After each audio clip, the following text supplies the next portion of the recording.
Are you mad right now? Getting a 2K off the back, looking for a bit more. Might have missed the time. The stock gets the sheriff shot, stops momentum, but it doesn't matter because Riptide's there to clean it up again. Oh my, Alibot just locking down these sides. Such an anthem. Yes, that's all on the side, flies in. Absolutely crazy. Does give him the input that they need though. The shotgun as well coming through. Benki taking their time. Here comes the fly from Laura. Just doesn't care if they find it.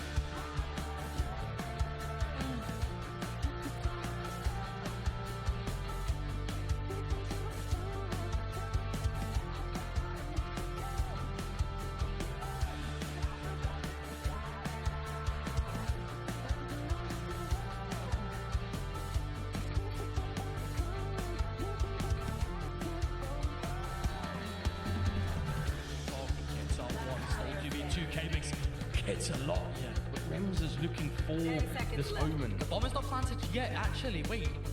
Okay, they have time. They have time. However, enough time. Rems has got amazing timing here.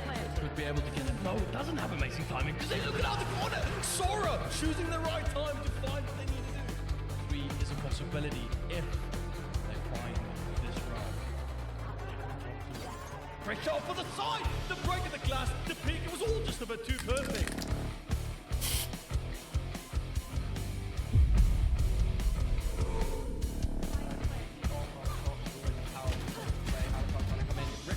With the knives taking out 2 of them, taking out 3. Are they going to get the ace? Misses the last few knives. Are they going to be able to finish it off?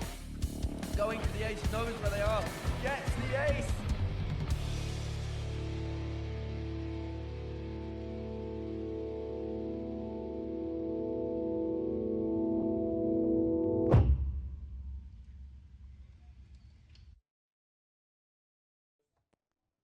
Welcome, welcome, welcome one and all to South Devon College. Woo, yeah, okay. Hope you all made it here today, okay? Everyone safe? All right, amazing. A quick word from our sponsors, Epic Center, just down the road, Full Board Gaming in Torquay, The Arena in Torquay as well. Those are our 3 sponsors. Is everybody ready to Radiant Rumble? Let me introduce our teams. First team is the Cobras. Okay. Alright, here they go. This is all right, fun. And then the Weston Waveriders. Okay. All right, yeah, guys. And then the North Star Esports team. I was expecting it. Just introducing. Then the T6 Esports team as well for our 4th and final team. All right. Bit biased. Quickly though, a word from our principal of the school. Come on. Yeah, they're going to let me in the Seagulls next year. They've got to. I'm so good. I'm getting better. Hello, everyone. It's great to see you. My name's Lawrence Swin. I'm Principal and Chief Executive here at South Devon College. And firstly, I am so sorry that I can't be with you today. I wish I could. I came to the Radiant Rumble last year and it was absolutely fantastic. And I promise you, you are going to have the very best time. So, welcome to Radiant Rumble 2025 and of course to South Devon College. Radiant Rumble, the largest student-led gaming in the Southwest. It's being led and arranged by our brilliant Level 3 Year 2 Esports students right here at South Devon College. Of course, the Radiant Rumble 25, the journey began with the 6 teams in the playoffs, and we've got 4 successful semi-finalists: Weston Waveriders, Cobras, T6 Esports, and North Star Esports. Congratulations to all of you for making it through to the live semi-finals today. And of course, the lucky team, the best teams, are going to go through to the live finals this afternoon. And that's the big final. And the winners, well, they're going to get our very special Radiant Rumble trophy. And believe me, it's really, really worth having. So Valorant is the game for this year. I've had a go. I'm really not as good as any of you guys, although it is brilliant fun and I can see exactly why you want to do it. there are so many people that I want to thank. So aside from welcoming you all here today and wishing you the best of luck and the best time that you can have, I want to say a few thank yous to a few people. There are very, very many people who've been involved in making this happen. Events like this don't just turn up on the day and hope it all works. We've got the teams, you guys who are here right now, thank you so much. And I know some of you have travelled a very long way. And I hope you love South Devon. The sun should be shining. We've arranged for that. Fingers crossed I'm right.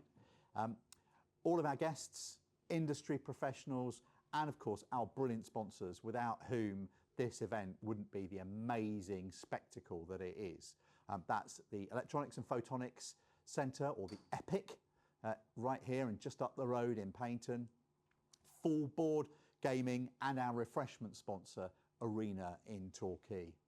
So, congratulations for all of you who've got through to the semis. Good luck to all 4 semi-finalists. Have an amazing day, and may the best team win. And I finally want to say thank you especially to all of our volunteers, and particularly our professional shoutcasters who are here today, Ross and Harvey. May the battle begin. Back to it. Right, okay, here I go, here I go, here I go, here I go. They're bound to let me in. Gotta be, look how good I am. Oh man. A beautifully choreographed video from our principal there. I'd like to introduce our first game, a best of 1 between the Cobras and the T6 Esports team. Good luck both teams. Now handing you over to Ross and Harvey, Shaky and Mates.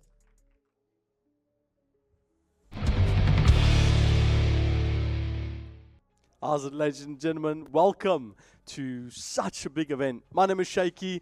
I'm Harvey. Good to be here today. We are going to jump straight into things. We got Cobras versus T6 today, and we watched them in the playoffs, and they were phenomenal, especially T6. We see some great plays from them, and Charlotte showed a lot of potential going into these games. So super excited to get it going. Anything that you think we should be watching out for today? Oh, I do genuinely want to just see how much these teams have developed since the playoffs, because, well, I mean, I played against both of these teams, and, well, I'm sitting here on the casting desk right now, so... I saw the game versus T6. It was rough. I had a rough one. But I will say, I am super excited to see how these teams have developed, both in their coordination, their strategies, and just overall how they, as a team, can show that they can win the Radiant Rumble for this year. Brilliant. Well, without further ado, we're going to jump straight into the game and see what the team's got in store for us.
Mate, how special is that not to see these teams walk into such an awesome studio? Last year we had a dome. I mean, don't get me wrong, that was really cool. But we've got this great space now and actually see this team interact a bit more with each other. Really awesome to see them walk into the stage. It is really cool, especially in such a LAN environment where it's so different playing online, where you don't see your opponents, where you could look left or right. They're right there. That you know you're playing against them for your tournament lives. And just being able to then see your teammate fist bumps, you know, get our vibes up. It's a completely different experience. Yeah, I want to see something flying, at least, out of an ace coming. I want to see a keyboard go. Well, the keyboards have been sponsored, but you know what I mean. Yeah. Maybe there's a teddy or something in throw. But yeah, really excited to get it going. First map, Lotus. Yay! I'm really excited for Lotus. If anyone doesn't know, quite a common thing for Radiant Rumble. We tend to know this map quite well. Yeah, we know. We saw a lot of Lotus last year at the Radiant Rumble at the Dome, and frankly, I'm a bit sick of it, to be honest. Yeah, especially because, well, actually, I was going to say the strategies on that map and the team compositions and the agents that will play just didn't really change. But hey, it's been a year. So many new agents, so many changes to the meta. And realistically, these teams have gotten so much better since last year. Yeah, so we got Tejo, we got Vise, we got Waylay, Yeah. which is a bit weird at the moment. yeah, if I'm being completely honest, if I see a Waylay, I'm gonna pop off. I love Waylay. Everyone says she's bad. I think she's amazing. Okay, well, you're that one person that thinks she's amazing. I'm then. always that one person at these events. I want Chamber, Fair I enough. want Waylay. Yeah, fair enough. Well, we're going to jump into the game, have a look at what the teams have picked up for us. The agent select should be pretty good. But in the meantime, while we wait for that to happen, I think the main thing to thank here is the sponsors and everyone. Yes. Yeah, the event is brilliant. If you guys can't see it behind the scenes, the setup from production is phenomenal. For us to go from where we were last year to where we are now, it is miles apart. So from my side, and I'm sure you could say the same, we are eternally grateful to be able to sit here today and give you guys some good Valorant casting. Yeah, and I'm just really excited to just see how these teams can basically just justify themselves coming here all this way to this event and just seeing what they can bring to the table. I want to see blood. I want to but I want to see just passion in these games right now, coming in and just seeing how these teams can just basically develop over as well this tournament. Because remember, if one of these teams loses, they're not out. We do still have losers bracket. Yeah, there's lower bracket finals as well, so it's not the end of the world. Yeah. And we'll cast that as well. So lower bracket finals is usually just before the grand finals. So there's an opportunity, like you said, for these teams to still walk away with something. So that's still on the table. Pride's on the line. And Yeah. that's always what you want as a video game player. I guess we need to get the difficult question out the way first, right? Who's your favorite? Who's my favorite to win the tournament? Yes. Ooh, okay. Again, I have played against every single one of these teams. Some players I might be playing up against soon. But I've been looking at all of the statistics from the playoffs. And North Star Esports, who we'll be playing later, really are like sticking out to me because their players, they just seem so coordinated, even back then. And that was a month ago. So that's a month of being able to scrim, being able to practice, being able to more develop as a team. I'm really excited to see how they perform in this tournament. Okay, interesting. I mean, I'm gonna agree with you on that one. I think NSC is looking really strong. T6 for me is a favorite as well, purely because they beat you guys and knocked you out. So I got a bit of a soft spot for them. Wow. Is that just because you want to be on the casting desk with you?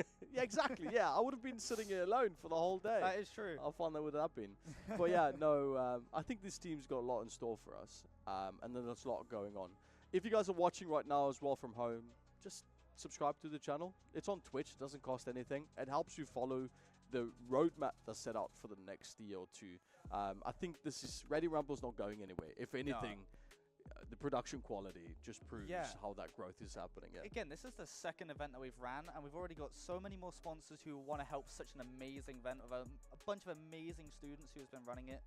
And as it's an annual thing, last year I thought was amazing. This year, I'm over the moon. I'm so excited. I've been looking forward to it for months, even though I got knocked out. Yeah. Let's quickly talk about the principal playing He's better than me. Honestly, I was looking there. Should we think timeline till he becomes a pro? Because he could replace you in Seagulls. Oh no. He could be. Can he play Neon? I don't know. I'll ask him.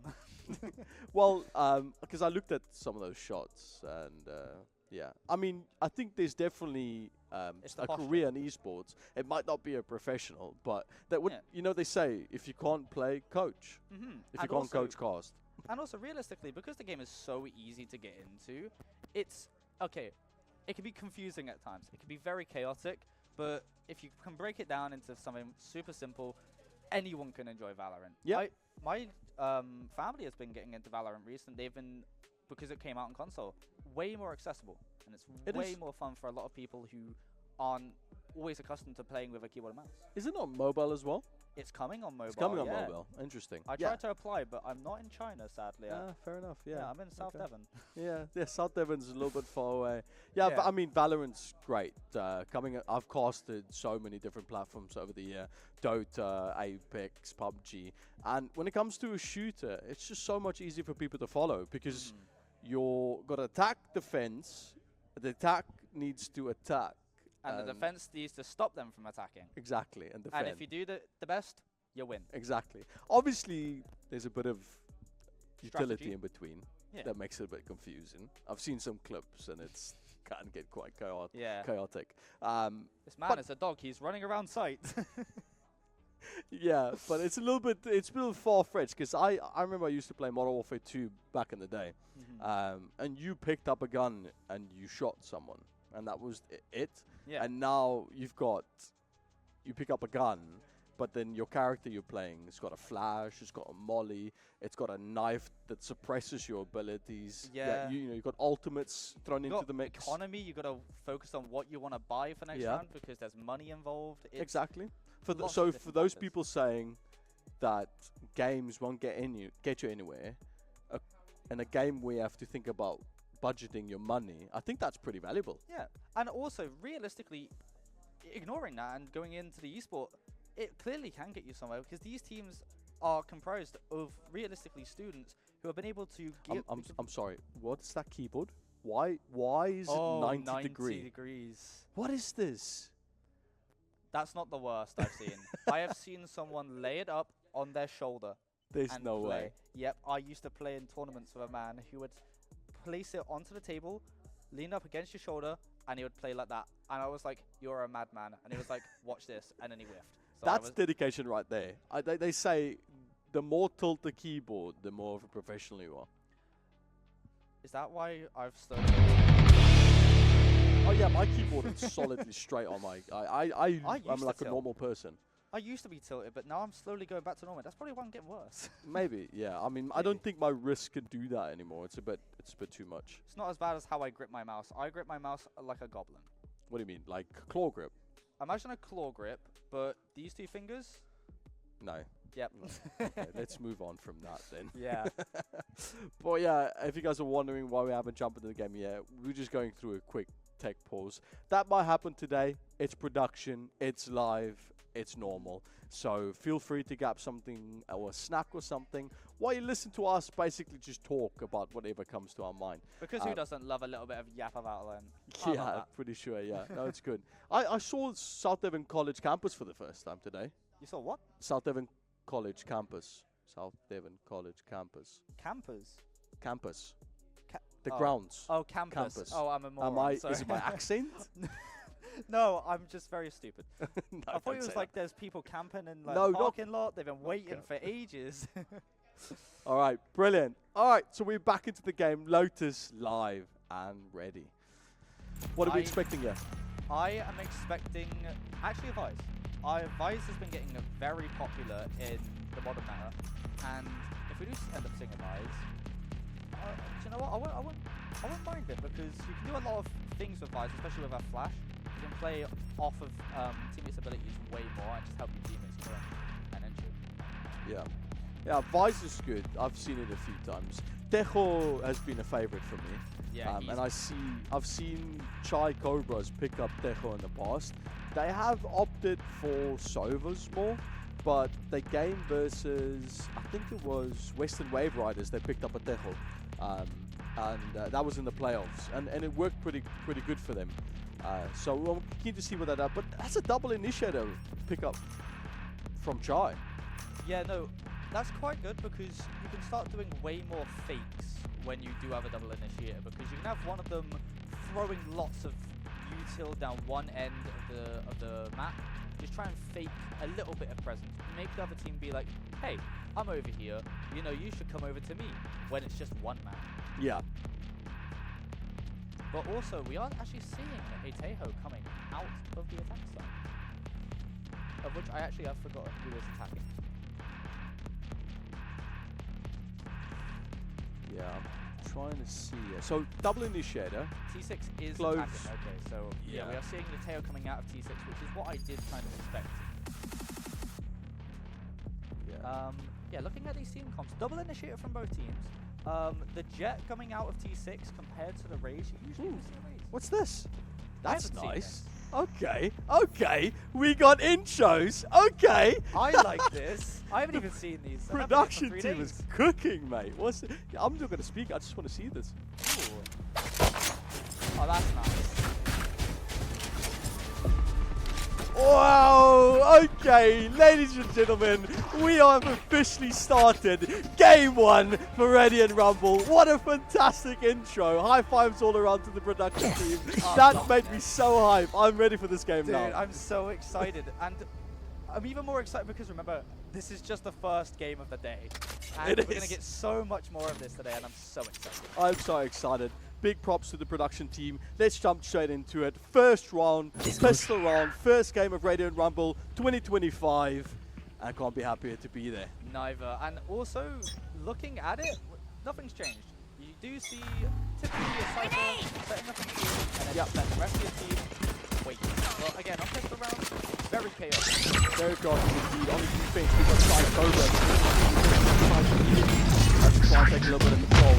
It's going to be a pistol round, so utility is limited.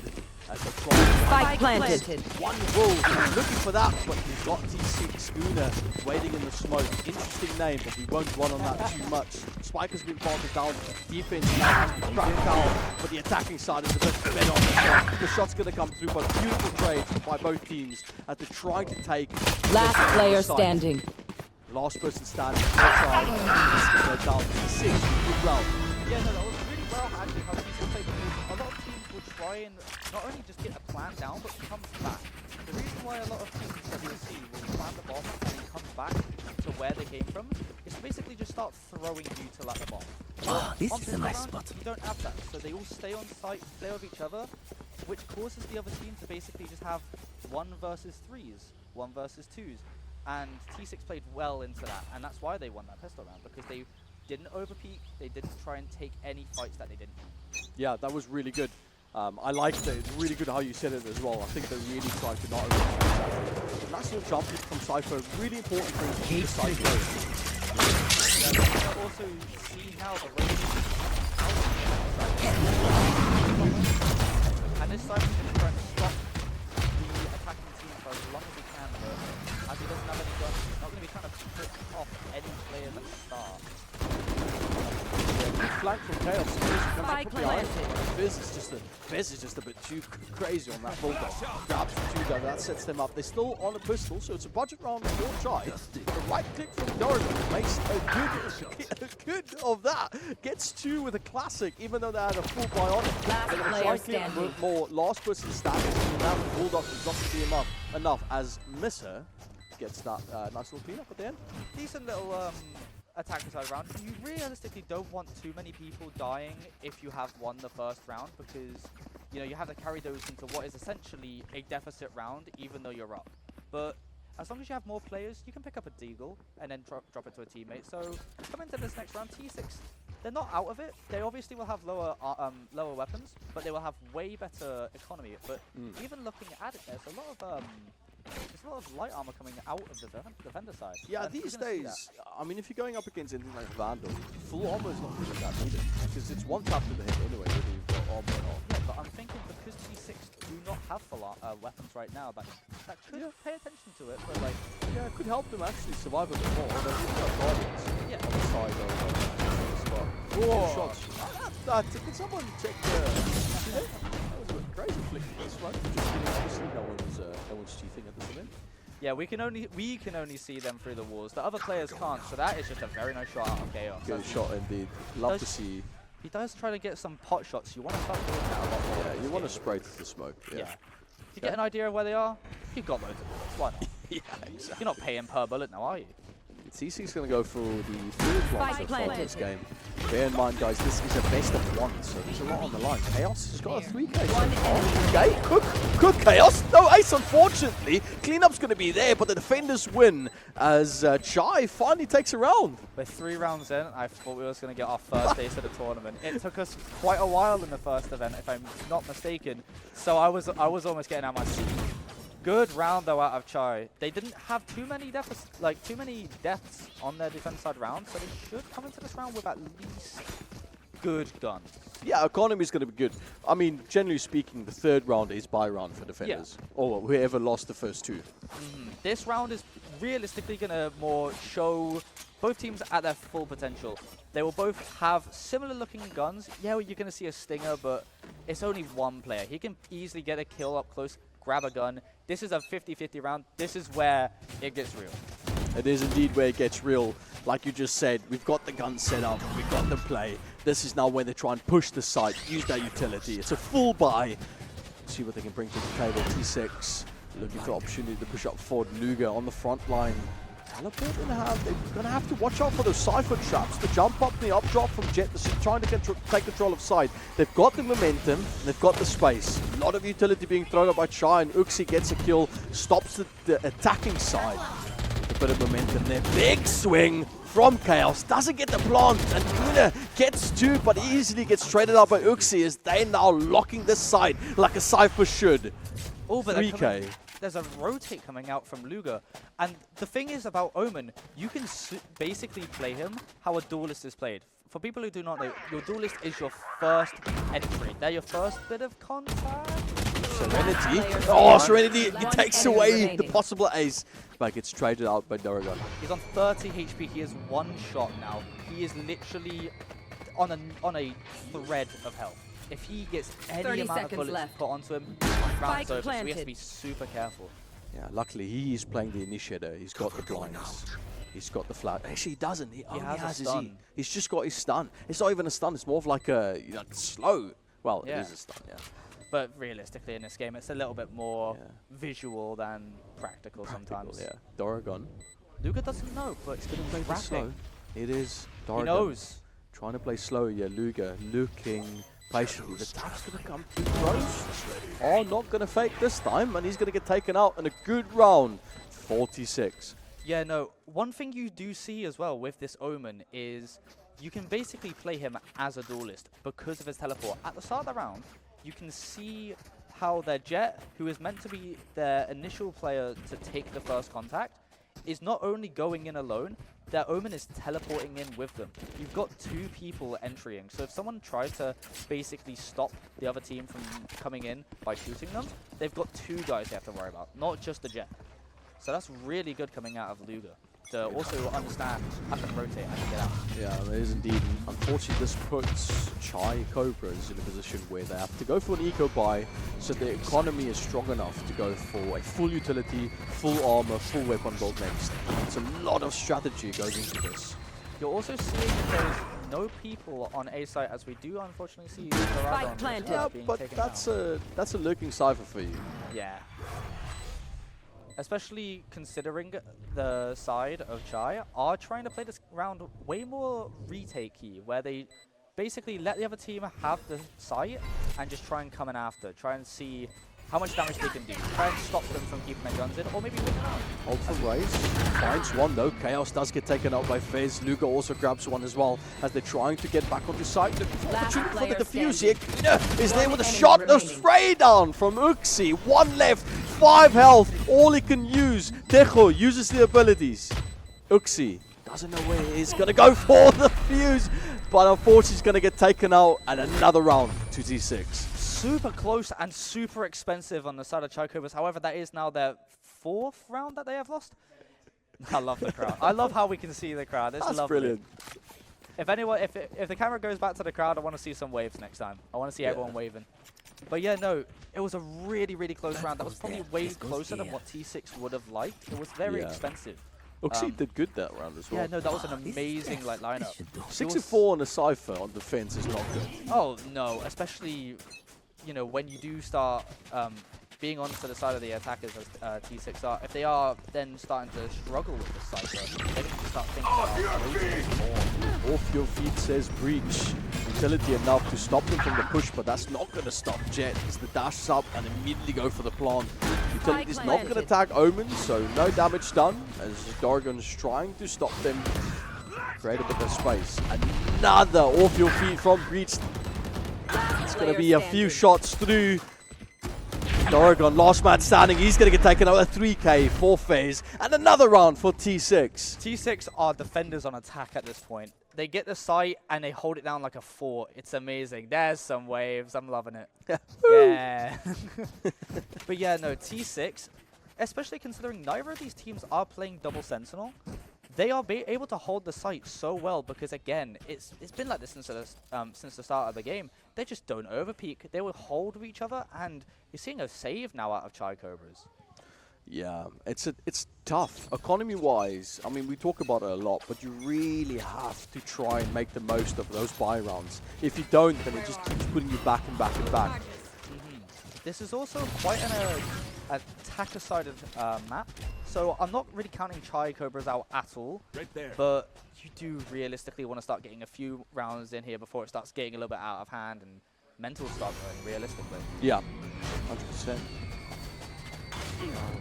Okay, I will definitely hit that headshot. Good little crosshair placement as they're looking for the shot. Second one, I will just willing it in this opportunity. They got the spike down, not going to be able to get more for that as Uxie trying to also lock down the side. Both got sheriffs in hand, and this is an eco round for Chai Cobras, so they're really making the most of it.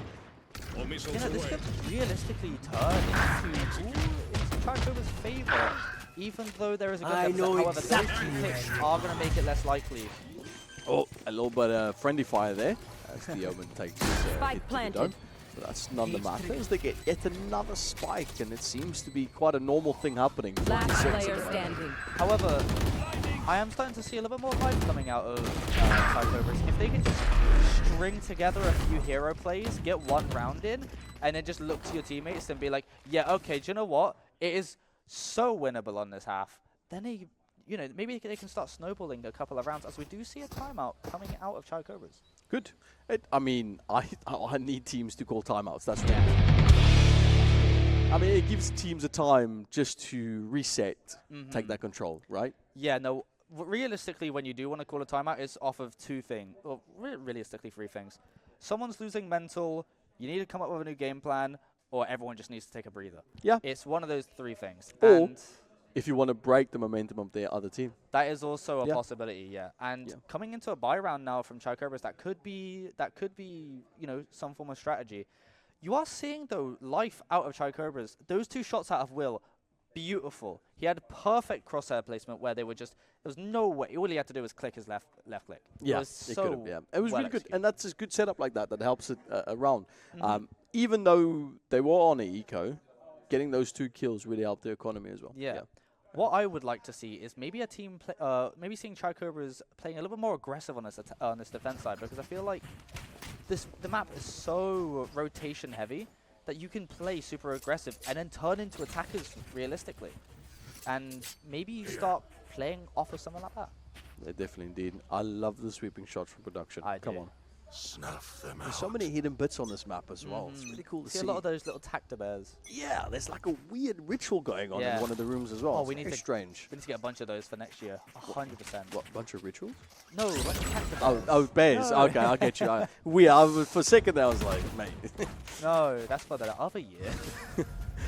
So going to the next round, Chai Cobras, they got the timeout, so hopefully this is a reset they needed. They're on the defense with the Cypher, and they've got double initiator. So realistically, they should be stopping these pushes on the side.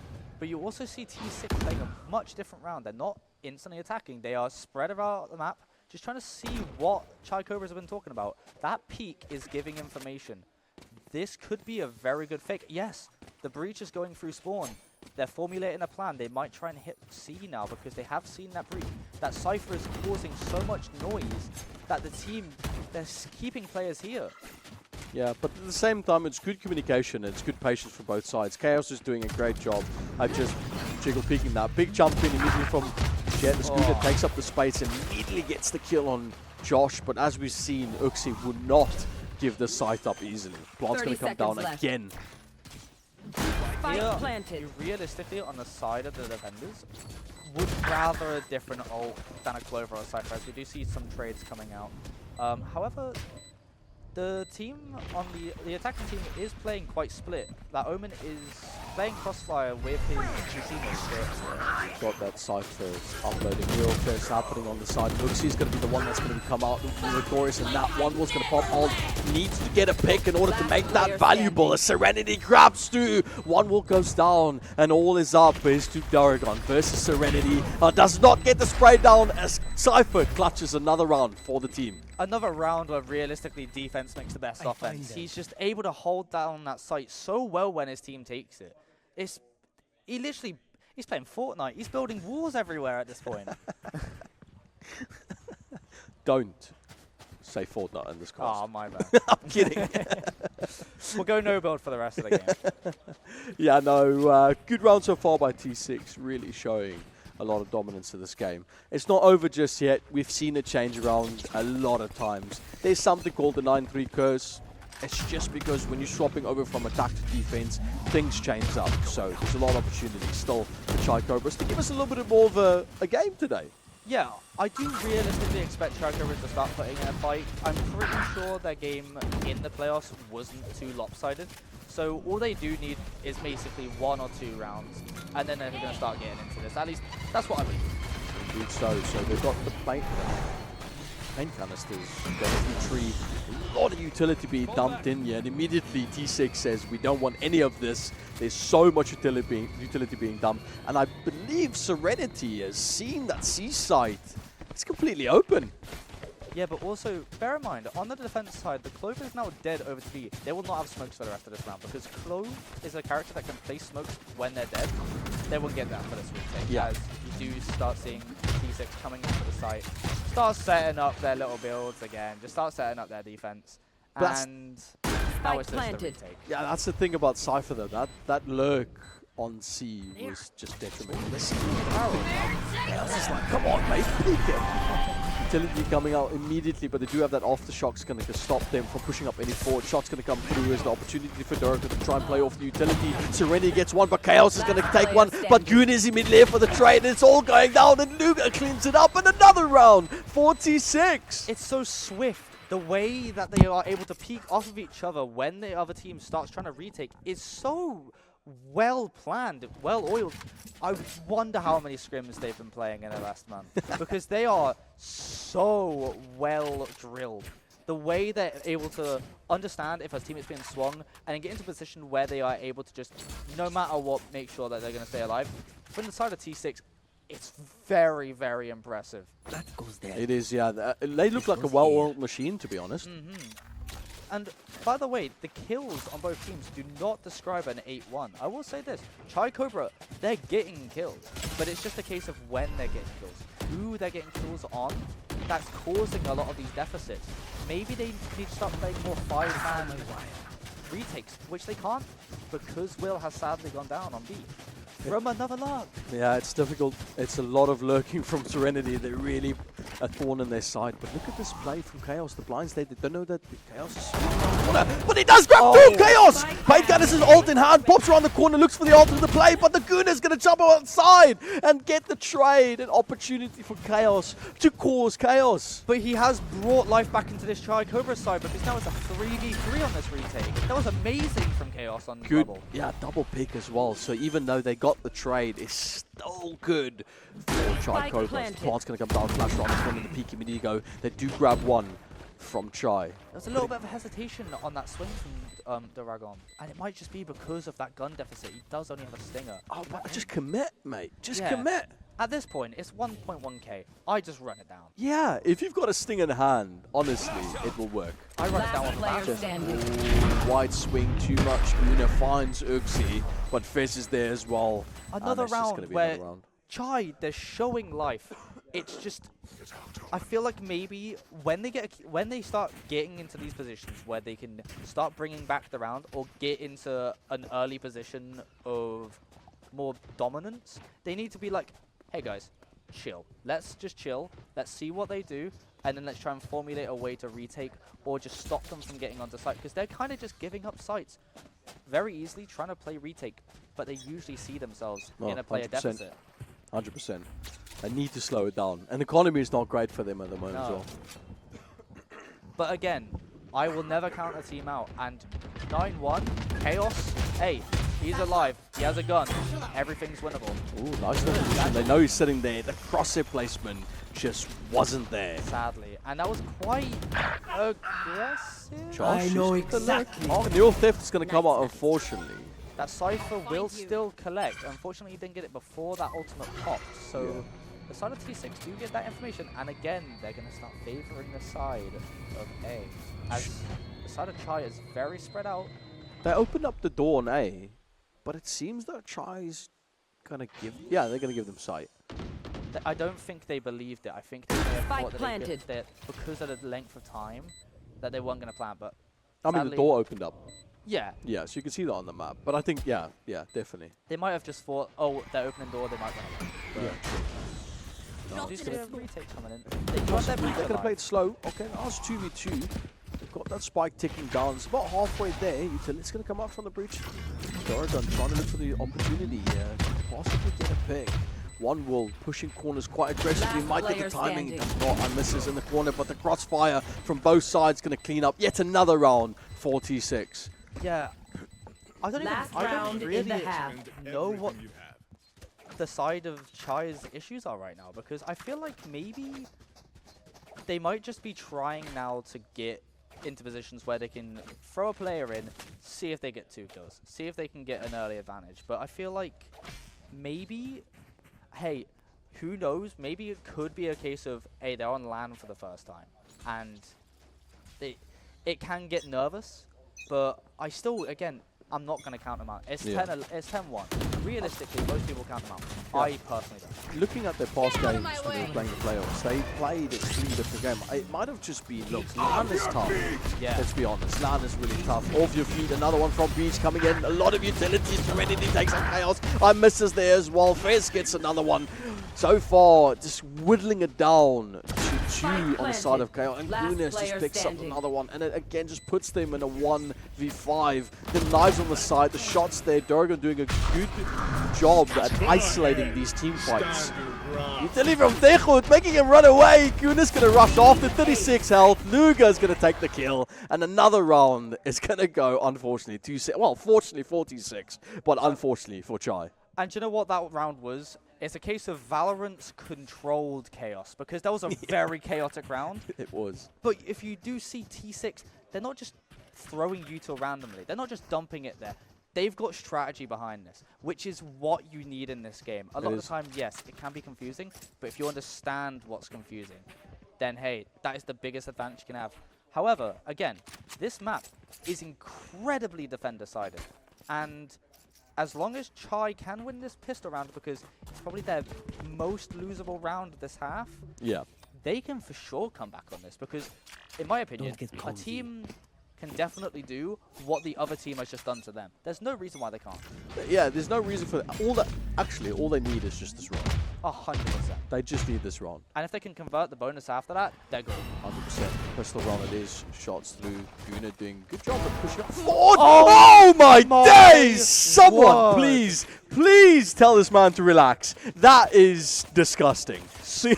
Scream-esque, amazing shot coming out from Guna. I hate saying that, but that was beautiful. The way they both just lined up, that was just an amazing peak. It was so aggressive, but Yeah, so really smart. aggressive. And that's going to really set the tone now. 2v5. Get us an ace, Guna. 46. Guna got the 3k. Looking for a little bit more. Let him go for it, lads. Why not?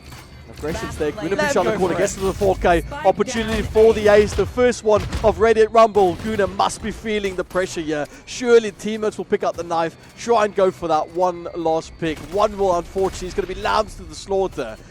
But we've seen this man still pretty good. The shots! Oh, one will takes away the ace from Guna. As the shot, the second one comes through. The third! One will! Oh, but he takes out by Fez. Oh, I'm rocking around in my chair. That was an amazing round to watch. oh no. Who says pistol round is boring? That was amazing. We saw one will on B side with Yeah. that sheriff, and I knew the aim was good, but like that was just. Dude, I'm gonna be real. It went from me being like, oh my goodness, Guna's about to get an ace. I'm so excited to, oh my goodness, Will's about to get an ace. I'm so excited. That was such an exciting round. Oh my goodness. But hey, Chai didn't win it. T6 won it. This is not looking good for Chai. I hate to say it, but this is a B. They're going B. They are. It's exciting. Is that a shotgun? No, man. Put away the bucket. Don't take out the shotgun. You can't twist them. Oh, it's Well, Charlotte. well It's done. fine. They Oh, need it. Serenity blasts through the smoke. Gets one pick. Chaos does find something for the team. Equalizes a 4v4. Still to push through. I miss her. Misses Chaos in the corner. As Chaos gets another one with that stinger. 2 versus 3. The bomb is Player not down. standing. They could do it. Serenity is on that Guardian. Bucky in hand gets one. But Guna takes the Defenders game. win. 46. Back-to-back 4Ks on the defense side. Amazing from Guna. Oh my goodness. I almost didn't believe that. Yeah. Like, but it's weird because, again, I don't really think the game was like super lopsided. Try had so many rounds where they was able to maybe capitalize on 1 or 2 things. But hey, sometimes games happen. Games go like that. You will lose a lot of rounds. And it just so happens they just kept on losing because when Guna's running wild, man. He's Stop running it. wild. Don't make it a thing, mate. Don't make it a thing. That was some brilliant show from T6. And for the first game of the Radiant Rumble, we can now see that these teams did not come to play around. They come to play a game, but they did not come to mess around. So on that note, we're going to take a quick 2-minute break. Go grab some water. I'm going to grab some honey from my throat after that game. 2 almost aces. Phenomenal. And we'll see you guys in a bit.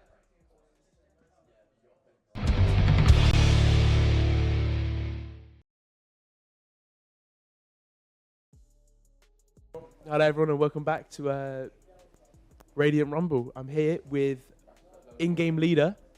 T6, I miss her. I miss her. So, how was the game for you? Obviously you won. Must have been very tense. Must have been very... Coming into the game, didn't think we was going to win as much as we did. Especially our main IGL was actually not playing today. So, Subbing in. yeah, I'm the second IGL for the team. It went a lot better than I expected, actually. Wow.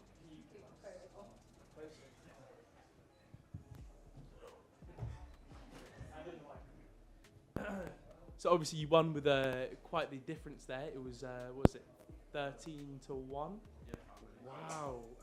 Obviously you must put in a lot of practice with such a big lead. yeah, I mean, as a team, we've definitely grown over the year. With results we've had, especially.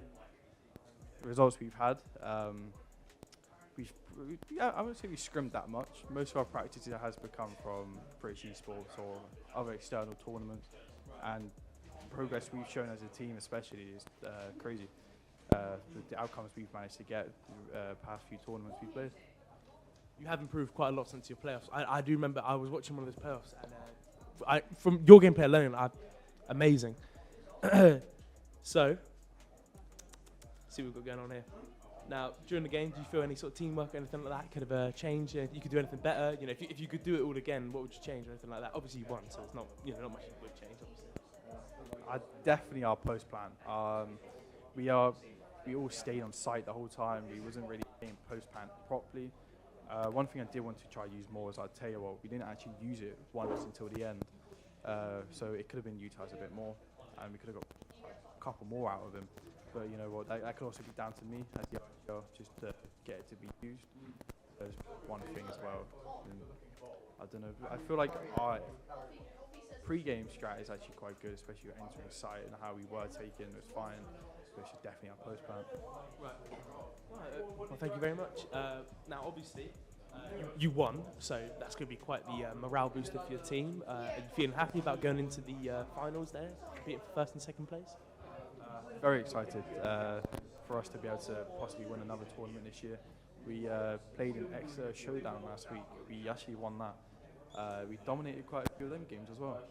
Crazy. But we're coming in with the expectation of 2 win. So we're all are playing our best, and if we win, we're all happy. Take over another W and take over this. Is this the trophy here? We take away this beautiful trophy. Or if it's the other one, either way, it'll be another trophy for us. So obviously you've been winning quite a lot then lately, and you got a trophy from Exeter as well. Where do you display these trophies? So they are in our esports room back at our sixth form. TCS, Timoth Community School, in our 6-1 esports room. You might as well get some pointers for you from the players. Some might not be as helpful, but yeah, you can see what we have. Well, thank you for coming. How do you feel about coming down here to South Devon College to compete today? Was it a long journey, hard journey? Would you do it again? Things like that. Are you? Yeah, I would definitely love to do it again, especially last year I was playing when we played in the Dome. That was a great experience. But to come down to the actual college and play is a bit different. Yeah, it's fun. It's nice to, again, playing in front of an audience is always different. It's always fun. So get experiences like this I would always enjoy to do and always want to do. And so to be able to, again, because we didn't really have that at EXA, so this is also a step up. This is a better tournament in ways of production as well. So it's always, we'd love to do it again. Thank you from us to you. Now, obviously, today there's a lot of people going in and out. Do you find it distracting at all? Do you think it maybe put your game off a little bit or anything like that, or do you think you played to your full ability today? I think I played to my full ability. I'm not really very that easily distracted. I'm always focused on what is going on. Yeah. If you're not locked in, you're not going to play as well. You're not going to see things as clearly. You're not going to be paying attention. So if I was paying attention to background noise or people walking around, people in and out, I definitely, the IGLs as well, especially for me, wouldn't be as good. And I don't think we would have won as well as we did if I wasn't as locked in. That's really awesome. Now, is there anyone on the T6 esports team that you would like to single out, maybe a teammate you want to shout out, maybe a teammate you want to penalise for maybe not playing as well as they should have? Well, I'd like to, especially to T6 Serenity. He's our an actual sub player for us. He done very well, I feel like, as well. A sub to actually just play.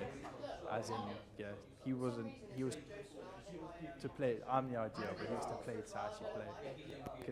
So he was told, I think Friday last week that he's playing, and he doesn't have a PC at home when he plays in our esports room, and I feel like he's done very good when he played today, and especially with T6. I'm not going to say his name, bit of an odd name. The Jet on my team, the Jet.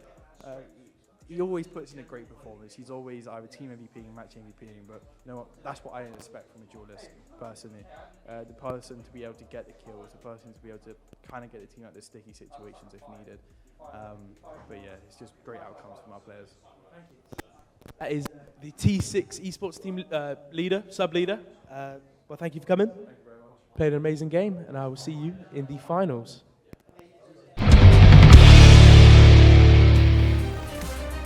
I like to see it. The teamwork's getting better. Modius, pop through, mates got that little bit off. The smoke, a little spread from the side. That's going to get that side a little bit more. Clock's going to tick down, and that is going to be times. Yes, one. Can he get the second? He can, and that's another round for the Cobras. That is 9-0 to Cobras right now. As he swats out the guns, we've got to try and get a little bit of extra ammo, but the blind's going to be there. No shot's going to come out from Crazy. My name is Sarah, and I am currently Ascendant Peak Radiant. My name is Louis. I'm currently in Ascendant 3. So my username is Brook, and I'm currently Ascendant 1, but peaked Immortal 2 last act. I'm Chaos. My name is Toby. I've peaked Ascendant 3, but I'm in Diamond 3 right now, and I'm the duelist in IGL for Cobras. My name is Flamey. I'm captain and IGL of T6 College Esports. I'm currently ranked at Ascendant 2, with my peak rating being Immortal 1, having reached 72 RR during the previous app. It's you and me. Get anyone out there. Those fruit with two lovely shots. I just like traveling to play. That's what I'm most excited about. I don't know much about any of the other teams that are going, so I don't know what to be nervous about. But I'm just kind of excited to travel up there and just go and play. Have a good mental and just be patient when you play. Because nothing's going to happen instantly, and the moment that your mental just cracks, it's over. Because you're going to start playing wrong, you're going to start making plays that just aren't you, kind of, and you're just going to mess up. Honestly, just playing competitive is just fun enough, and then you see like other people play, so like in VCT and whatnot, so obviously you would want to play, so joining like a college team is kind of fun, and then I guess you just play tournaments from there. It's just, I don't know, it's just all fun really. I'm not gonna lie, I really haven't even looked at the teams too much. I've just kind of been focusing like, oh, I just need to be consistent, bro. I'm not too bothered about teams. I just want to like play consistently and do well each game. For advice, honestly, just don't stress too much about like doing well, playing the game. Just have fun, honestly. If you have fun, 9 out of 10 times you're gonna be doing better than you would be if you were stressing about it. I was basically a Rocket League sweat on console before I got a PC, and I sort of like played that a bit, and I was like, damn, if I actually train this, I could be pretty good. I was never good at it, but it sort of gave me like the inspiration that if I trained hard at something, I could really go for it. Yeah, and then obviously when I got my PC, I got Val, and I was like, it was like a light bulb moment. It just clicked, and I was like, oh, I can actually train this. So I think I joined Cobras like 3 years ago because I'm on like a uni course in our college. So I joined when I was gold 3, and I just sort of went from there. I'm now peak ascendant 3, so I think as a team we're just excited to see what sort of the other teams have, and just genuinely getting into games and playing other teams, because we're a whole new team. I'm the only person who's been on the team before, so we got loads of new players, and we're just excited to play games, play against other teams. And I think in terms of like nervousness, I don't think we're particularly nervous about anything, but when we were on stream before, it adds a lot of more pressure to the game. And since we were a new team back then, I'm wondering like how it'll affect us this time around if we get streamed. Just dive into the opportunity. I mean, when I joined the Val team first, I didn't know anyone. My friends played Val, but they weren't interested, so I just sort of went there by myself, got into it. And the best thing about a team is like building the chemistry and getting to know more people anyway. So my best advice is just don't be nervous and go for it. Believe in your own ability, even though if other people are higher rank, don't let that stop you, because I've come a long way as well. Started playing Valorant just over a year ago, and it was my first ever video game, like let alone competitive video game on keyboard and mouse. Throughout that time I climbed from Bronze 2 to Immortal. I started with Fortnite. I played on mobile, so like an iPad. I had the opportunity to play with like some of the best mobile players in Europe, where I earned like some earnings. In that time though, I developed my skills to a point where I found myself playing with top Fortnite players at the time, like Benji Fishy, for example.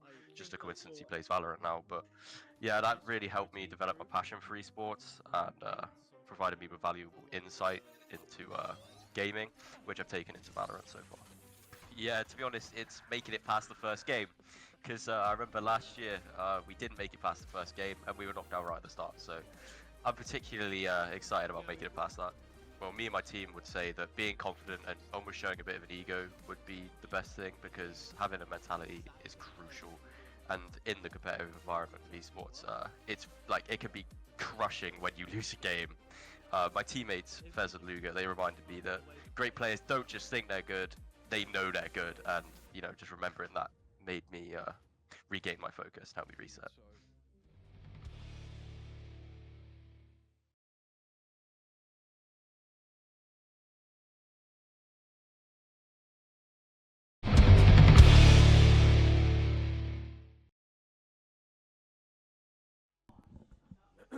Hello everyone and welcome back to the second round of the Radiant Rumble.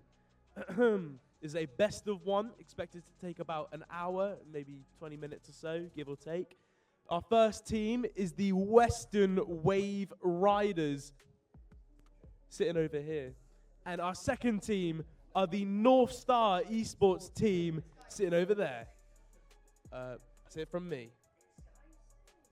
See you later.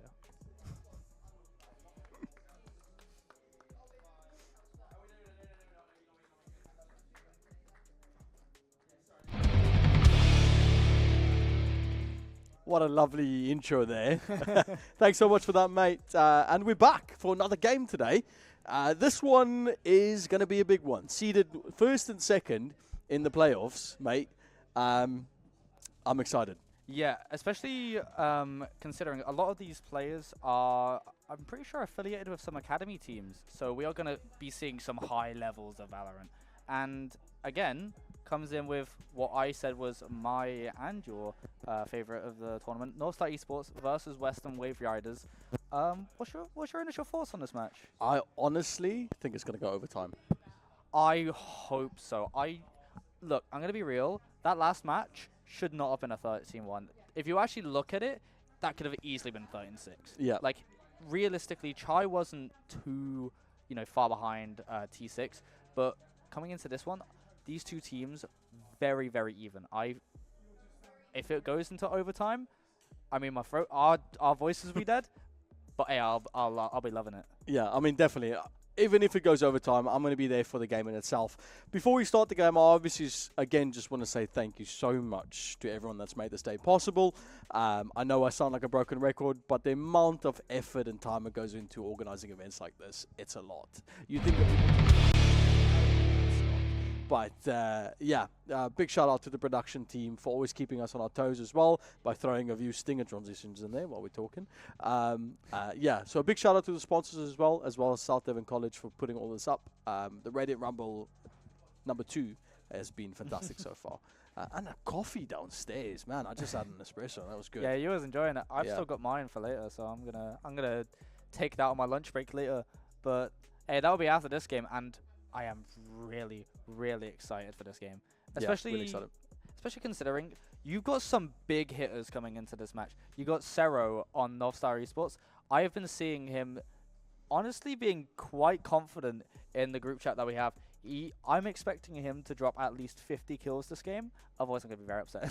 Yeah, I mean, I don't want to hype people up too much, but I agree with you. It's good to have teammates that play well. But we, at the same time, we want this game. I want Sarah to pop off, but I want the rest of the team to pop off as well. Yeah. Because it can't just be one player. At the end of the day, this is 5v5, so it needs to be a bit more of a, player-centered. So I hope these teams really showcase that support towards each other, yeah. Yeah, especially when you saw last game, you did really have like maybe 1 or 2 players on both sides really being that pop-off factor that you could see.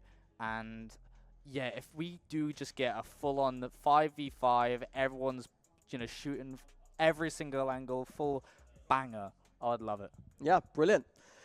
On that note, in a really serious tone, let's get ready for the second game of the day. We have NSE versus Western Waveriders. Let's go straight into it.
And we're back.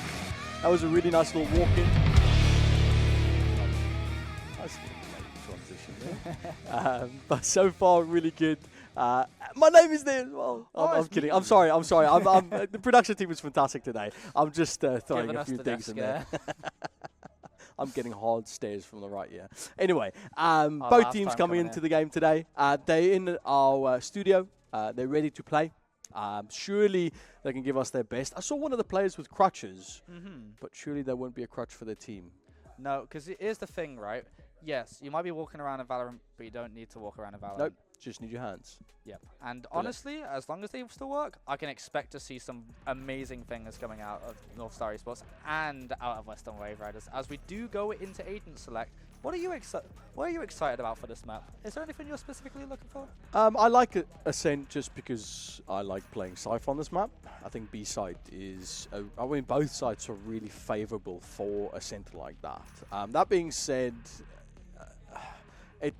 it's no longer the days where only one agent is viable on a map. You get so many different ways to play it, and as we can see in front of us, we've got a Killjoy on both sides actually being hovered. I think I saw somewhere else. Yeah, Reyna possibly. KO for me, KO and Tejo is two really important agents I feel at the moment because they've got ability to suppress. Yeah, you do realistically see as well, with Ascent being such a non-changed, long-standing map in the game, not really too much difference between agent compositions until that Teo came in. And now you're just seeing teams innovating this extremely old map. And if I'm correct, T6 ran Tejo last game and they won quite, quite heavily. Yeah, Tejo is there's a nerf coming, unfortunately. Yeah. I've been probably played in the past 2 weeks. I've played every single game Tejo because I've tried to reach bronze with him. I'm kidding. Wait. I'm trying to reach up to Ascent with Tejo, and it's really strong. Oh, and I mean this intro just gets us so hyped. It's me and you right there, walking on to cast the game.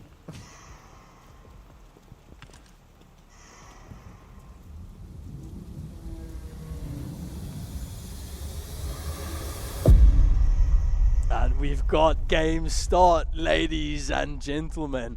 We have, like I said, Western Waveriders versus NSE today. A big two juggernauts competing up against each other to try and get that coveted final spot. One of these teams will unfortunately have to go to the lower bracket finals and face off against Chai Cobras. The other team's going to go straight towards the finals to go compete against T6 for that final coveted winning spot. And that really cool trophy, by the way, as well. Yeah. I wonder if you could turn that into a working skateboard. I wouldn't say you should. I wouldn't want to do that. That would be horrible. Someone's going to do that now. Oh, no. Yeah, someone probably. Yeah. But, I will say, on this map, by the way, defense is extremely powerful. Every single way to get into sight, a choke point. And if you are on the defense side and you understand how to just grab those choke points and just not let go, it's going to be rough for the attacking side. So seeing the double initiator coming out, it could really favor the side. I like the setup off the bat. Yeah, the move for the mid, getting that mid control, which is really important. And immediately we see the defense of NSC just scattering, trying to not give as much information as they can. But I like the way that they're trying to set up. They know that something's going to happen towards site. They're really shifting their players over. The gunfights are going to start happening. A few shots from Volt does grab Lewis on NSC. A big aggression from Zinko as they're looking for maybe a little sliver of a leg or something. Both trying to fight. He's fighting two people at the same time. He's done so much damage though onto both of those players. Now it's a retake with low health. 1 HP. Volt with a 4K. Nice little clean 4K. Good shots by Volt. Western Waveriders coming out strong in the first round. Only pistols though, so nothing too crazy. I'm seeing a pattern. Every single pistol round has had a 4K today. Yeah, I mean there's only been 2 games. But every single, all 3 of them. 1, 2, 3. Yeah. Yeah, but all 3 pistol rounds have been a 4K. Yeah, this means, mate, it's LAN. Yeah, it just means it's gonna be very exciting. Yeah, fair enough. What's the obsession with Guardians? Tell me about that. I'm seeing a lot of Guardians today. Realistically, if you can survive with a Guardian and then upgrade into heavy armor, you're gonna just absolutely destroy a rifle if you have decent. That's why a lot of players you'll see going into this rifle instant out of Zero. Okay, I like the aggression. Even pushing past the Tejo drone to still get that nice little pick. Yeah, I mean, why not? You've got a deal. Like, what's the worst that's gonna happen? You're gonna die. You're gonna lose a gun that's 800 credits. That's not a lot. Yeah, it's not a lot indeed. Dude, Frook. Whoa!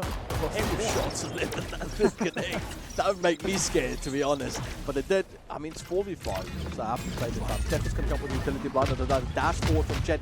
Even though Sarah's completely blind, excuse me, not Sarah. Even though Frook's completely blind, there's still dash on top of Generator and get that spike plant down. We've got Killjoy's utility being set up as well. They've got KO, so a well-placed dart could change the tide here. And also the 4 people up here. This could be super dangerous onto the side of their NSC. They just start getting their picks off, but they're not. Shots back and forth. Both teams really putting in a lot, though. Last person is Sarah, the person you've been hyping up. Now let's see if they're worth their weight in gold. Look at that gun buddy. They've got a sheriff in hand. Episode 3, it says. Let's see. Smoke up. I'm going to try and play this slow, yeah? It's 1v3. Oh, he's going to want to die to the spike. Maybe get something off. Shot's going to not land as Vault cleans that really quick reaction time. And again, another round's going to go towards Weston Waveriders, which was to be expected because they had the bye. I will say, though, this does make this game way more exciting because in the group stages, North Star Esports came out 5-0. They beat every single team in the group stages. So they're starting this with one step down off of Western Waveriders. So I'm quite excited to see how they kind of respond to this. You can obviously tell that they're going to start buying up into this round, but there was not many deaths on the side of Western Waveriders that would cause any issues for this bonus round. Yeah, definitely. There's a lot for them to imagine here. Now, pistols in hand, round 3. Frook, they've got a good buy round. Do something. Shots through, not going to connect anyone. There's no one there to be found as they push up forward. Soon we'll see Tejo get a big nerf from those utilities not going to be there as much regenerate. Yeah, they're just completely accident. They're taking the regeneration from Zia away. Yeah, good. Yeah, good indeed. I like this play from Sero, sitting in the smoke underneath. On the defense. Now it's down to audio cues. Frook doesn't know that he's there. He sees one shot's down. It's a second. Quick reaction time from Sero here. He needs to try and play the time as best they can. They've got the smoke down. It's 3 people left on the attacking side with a full defense coming in to try and get that defuse down. Blind's going to come from Zinko. They know that he's there, so 2 players are going to start looking at that smoke. Vault gets one with that utility on the side. The shot's going to come from Lewis. Jin gets one. Ribbon's there. The defuse! Fuse gonna come through. Actually, they stuck it. Oh, even through the ult, even though Vault threw everything at them, they still stuck it. That's amazing, just commitment out of the Omen. Honestly, I'm just seeing how North Star Esports are just getting bombed down and just holding every single angle, cross plays with other teammates. They're just making sure that no one's gonna get caught off guard when the attacking team when the defending team, is trying to retake the site. It's again very, very well drilled by the side of North Star Esports. It is. That Armageddon from Tejo was it's so tricky with that ability as well, because you have to switch it, because it runs from left to right or right to left, depending on where you put it. So if you want to put it on a spike, you're gonna have to put it where it lands on the diffuser. Otherwise, like you've just seen, it gives them time. Yeah, and it's just quite unfortunate, but again, it was the bonus of Western Waveriders. Good pick out of Vault. Delay there, Vault, quick on the trigger. That's now one med, gets that utility out. It's going to go with that stealth drone to look out for any of the defenders on NSC. And the thing to note about the gun that Vault is holding, the Outlaw, is that it will one-shot people with armor if it's not full armor. Doesn't matter if it's regen armor, it does not matter if it's light armor, you will die. That's full big push through trees. They're going on back onto their favorite side, it seems, as well. Plant's going to come down, choosing a different position. Spike planted. Now we know that it is both teams buy, so opportunity again. Sarah there with the big picks on the side. A lot of utility being used, but he's being overwhelmed purely by this breach. Shot's going to come through as well as they're trying to hold down to sight. Lemon on the attack. They're looking at defending the side. Shots to both people peeking at the same time. Ribbon does get the trade. 1v2. All Jin needs to do is use the swarm, play the time, look for the opportunity. The throw there, but easily Riven gets the shot. But look at that, he's going to push up early forward. He wants to get that shot. He wants to go for the defuse. It's all aggression, but the time's going to start ticking down. There's no bullets. Nothing left. The spike's going to go down with no shot. And even he survives. Every gun had 0 bullets in that round. Oh my goodness. That was so close for like some form of recouping of that round by Riven. It was so close. It was so close. Killjoy, Jin really played a good patience game there. The post plan coming out of Western Waveriders was so well executed because they spread it so far apart. Even with that little luck from Zero, which was punished after they understood that he was just, again, sitting right under heaven. It was good. That's what it was. It was good. good. Yeah. Again, a side push, going straight for it. Western Waveriders does not want to give NSC any breathing room with this side.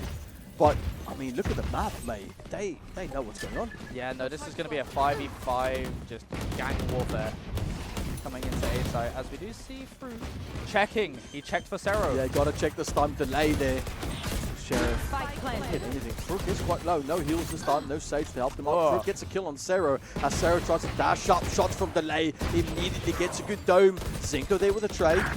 Looking for a bit more. Fruit still on the knives. Gets taken up with delay. It's a 3K so far. Can we see an ace today? Shot's going to land one onto Jin. A few shots going to come through. Volt's going to be there. Immediately getting the kill with Lewis with the trade on Volt. Now, 1v1.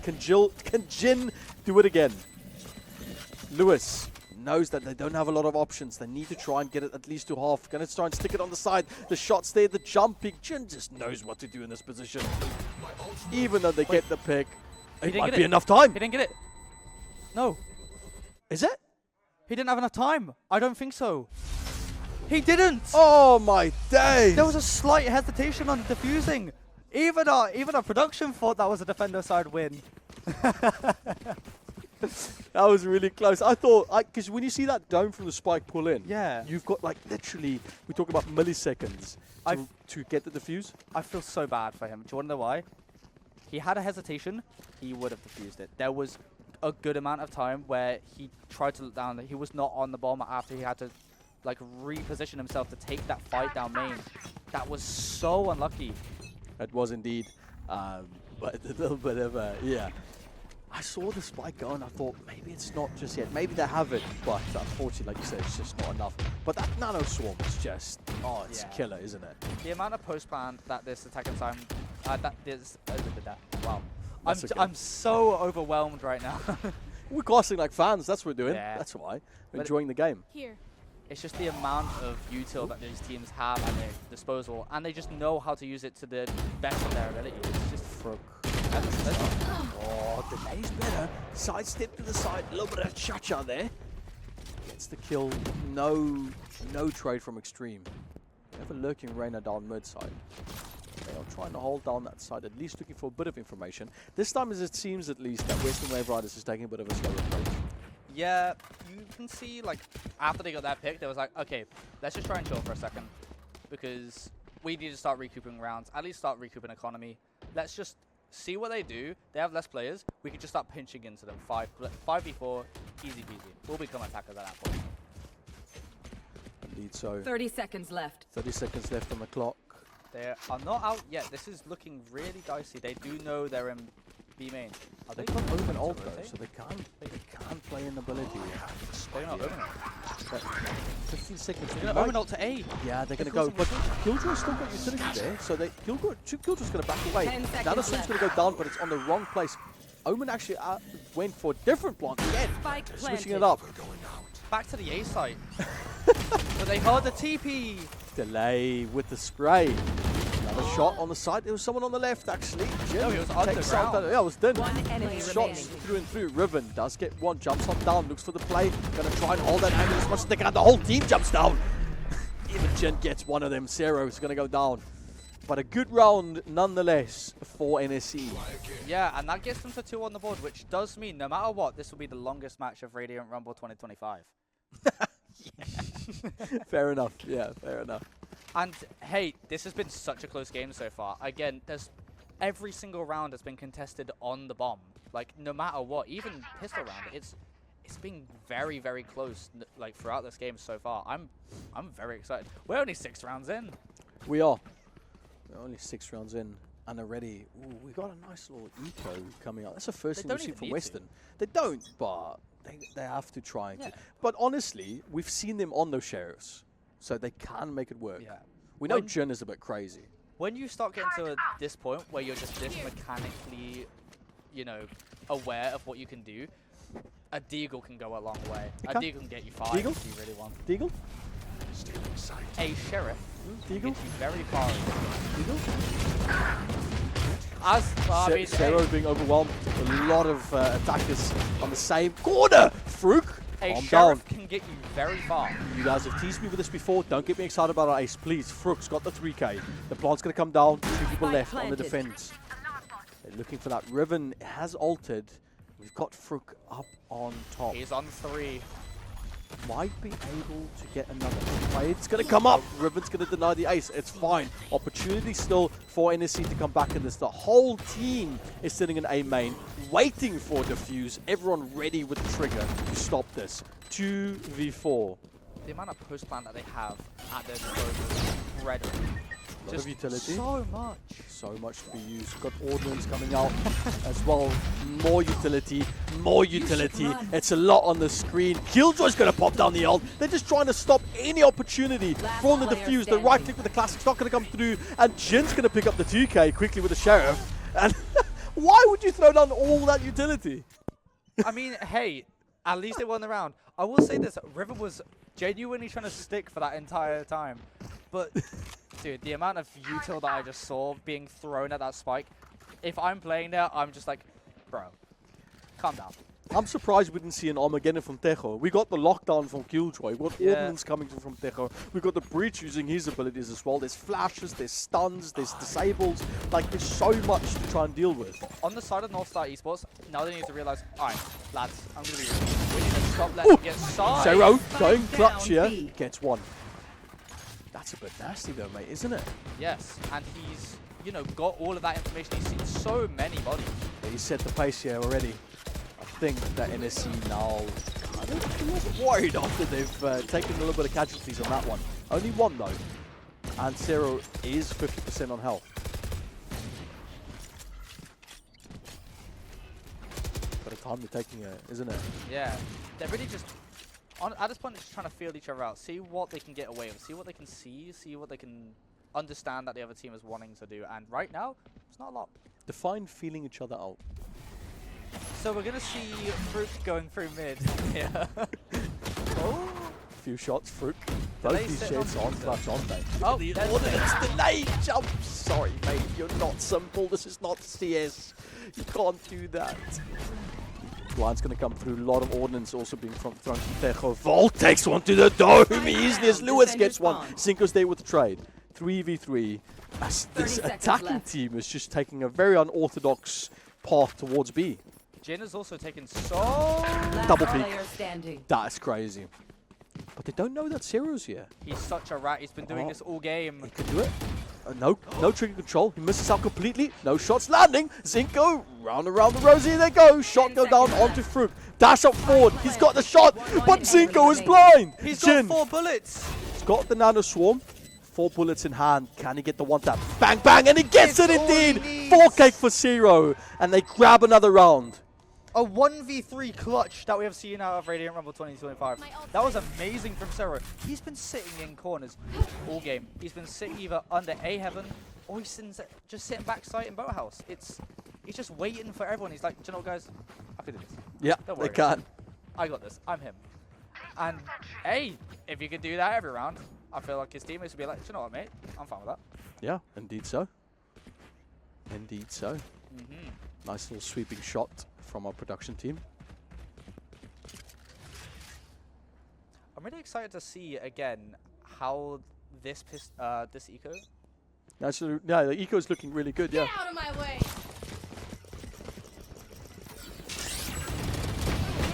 Two shots. Zero again going for that push up forward in A main. like this. I like this play. I heard this really cool, I'm not the analyst, but I heard this really nice thing about what this coach talking about. If you're holding a corner, think about us going and paying tax, right?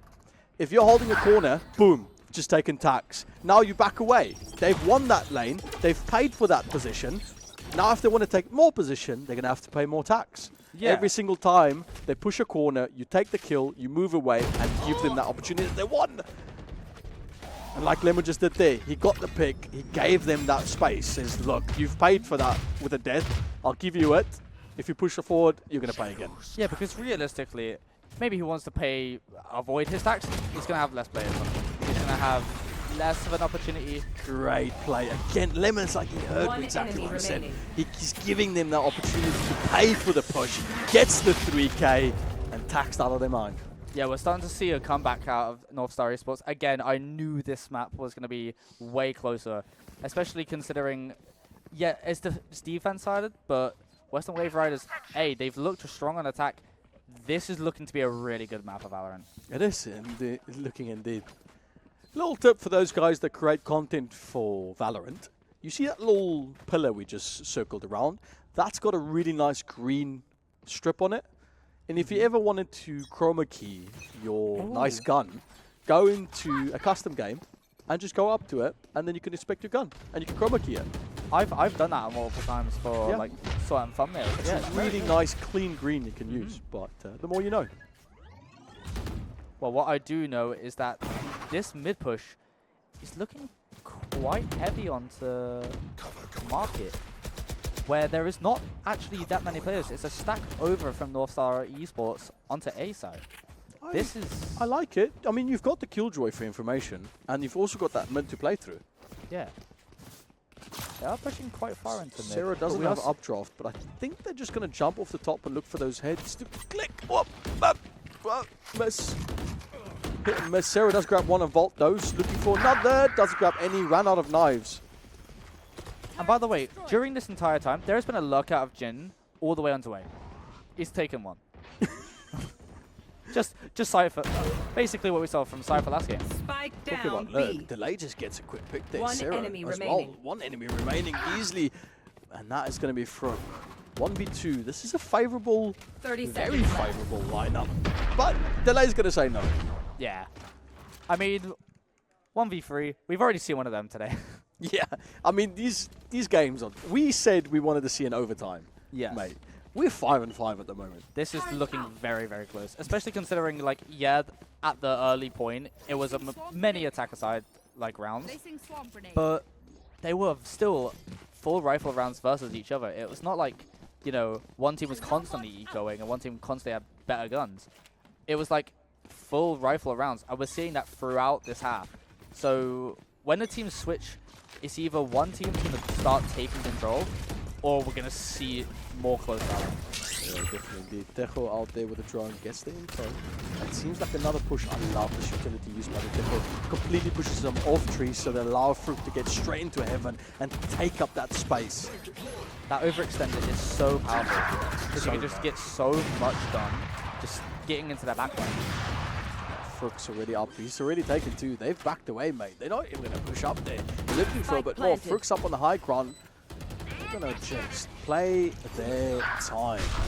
With Jin popping down that dome, looking for a bit more, but Frook's going to try and push that. Lewis is going to be there as well. Gets one for the team. 2v2 as Delay and Jin, both Killjoy's going to look who's the best. It's going to be Delay in this situation. 1v2 on the attacking side. Zinko needs to defend the spike. He sees a sliver. His teammate is none the wiser, but Lewis actually gets the trade, and it's going to be enough time. It's so close as well with that transfer onto Lewis, but hey, Lewis wins out in the end. I'm going to be real. I really, really did think he was going to win that clutch. That was so close. Last round. We're seeing so many close rounds on the bomb. Yeah, we are seeing a lot of close rounds. Yeah. One last round again for this half as well. One last round. It could be a 6-6. Someone help that teddy bear, please. I think it's outside. I don't think he can get out. No, it's kind of again, there's so many little things in this game. Full boxed. Yeah. I'll stop saying Fortnite stuff.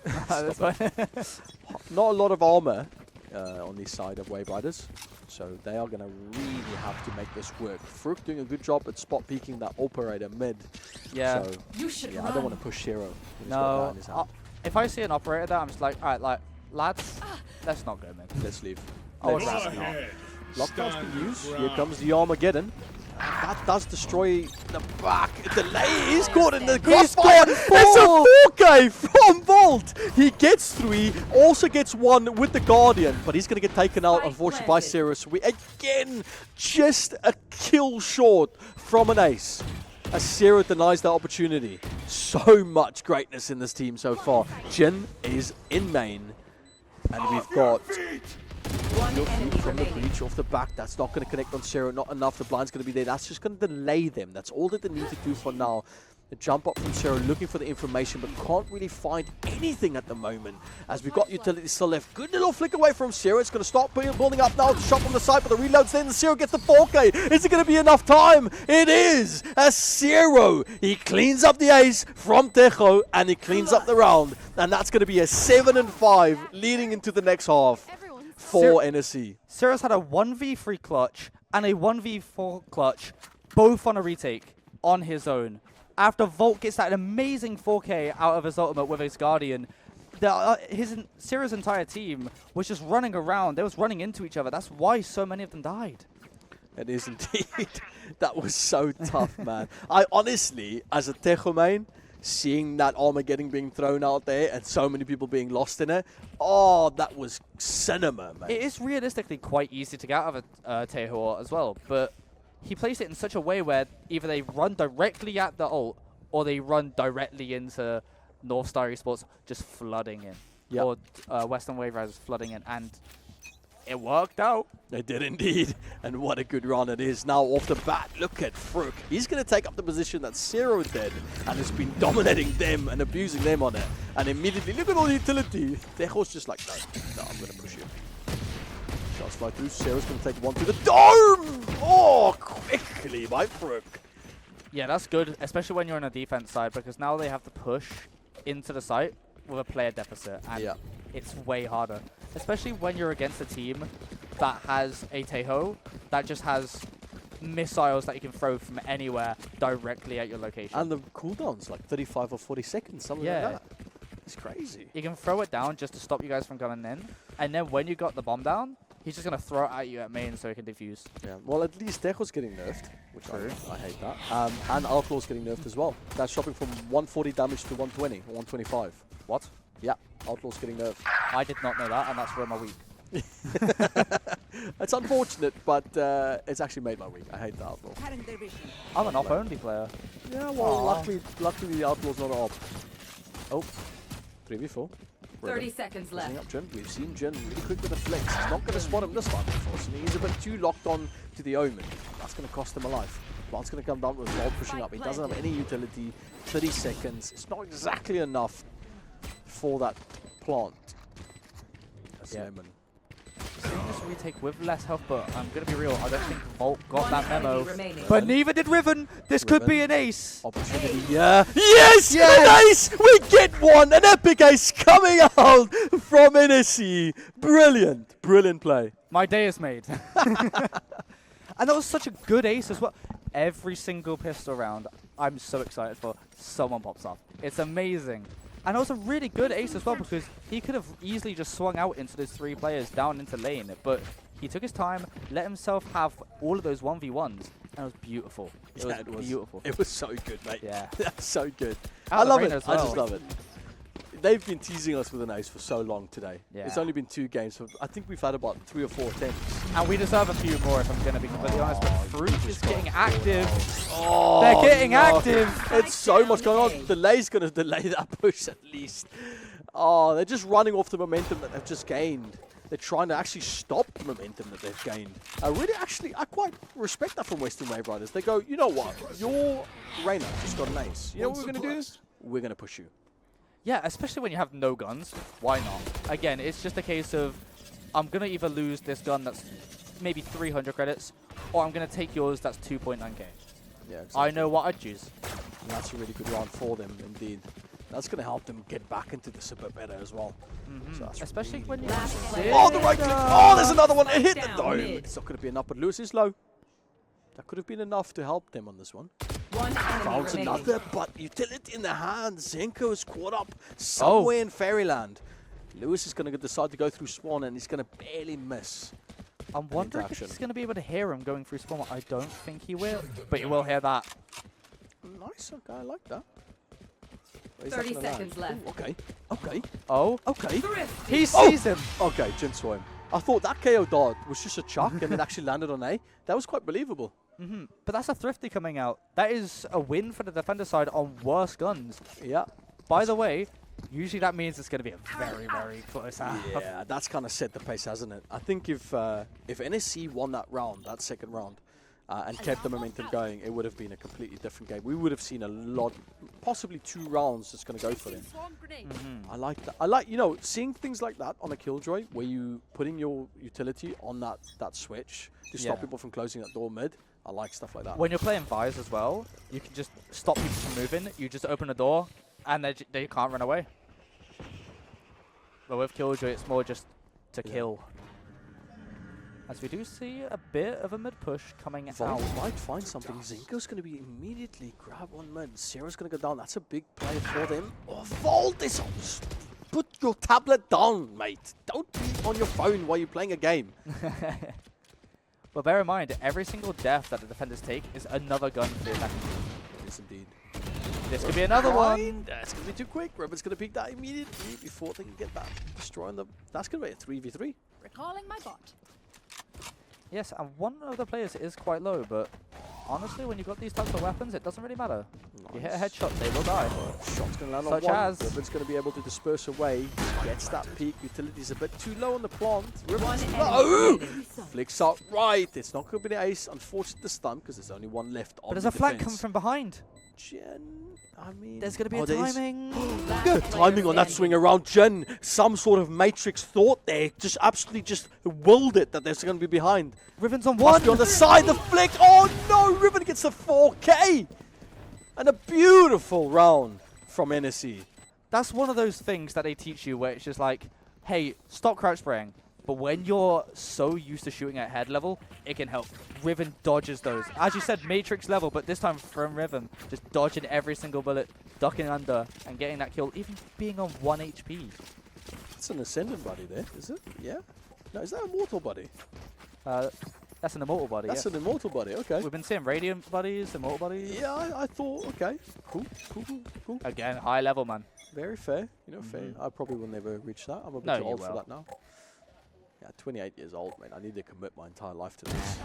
Just like Zinko on that sheriff. That's He just sent him 20 years to the future. Who needs a Vandal if you can just pop you like that with the sheriff? Oh, and that's Singularity. I think that's good. Yeah. Also, I would rather have a Deagle if I was one of these players, because it seems just that everyone's getting so many kills with Deagles this game. That's so prevalent with it. This is one dog, beautiful tap from Jen. So many Deagle shots coming out. Just landing on it all. Opportunity to push up forward, looking for a bit more. And nice from Frooks, gonna land quick with a few successions. Delay's gonna be last person standing. They don't have spike. It's on B. What do we do in this situation? I don't know. If I was Delay, I'd tuck my tail, I'd run the other way. But they know that utility was broken, man. So Delay's going to try and push this up. They've got the bot. They've got the information. And to be honest with you, mate, there's a lot of people on one spot. Yeah. However, we've seen Zero win in these rounds before, so I don't see a reason why Delay can't. It's just, I mean, that turret, getting information, these two players holding 30 spike, seconds left. holding a basically firing line. It is so. Keep the corner, goes immediately for the turret, so that's going to be unfortunate. I like what they did there, butting up. By the way, again, defenders side of the map, and we're starting to see some life out of Weston Waveriders. Starting to see some rounds coming back in. I'm going to be completely honest, we are on track for an overtime. We are. Which We've I'm been so scheduled excited in for it. It's been booked into the calendar. And we're ready for it, to be honest. I'm all tucked up, I'm all ready. They say ask and thou shalt receive, and that's what we've asked for today. I like the economy here. 4 sheriffs and 1 vandal. Riven has the opportunity to clutch out, and she also has the ult. So we could see a good player from the arena. if I was also on that team, I would be wanting to recycle that gun as much as possible. If if Riven dies, someone else pick it up. Why not? Drone is down. Indeed so. I like the Steo drone, man. I'm gonna miss him when he's nerfed. You can still play him. You can stay, yeah. I did that with Chamber. Like all the other prowlers, you can't really follow. The vision on the drone is just so good. And the fact that it just stops you from using anything is crazy. Yeah, it is. Well, any utility. Yeah. It doesn't disarm you. No. If you still have a gun, anything's possible. As we're going to see here. Fruit gets one. He doesn't care about the attacks. He's just going to push up straight forward. The shot's going to come on the side. The dash on the side. Utility's going to get popped down immediately by the teammate. The Fruit's going to get up 2. That's going to whittle them down to 3 and 4. Shots from Zinko. Barely misses, but does get 0 on that one. And that's going to bring them down to a 2v4. Spark's going to go down at least by the attackers, but the blind's going to come through. All they have to do is just wait and play this patiently. And they do still have this rifle, which is... Last player standing. Well, never mind. Yep. Which they is had the rifle. Dead. Another round coming out from Weston Waveriders, though. Good. A Really very good retake. Yeah, Weston Waveriders is getting themselves back into this game. And like I said, we're on schedule for possibly an overtime. So, defending side's pretty strong. I mean, that Killjoy is good. Breach just helps them so much get onto side. We don't have that with KO. But we do have 3 ultimates. Yeah. I would say, if I'm sitting on a Breach ultimate right now, take side, boys. It's yours. Because I'm just gonna Breach ult you. Yeah. And unless you get tagged by KO ult. Yeah. Does Breach, the explosion that Breach uses, the aftershock, does that still break KJ ult, or has that, is that been... I can't remember, because it doesn't do damage, does it? It knocks you up. No, I'm talking about his explosion that yeah. Yes, I think it does. Then, realistically, this Breach can just wait for the Western Wave, the North Star Esports' KJ ult to go down. And just completely negate it. Yeah, true, they could. Or KO can just, if KO and Reyna ult both at the same time and push aside, there's not much you can do. But post-block mode, they have an opportunity to defend that at least. So maybe it's right, just give them the sight, but it doesn't look like they want to. It looks like Western Waveriders want to take back control of this mid. Big push from Zero. Opportunity to look for something. A lot of shots through, taking a lot of hits. No real damage done. They got the orders come through. That's gonna Vulture's gonna. They don't know he's tucked with the utility. Shots on the side. Lewis will be able to grab one there. Lewis was right behind him. He didn't even see Volt. Volt didn't see him. Yeah, he tucked just before Sarah died, and he didn't know where he was. The ult to spray down Zinko. Don't stand still, mate. I know you got a Phantom, but you got to move. Again, like this. Lewis there with the suppression, extreme punch, does get one, so it's 2v3, 3 on the attacker side, 2 on the defense. We have still have Breach ult, it has been suppressed. He's going to use it, he's got the utility for it. Now this stuff won't really do too much because Jin is... He has to wait for Jin to break that. But there is delay. Why would you not check the corner, Jin? Oh, sorry, delay. Shot 6 streams, not going to be able to clean it up, and that's going to be around quickly for NSC. I mean, you put the bot down, give it a second to set up. I guess it's multiple factors. When you're on LAN, you're going to be stressed a little bit, and also when you're in a position where you have to start retaking and you just hear that beeping of that bomb, it can start stressing you out. And you start rushing, and then you die. And then you hear the crowd, you hear the casters vaguely. There's so much aura inside that arena. It's a lot of pressure for them, really. Yeah, which is why it's even more impressive to see players start performing so well. And both of these teams are performing so well. Zinko gets 1 on 0. Riven there with a clean note. This time it's going to be it. KO's going to pop the ult. They really need to push forward. But look at the utility dump. They're stopping them from building side. And every second wasted is a second away from KO ult. I will say, that is the Omen who is down from the defender side, which means they're just not going to be able to block off any choke points anymore. Delay, grabs Vol. Good pick. KO's a bit low though. No he's ult locked to play all the way up A. Yeah, he's not going to break the glass though. No, but they don't know he's behind the glass. No, he can just give it audio cues, got it. He could get 1 or 2 here unless it's gun spotted. Shot to be there. Delay grabs, not the second, but only 1. That's going to still get breached nice and low. So they've got an opportunity to still try and get killed. The concussion's going to come through. The jump down as well. The utility's going to get down there. Lewis, slightly low. Still safe. All Lemon really needs to do is actually spray that smoke. A few shots come out. Lewis there with the blind. One enemy Does grab remaining. one. Gonna be a second. That's gonna be it. Quick round from NSC. Nice little team play there. Yeah, you're really seeing them start basically flexing their muscles, walking around the map, just basically taking whatever they want. You see him, the KJ of North Star Esports, walking all the way up into tree, just taking anything that he wants. They're getting super confident right now. Yeah, it seems so. It's just confidence, isn't it, mate? Yeah. Yeah, you need that confidence. I mean, if I'm sitting on a team where my teammates got, you know, ace, yeah, I'll be confident. Yeah, to be fair. If yeah. you could do that, I could do that. Yeah, if my teammate's got a immortal gun buddy, then yes, I'm going to be more confident. 100%. Look at that. Just the aura from the gun buddy is going to give me the confidence. And I mean, ask him for his gun. Yeah. Sarah's got a Radiant one. Yeah, true. I want that one. Yeah, that one's good. Push up. I want that one. And I'll put for this ace side again. It's 11-8, so they really need to try a bit. Nice little dart. Still going to connect. Jet's going to push. Oh, he's going to take it off easily by Sarah. Loses there with the pressure. Immediately whittling them down to a 3v5. That's going to put them in a tough situation with delays there with the lurk, and that's going to help them out a lot. The shot's going to fly through. Tejo, Armageddon, ready. Is he going to use it? He's going to opt for shooting through. The back's got the shots through. More walls, but trying to play it through, but Lewis is a bit better in that situation. Oh, that was such a good push out of North Star Esports. They have thrown all of their util at like such good times that allows not only Sarah to come in when Jin is basically tracking that knife through the air, but it also just allows their teammates to basically insert themselves wherever they want. Again, they're just taking so much map control. Did you notice how Jin was basically... Oh no, it wasn't Jin, sorry. It was Delay. Had his bot holding mid, but was sitting right behind his bot because he was like... He had the foresight of a player trying to rotate through his own spawn. The amount of foresight that you need to have that is insane. That helped him out a lot. Like all round to see the Tejo push up forward with that drone. You need to try and stop the onslaught from NSC.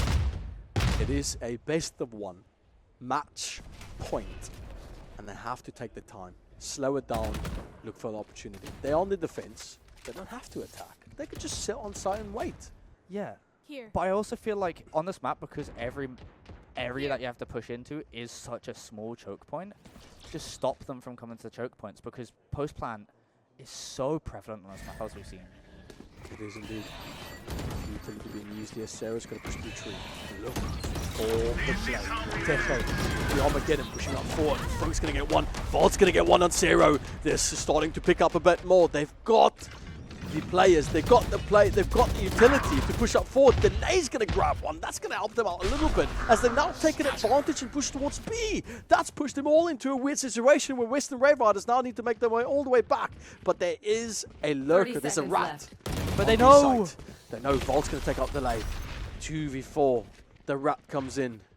Still in boathouse, but they don't care. Lemon's there easily with a pick. 2v3 actually in this situation. They get the spike down. There's going to be the big play from Breach as they're trying to push up forward. The blind's going to come through. That's going to give him enough time. Lemon gets the kill up front. A shot's going to come through. Lewis going to get another, but Extreme Pants gets the clutch that they need.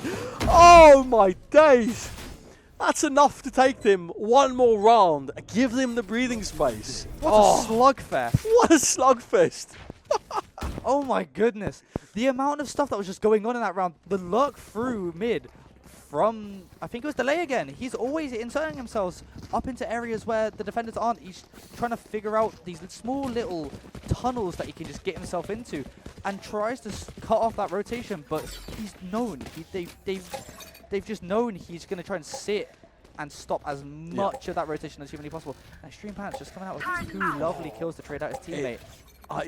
That Rolling Thunder, that was just... and the blanchly omen to see that happen. But before I continue anything, we got 4 ults available immediately from Weston Waveriders. They're going to use all of it. They got concussed with Sarah. He's going to have to cloud burst himself to try and push off the side. He dashes forward, no up top develop, but the knives is there, but the Zinko immediately denies that utility from the Jet. Lemon is there. Zinko again with a second kill as he's holding down the side with all that he has, but Ribbon takes it down immediately. 3K. Lemon comes through. Ribbon It takes another one. Extreme Pants in the clutch situation. 1v1, but Lemon comes through and he takes the round for NSE. Second game of the day, and what a show. Oh. What an amazing game. Oh my goodness. I can't believe the pure and absolute, I can't even think. That was amazing. Dude, the amount of just team play in so much chaos from both of these teams. They knew exactly what everyone else was wanting to do. And it was just a case of, all right, pull them up. Extreme Pants was put in a really uncomfortable situation twice in a row. And he almost won both of them. He almost did. And he was so close, but unfortunately it was not enough. Great game though for NSE. They made it show that are here to play. They want that Radiant Rumble trophy. They want to be the victors today. And they're showing it. They came to play. Blood, sweat and tears, Blood, man. sweat and tears. That was such a well-earned win. It was indeed. On that note, ladies and gentlemen, it was a fantastic game. We're going to take a quick and short 2-minute break while we set up for the lower bracket final, I think. And then there's going to be finals after that. So very, very big games coming after this. But we'll see you guys in a bit.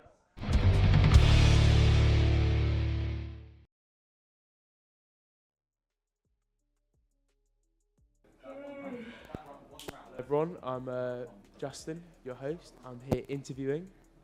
My name's Louis. I am the IGL for Northstar Esports. Now, the Northstar Esports team just won a very close match against the Weston Waveriders. So how are you feeling today about that? You know, it was obviously intense, palpitating, anything along them lines? We were a bit nervous when they were up a little bit, but only because we felt like we were making mistakes. We didn't think that they were like overpowering us to the sense where we didn't know what to do back. So it started off a little bit slow. We got it back to the half. We were up 7-5, so we had the advantage going into halftime.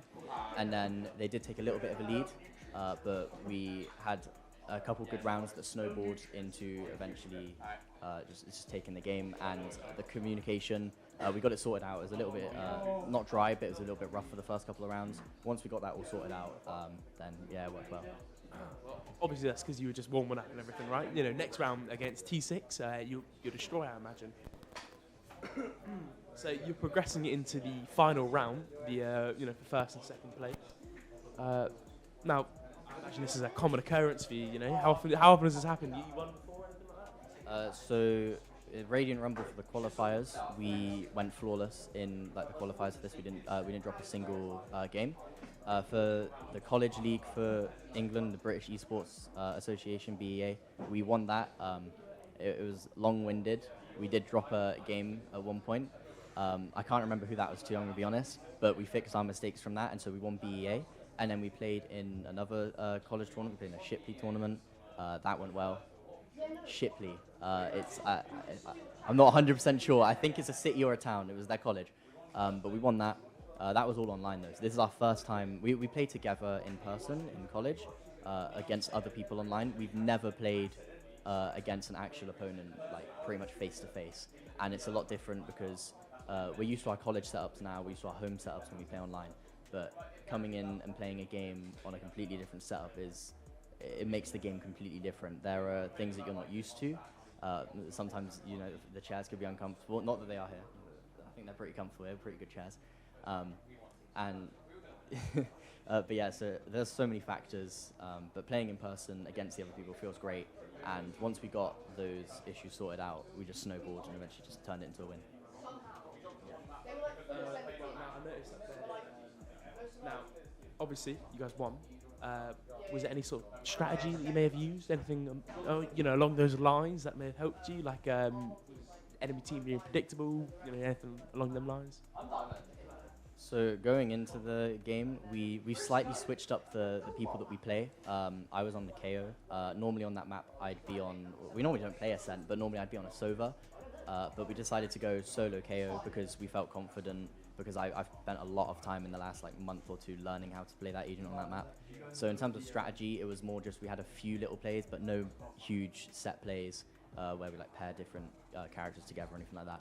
It's more like we see what we have at the start of the round and we use the 20 seconds. We talk, we come up with a plan, and unless something major goes wrong, we completely stick to that plan. In terms of our opponents, we've played against them before, so we kind of know their play style. They have had a player change, so it was a little bit different. A little bit different today because I'm not 100% sure which character they were on, but I know it's a different player today. And they came out using the meta comp at the moment. They're using Breach and Taeho, which is really impressive because you can't fight back a lot of the time. And there were rounds like you saw where we're stunned from Breach and then Taeho's missiles, we just can't do anything against it. And then also where the Taeho ult is so strong, he's getting nerfed soon, thank God. But the Taeho ult is so strong, it took out 4 of us at one point. And then luckily, Zero, our Jet player, our heroic Jet player, don't let him know I said that. Got all 4, got the round, and so because of that we started just snowballing and snowballing. We gained our confidence back, communication was a lot better, and we started to kind of understand what the other team likes to do. They had a lot of decent, I don't know if they were set plays or things they came up with on the spot, but they were really good at pairing like those agents together, so I think they've had a lot of practice. They seem like the type of team that have had a lot of practice, like they seem really close together. Our team's close, but it's not like, this is yeah, we're not super tight. Like we have like 1 or 2 friendships, but we're not like all 5 of us. We're not always going out and doing stuff. So yeah, it's just more working on little things in the game. And yeah, main strategy was kind of just counteracting what the other people were doing. Wow, you just took all the questions I had and you just answered all of them immediately. You know, I'm gonna have to think of another question here real quick. Is there anyone on your team that you'd like to just give a shout? Because obviously you mentioned Jet a minute ago. Now I was in the room when it happened. There was a few aces going about, maybe a couple quad kills. Is there anyone on your team you wanna mention? You know, helped you with that, anything like that? So obviously our Jet player, Zero or Tyler, he had quite a good game. Obviously I'm there with KO using my flashes, doing anything I can to help him. But when he's in a 1v3, 1v4, he consistently gets those. So it's like I don't 100% expect him to get it, but when he does get it, I'm not even that surprised at this point because he puts so much like effort into this game, and yeah, he plays so much, and it clearly pays off.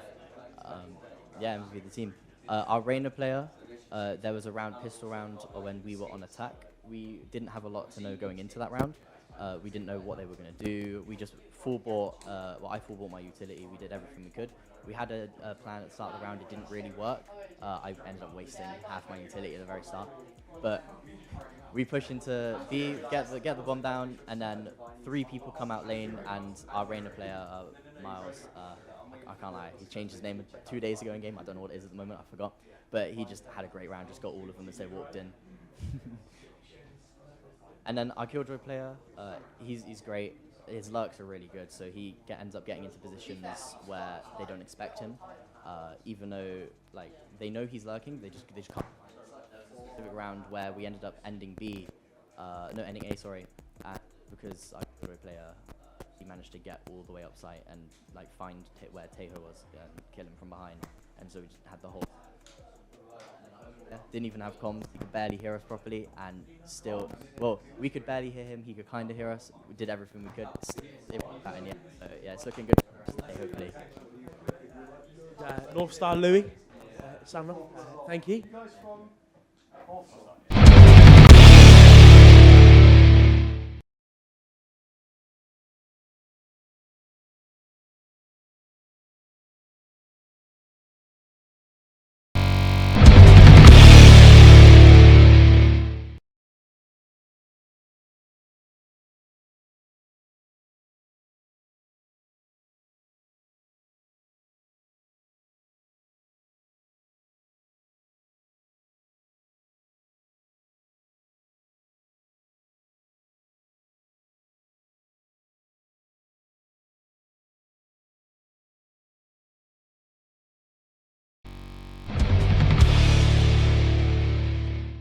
A region famous for its stunning moors and coastlines. But we're also leading the world in other ways too. Photonics, for example. And microelectronics. Technologies that are used in dozens of fields, from communications to aerospace. A thriving industry that will be worth £70 billion by 2025. In the Southwest, we've a unique capability in design, manufacture, and testing for reliable, failure-intolerant applications. We've got the supply chain The industry networks, and a history of pioneering experience in the marine and aerospace sectors. and we've got the people. People like us. 3,000 specialists currently employed in 175 companies. With another 3,000 students on relevant courses in our world-class universities and colleges. And we've got places like this. A purpose-built facility with a prototyping suite. And millions of pounds worth of equipment available to tenants. So we don't think there's a better place in the world for a photonics business. So why not come and join us?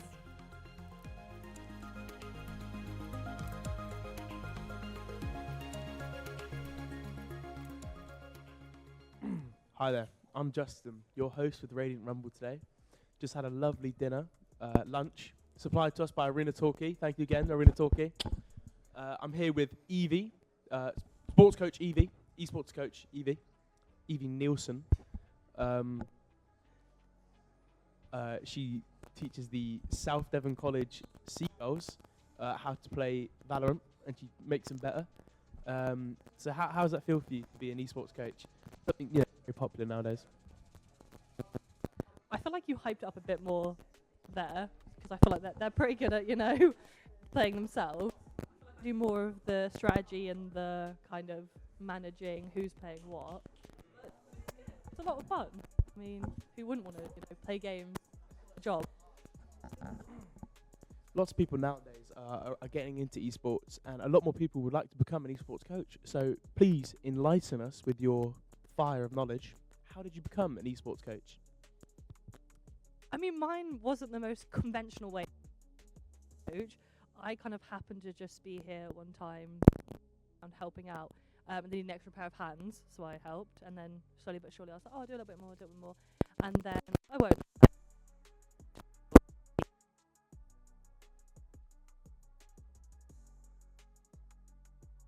Now somehow I'm esports coach of the Seagulls. So, I mean, it kind of shows it doesn't matter where you start, as long as you get into that scene, anyone can. That's the best thing I can offer to anyone, is get involved, find out where there's teams, anything like that, and just volunteer. That was Evie Nielsen describing how she does it for free as well. She doesn't even get paid. She has a second job. Now, from what I understand, the Seagulls were in this tournament and unfortunately were knocked out, obviously, because they're not here today.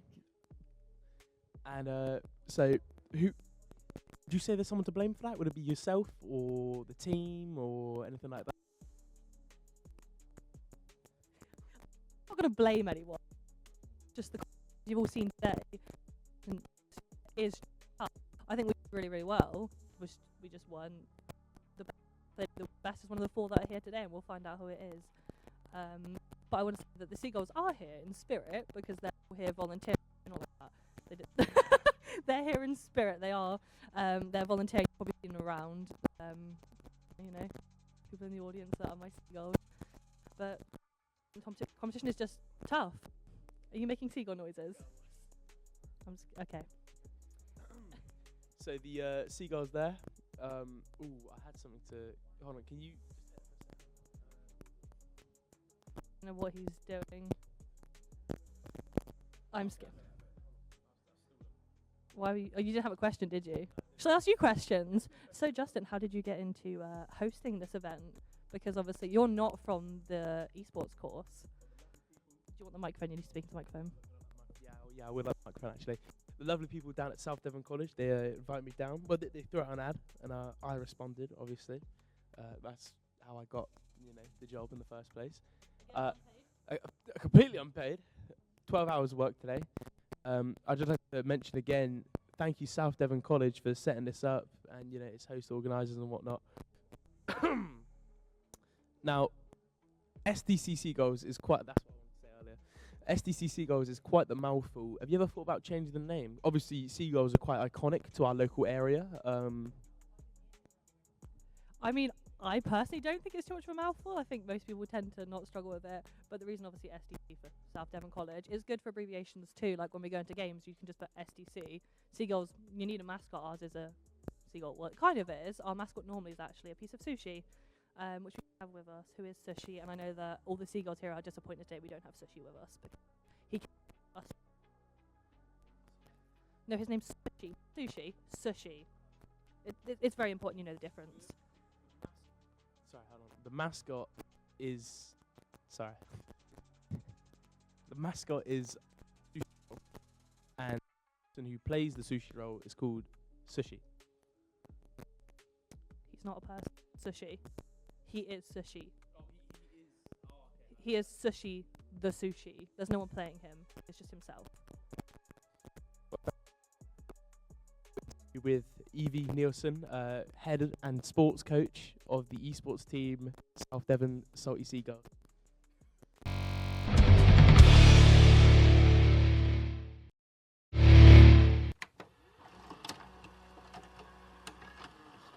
We interrupt your regular scheduled broadcasting for the following advertisement. Tired of the same old Valorant Pro gameplay?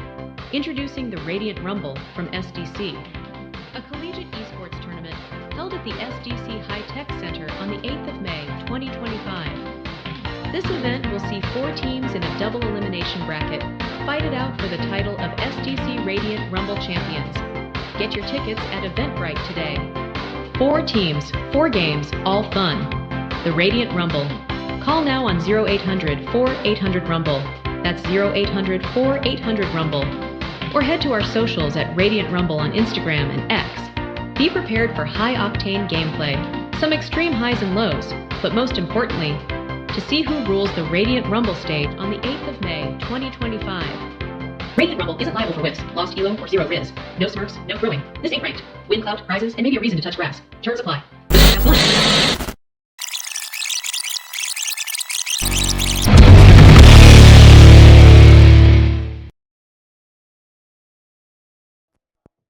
Welcome back, everyone, to the South Devon College Radiant Rumble. All right, now today is our lower bracket final, a best of 3 between the 2 teams battling for 3rd place. This is a battle between the Weston Waveriders and the Shy Cobras. Now, I really expect them to walk in when I say that. It should take about an hour. I'm out. Bye, guys.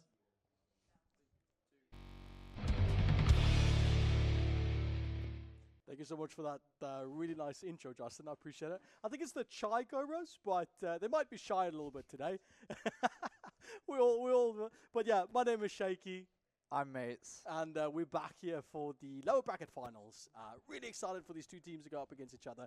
We saw Weston Rivals nearly miss out on opportunity to go to the finals against NSE. And we saw Chai Cobras also getting really close to potentially being the team that NSE goes up against. But as things go, there needs to be a winner and there needs to be a 2nd place at the end of the day. And that's what we're going to see today. We've got the 3rd place, in actual fact, going up. And that's going to be our low bracket final. Yeah, we're going to see Western Waveriders versus Chai Cobras. And one thing I want to also note is that both of their games, I don't care about how the rounds went. They were very close. We saw so much out of both of these teams, and they've had ample time, about an hour or so, at least for Western Waveriders, to kind of talk, see, hey, what's our issues, what's going wrong, and how can we fix all of this, you know, all of our dilemmas that we had in our games from before. Yep, definitely. I mean, there's a lot to learn from these few games. Obviously, Chai didn't have the most favourable start to this tournament, but it doesn't mean that it's over. I had a chat with a few of the players earlier in the lobby. We were having a nice little lunch, and according to them, they're keen to get it going. They're super excited to show you what they're made of, because at the end of the day, this is only a 2nd for this event. So some of these players, you know, this might be their 2nd LAN ever. This could be their 1st game as well, but you know, we don't know. But it's all good vibes and good fun. That being said, we've got a walkout ready for you guys to get into the lower bracket finals. So let's have a look.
kind of thought, I saw that one shit that Chaos was wearing and said, wait, I'm goated?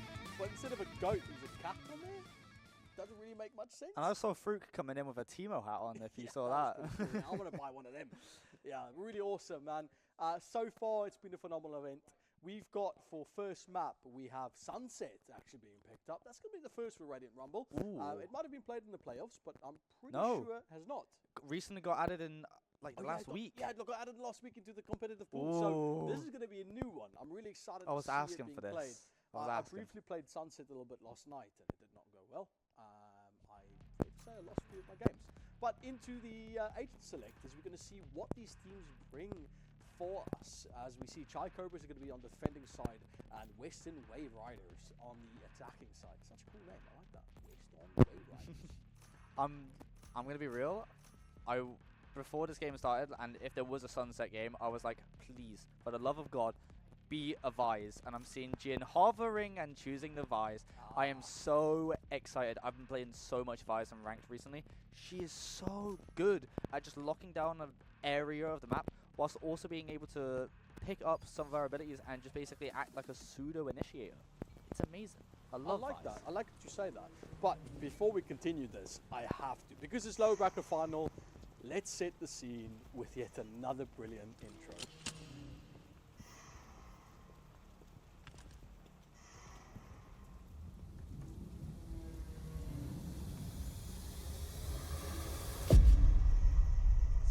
Ladies and gentlemen, welcome to a best of 3. We have the lower bracket finals, Cobras versus Weston Waveriders. Absolutely phenomenal event. Both these teams have been doing a great job of trying to keep their position in the tournament, but unfortunately we find ourselves for 3rd place. This is our first best of 3 for the day, so you can expect some hype moments, and in between a little bit of time to reset ourselves. So both these teams got enough opportunities to get themselves that coveted 3rd place. An opportunity in 3 games, mate. It's loads of opportunity, especially if this is not your best map. There's still at least 1 more and potentially 2 more, waiting for us. So I'm quite excited. I'm buckled in right now. And every single pistol round that we've had today has been intense. So I'm going to be really excited. Intense to see where we're starting off the bat. This is a pistol round, and like I said before, we are going to take it slow as we're trying to find the groove. Both these teams are going to try and figure out what type of strategy these teams are going to be putting out. Obviously, all teams have been researching each other extensively to try and find out what meta, what picks, what drop are we going to get in this game. And off the bat, we already have 1 gone for Try, and they're going to try and hold this on and see if they can defend the site. Yeah, especially when you're trying to retake into a site with a player deficit as another player goes down in the rival. There's a lot of trades coming in. It's super easy to just start snowballing once you get that 1 player, especially in pistol round. It is indeed pistol round. Uxie, we've seen him in a position like this. Like I said, my words were barely crawled out of my mouth already with a 3K. Opportunity possibly for an ace in a pistol round. 1 enemy remaining. Get a 4th one. Wait, hold on a minute. Can we just quickly wait? We've got a ghost in hand. Uxie.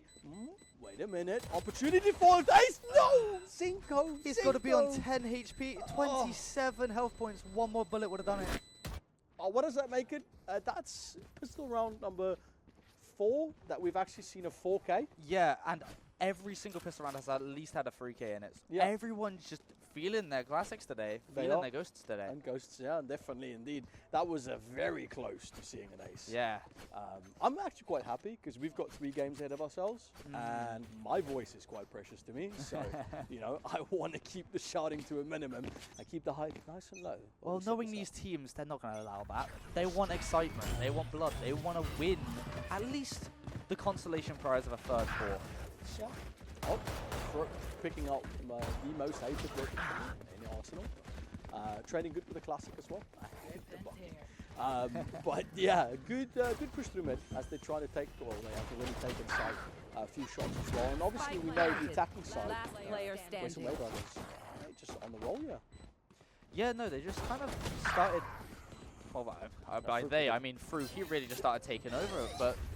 When you're against a bunch of classics, you can afford to be super aggressive, especially when you've got a Bucky in your hands and you're still super confident on that classic. Yeah. To be honest, Fruit, if you can hear me after this, you got a 4K, but I don't care because you used the Bucky. So it's technically cheating.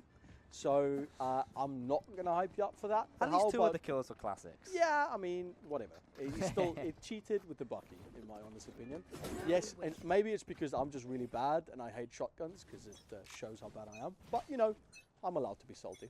I've also just realized that the entirety of Cobras are playing Phantom, which I don't think they did earlier, but if you consider the fact that every team is not playing full armor, that's quite a good strat.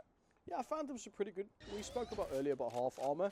If you go up against a team with a Vandal, you don't have to really buy, because one shot to the head is, you know, that's guaranteed kill. With a Phantom, you kind of force the enemy team to full buy on armor. Yeah, it really starts snowballing into your economy. You have to spend an extra 600 every single round, as we do see a lot of trades coming in. Bolt with that out for... Yeah, Jen with the Guardian as well on Josh. Good trade. A little bit of a reload. Unfortunately, Duragon went down there. Sorry, that name is just... I don't know, it sounds like a curse. But you still got Uxie. Yeah, Uxie as well is a bit of a weird one. I like the name. It's all creative. Last player standing. Uxie's going to go down. Jet's going to be last one. Planted. This is their buy round, so... Yeah, no, they realistically did want to convert this. It's not ideal, but not the end of the world. It's still very early on. But he will end up going to try and save this gun, which, yeah, you might as well. I mean, then you can start, you know, giving it to other players in the next round. When you start dying, it's basically just going to start recycling it. Yeah, you have to... this is where mind games start playing in. When you're doing a best of one, it's all about, you know, doing your all in that one game, and that's it. You know it's over. But with the best of three, you can play the time a bit more, right? Yeah, no, you can really start trying to, like, extend, especially if it's an endurance game, because some teams, you know, it's their first LAN, they're not going to be really used to the big stage, and then when you start dragging out rounds, it's really just a game of, hey, who's got the most stamina for this game? Yeah, stamina indeed. I think, well, endurance as well, really, because you have to make sure that you're pacing yourself through this. It's, you know, it's a LAN event. Oh, look at that. That's it's almost like that's Radiant Rumble. Yeah, it's a Radiant Rumble penguin right there. Look at that. That trailer that you guys showed, was that where it was... Did you guys find the skate park and then film it there? No. That's where all the adverts were recorded. Yeah. Missed that opportunity to put a Radiant Rumble on that skate park, though. Next time. Okay, I got you. Production said next time. By the way, this Vice is doing something really smart. They're throwing their flash through the wall and then instantly popping it. It gives them information if someone's on the other side. Very, very good. Very true. It's one of those... Whoa, that's going to be unfortunate. That little blind, a bit too much for them. I like the way that Volt just pushed up on the side. Zinko grabs himself here. Last player standing. And last player standing. I mean, they are on an eco, but this is really good momentum for Weston Waveriders. Planted. Yeah, no, it seems like they really have just carried on their momentum from the game from NSC. They're just super confident, just peaking and just, you know, wanting to win their gunfights. They probably obviously know that they haven't got the best guns, but still, they're playing super confident for the start of this map. Yeah, I mean, they have to. I think they have to try and break the mental, you know, at the end of the day. I like to compare, and it sounds weird, I like to compare esports to MMA, you know, a bit of fighting. Yeah, no. Because you always see this grand... people having a go at each other, you know, there's the weigh-in and they're shouting at each other. It's all really just a mental game at the end of the day. Yeah. So the more you can break that mental, that's 90% of the game won for you. Because especially when you're, you know, in the middle of a battle, it can be virtual, it can be in real life. You know, it's all about, I'm going to win this game. Afterwards, you know, everyone's loving, but, you know, it's not like that in game, is it? No, it's not. No, it's not. You have to keep that mental strong. Talking about mental, we really have one down for Cobras. Uxie needs to be the champion on this side to lock it down. That's going to make it really difficult. They're going to push through that cage. Uxie's making a really good job at repositioning. A few shots going to come through. Gets two, actually. Spike planted. Watch out a bit more. They just need to buy a bit of time because they've got a few on the back. Volt's going to push out immediately, but Volt's going to grab two. That is only... Oh, Phoenix is good with the Bulldog. Might be able to grab more. Not enough. 2v1. Fade is low. So it could probably be a guaranteed win here. And that indeed is going to be so as KO picks up that round. And we get a first round of the best of three going to Cobras. I was going to say something really mean and that they've already tied what they had in the game earlier. But I'll give them the benefit of the doubt. Earlier, they should have had more. What do you mean you're about to say something? You said I'm Oh, about yeah, to say something mean, and then you said it anyway? I'm so sorry. I'm about to say something. I was about to say something mean, but I'm just going to say it anyway. Yeah, that one's on me. My bad, Choco Cobras. But to be fair, I feel like maybe that is a turning point in all of their players' mentals, where it's like, we can win rounds. Earlier we could have won 6, 7, maybe even 8. They could have won earlier. It's just a case of they weren't able to close out rounds. They know they can, and they have 2 maps to prove it. And I really, really do hope they can prove it in this game. Oh, they will. They will definitely, and they've got the opportunity to do so with a best of 3 as well. But it does seem that we're still going to keep the pressure coming from Weston Waveriders as they are pushing towards this A site, choosing to go through the right-hand side here. Nice clearing as well. Yeah, no, usually the left-hand side is a bit of a meat grinder, but AF Fruit comes in with the ultimate down into CC. An amazing opening that allows the rest of his team to enter onto site. Get the bomb down. And just start taking ones. Yeah, and that's going to be Jet taking this once, grabs another opportunity, dashes away, but the blinds stay immediately with the paint canisters behind. And to be honest with you, you can't really go anywhere with all that utility be throwing on top of you. When there's an explosion behind you. Okay, yeah, you know it, mate. You know it. There we go. That's what I like to see. I want someone to get an ace and stand up, and I want the camera to find that, because that would be so fun. But I will say, yeah, when you've got an explosion behind you, an explosion on top of you, you can't see, pray at that point. Yeah. There's not much you can do.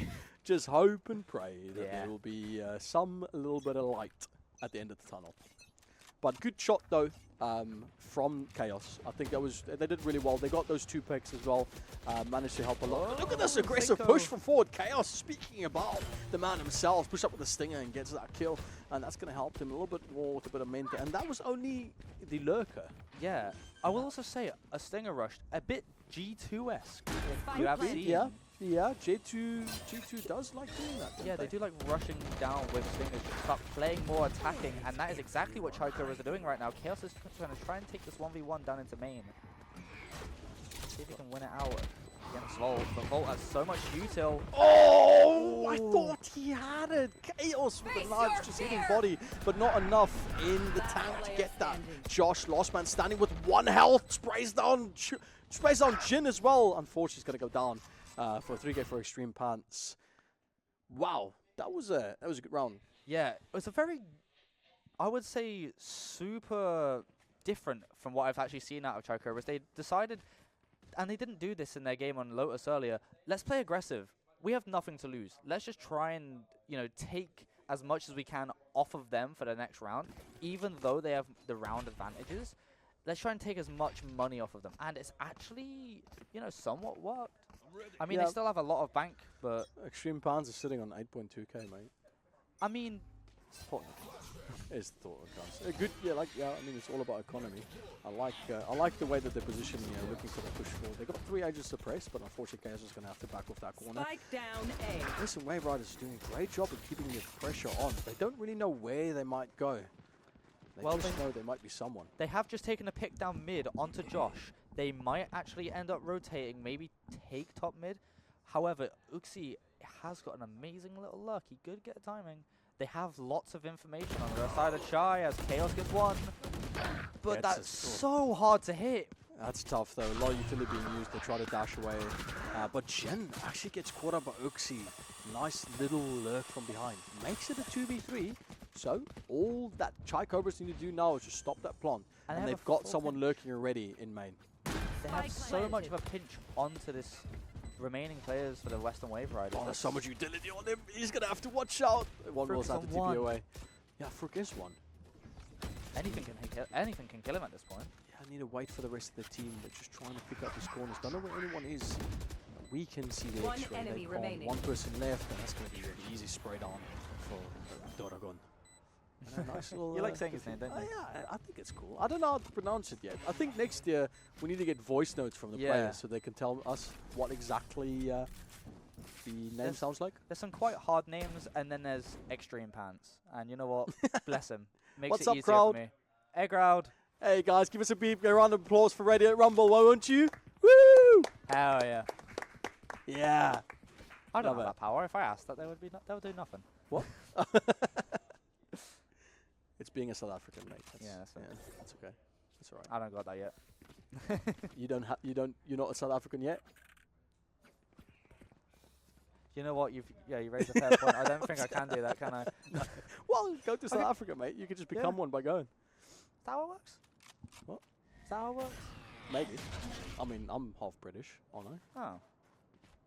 This has raised so many new possibilities for me. Just eat a lot of red meat, mate, and you're basically there. Fair enough. Well, we are about 9th round into this first half. It seemed to be starting to slow down. We saw a lot of early aggression, haven't we, from Weston Waveriders? Yeah, and seeing how varied these rounds are, I would not put it past the teams if they are like still relearning this map. That has, bear in mind, just come back into the pool. Like, they're still trying to feel out what they can do. They're limit testing a lot of the time in this map, as I've seen. There's an entry on the site, and he gets a lovely pick onto Will. Yeah, and that's going to be the spike planted for them as well. 3v5, they've got the spike planted down. Durgan's going to go down, unfortunately, to Zinko, as they're now applying the pressure. Chaos is stuck down a box, just trying to wait and see if they could get anything from this. Big blind from Volt, but he's already gone. Big spray from the sides. Chaos grabs one, looking for another, but Zinko is a bit too much on it today. Crosshair placement, just proving too good. Very oppressive pushes.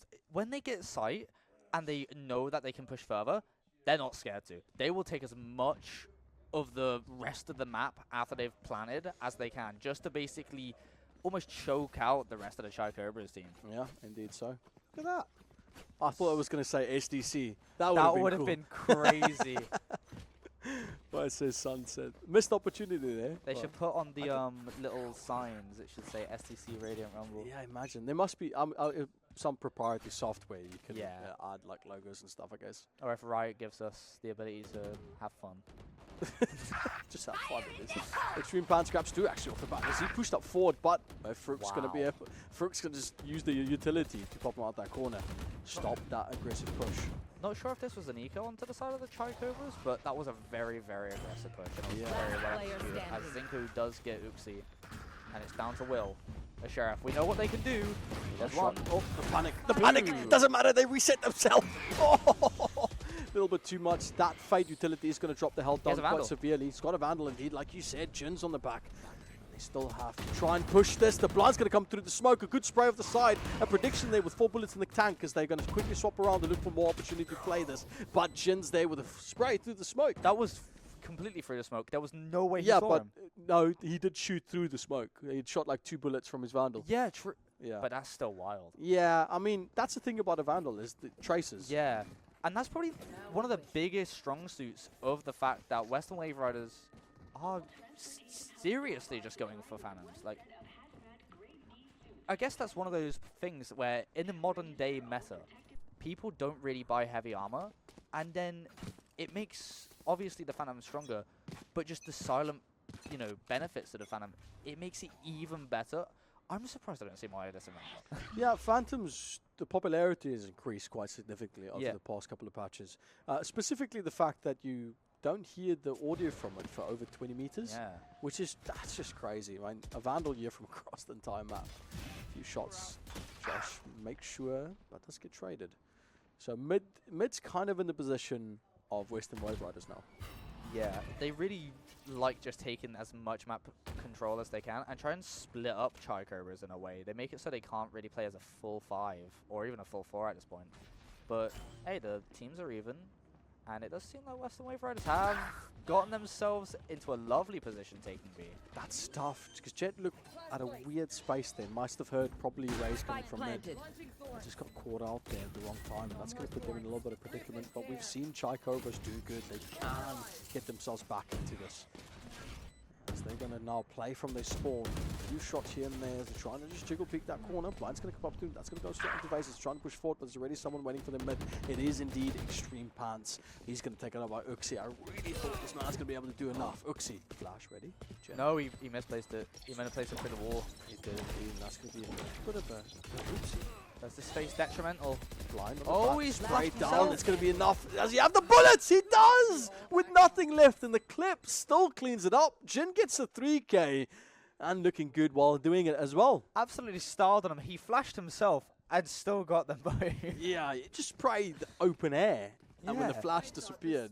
And that's the nice thing about Phantom, is that just that pure capacity of the clip. Yeah, and the fact that it does control better in a spray. So even if you don't really know where you're spraying, as long as you still control your mouse slightly, it should be fine.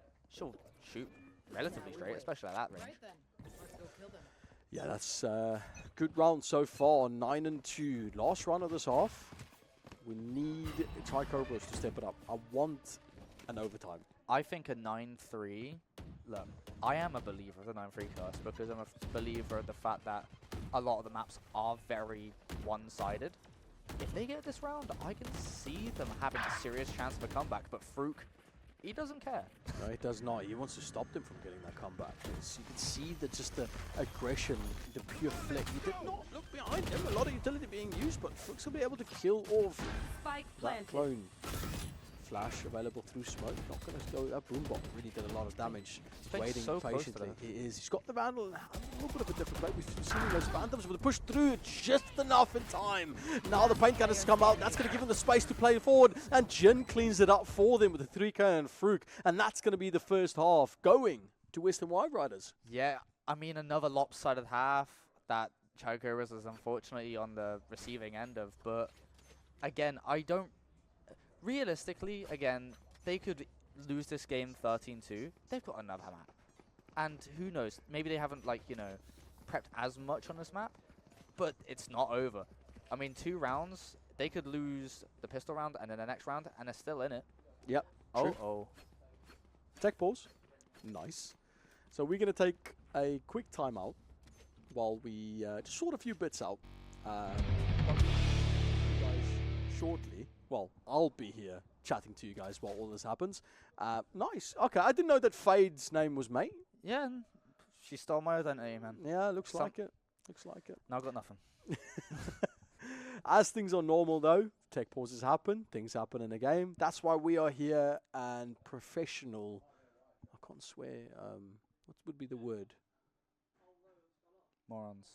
No, I was going to say I can't think of the word. I blanked out. Professionally being able to talk about things that doesn't really matter. We while can just yap. blabbing. Yeah, professional yappers. That's the better word. To There we use. are. But yeah, talking about the game in itself, Cobras a little bit behind, 2-10.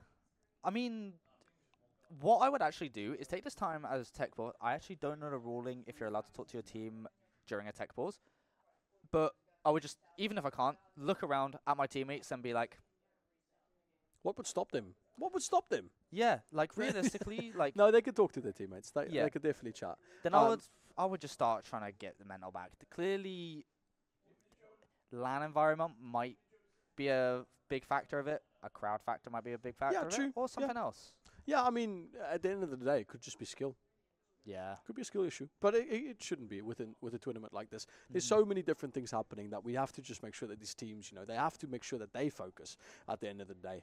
It's a lot to focus on. There's a lot of pressure. This is not a best of 1. This is a best of 3. And they have to make sure that they're locked in as much as they can. There's a lot going on in a LAN event. You're not at the comfort of your home. I know as a lot of people can say that's played LAN. You don't have your own keyboard sometimes. You don't have your own mouse. Sometimes you do. Your desk height could be different. It could be small things that you're used to back home. You just don't have the comfort of it anymore. Yeah, and sometimes it's just a case of when you go into a LAN environment, so many more factors can get into your brain before the game, mid-game, after a game, that can start making you forget a lot of things that you might have practiced, a lot of just fundamentals. Maybe makes you start feeling, oh, I need to start doing more, which can start making you do more mistakes. It's just a big snowball of things that just keep on rolling and just getting worse. 100% I agree with you. The snowball can happen, 100%. But we don't want it to happen now. We want Cobras to take it to overtime. Yes, my voice is going to hate me tomorrow, but who cares? I'm here to give you guys the best game possible. And that's what's important. Me and Mate, we here to compete. Mate threw his game on purpose so he doesn't have to complain at LAN today, so he can cast with me today. So it's all good. Don't tell Evie. Actually, do you know what? I actually did check the stats and it made me feel way better about myself. It was good. The playoffs was good, man. You guys played really well. We got the. If we have a 13-0, are we? No games have been 13-0 Nothing's yet. been 13-0. No. So if we have another, if we don't have one, I still go down as the only person in Radiant Rumble with 13-0. Well, your team. Well, my team, Yeah, yes. yeah. But our team. Yeah, but would you're go sitting down. here now, so. I'm joking. No, it's all good. I mean, I would have never been able to play at the level that these guys play at, obviously. That's why I really know that deep down, Chai Cobras can really come back in this because I know how good they are as a team. Like, we didn't beat them. And I was playing. Was I playing well on that day? I probably wasn't. But, like, they are a good team. I know a lot of the players on Chai Cobras. I've seen them play in other playoff games. Yeah. And it's like, I know for a fact that if they just, like, maybe sort out one or two more things, it seems like a lot of the time they'll get a player advantage and just throw it. Like, in the nicest way possible, they will throw it. And I think it's, again, getting to that point of maybe desperation to start getting more rounds in. Yeah. You want to start snowballing all of those rounds in, Yeah. and it just won't work out for them. Yeah, I mean, I want to say a lot of things, but at the end of the day, I've gassed it before, and when you've got the team that you're talking about sitting just a wall away from you, I'm quite careful, because I still have to walk to my car in the parking lot. So, well, that's the thing. I do think both teams, even at 10-2, are going to be able to, no matter what, get through this game. I know either team. This is still any team's game, by far, because we have seen good things out of Chai Cobras. It's not like they've been getting completely steamrolled. Not even in any game they've played. They haven't been getting steamrolled. yeah, I mean, yeah, I think it's been good. But moving on to the grand finals we got today, we have NSE. They've been phenomenal in the game against Weston Waveriders. And then we've got T6, which I also was one of our favorites. So that's going to be a game to watch. Yeah, especially with, I'm going to be real, T6 has a very peculiar way of playing the game, but it's one that I personally really like, where you kind of try and get into the other team's head, see, like, what you can do to tilt them as much as humanly possible. We saw their Cypher constantly lurking on Lotus, just getting as many one kill, and it would snowball. Because, again, especially when you're in a LAN environment, if your head goes... Yeah, you have to take advantage of things. I think it's more. It's exactly what you say, and then some. You have to. I mean, an event like this, people are going to make mistakes, and you have to try and take advantage of it. If it means lurking past points where there should be something set up to stop that lurk, and it allows you to get kills, why not? If I'm a Cypher main and I'm pushing through, let's say I'm on A site and Ascent, and there's no utility to stop me from pushing through that main, then it's gonna be crazy. Especially when, you know, your util works everywhere else, might as well just be a little bit productive whilst you know, got time on your hands pretty much, and just, especially if that opens up a part of the map where your teammates can come over, it makes it even harder for the other team to read. So, 100%. Yeah, so we're taking a quick pause while we just sort a few bits out. But please be patient, stick around, grab yourself some snacks, grab your aunt, your uncle, if you've got a pet ferret or dog or parrot or whatever, or bring them over, come watch the stream, bring your family. I'm good, I'm South African, we don't really have computers back home, so I'll explain to you what's going on. Don't worry, I'll hold your hand. So bring your family members over and watch this event, but we'll be with you guys shortly, in a bit.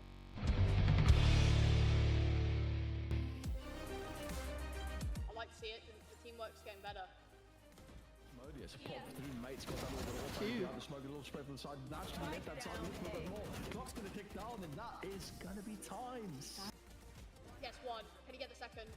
He can, and that's another round for the Cobras. That is 9-0 to Cobras right now. As he swats out the guns, we've got to try and get a little bit of extra ammo, but the blood's going to be there. No shot's going to come out from Crazy. My name is Sarah, and I am currently Ascendant Peak Radiant. My name is Louis. I'm currently in Ascendant 3. So my username is Brook, and I'm currently Ascendant 1, but peaked Immortal 2 last act.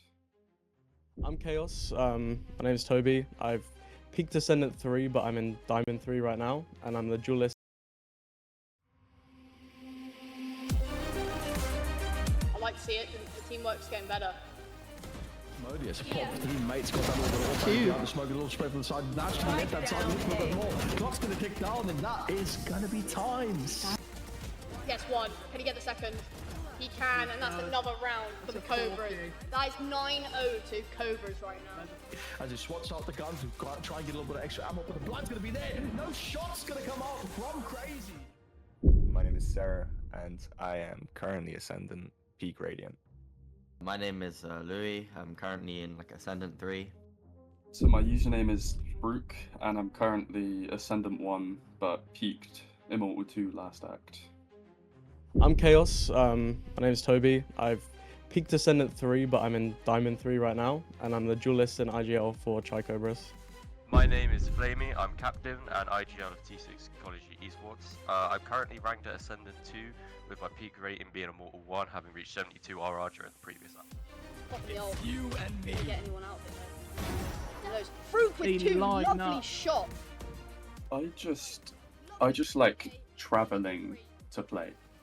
Like that's what I'm most excited about. I don't know much about any of the other teams that are going, so I don't know what to be nervous about. But I'm just kind of excited to travel up there and just go and play. Have a good mental and just be patient when you play. Because nothing's going to happen instantly, and the moment that your mental just cracks, it's over. Because you're going to start playing wrong, you're going to start making plays that just aren't you, kind of, and you're just going to mess up. Honestly, just playing competitive is just fun enough, and then you see like other people play, so like in VCT and whatnot, so obviously you would want to play, so joining like a college team is kind of fun, and then I guess you just play tournaments from there. It's just, I don't know, it's just all fun really. I'm not gonna lie, I really haven't even looked at the teams too much. I've just kind of been focusing like, oh, I just need to be consistent there. I'm not too bothered about teams. I just want to like play consistently and do well each game. For advice, honestly, just don't stress too much about like doing well, playing the game. Just have fun, honestly. If you have fun, 9 out of 10 times you're gonna be doing better than you would be if you were stressing about it. I was basically a Rocket League sweat on console before I got a PC, and I sort of like played that a bit, and I was like, damn, if I actually train this, I could be pretty good. I was never good at it, but it sort of gave me like the inspiration that if I trained hard at something, I could really go for it. Yeah, and then obviously when I got my PC, I got Val, and I was like, it was like a light bulb moment. It just clicked, and I was like, oh, I can actually train this.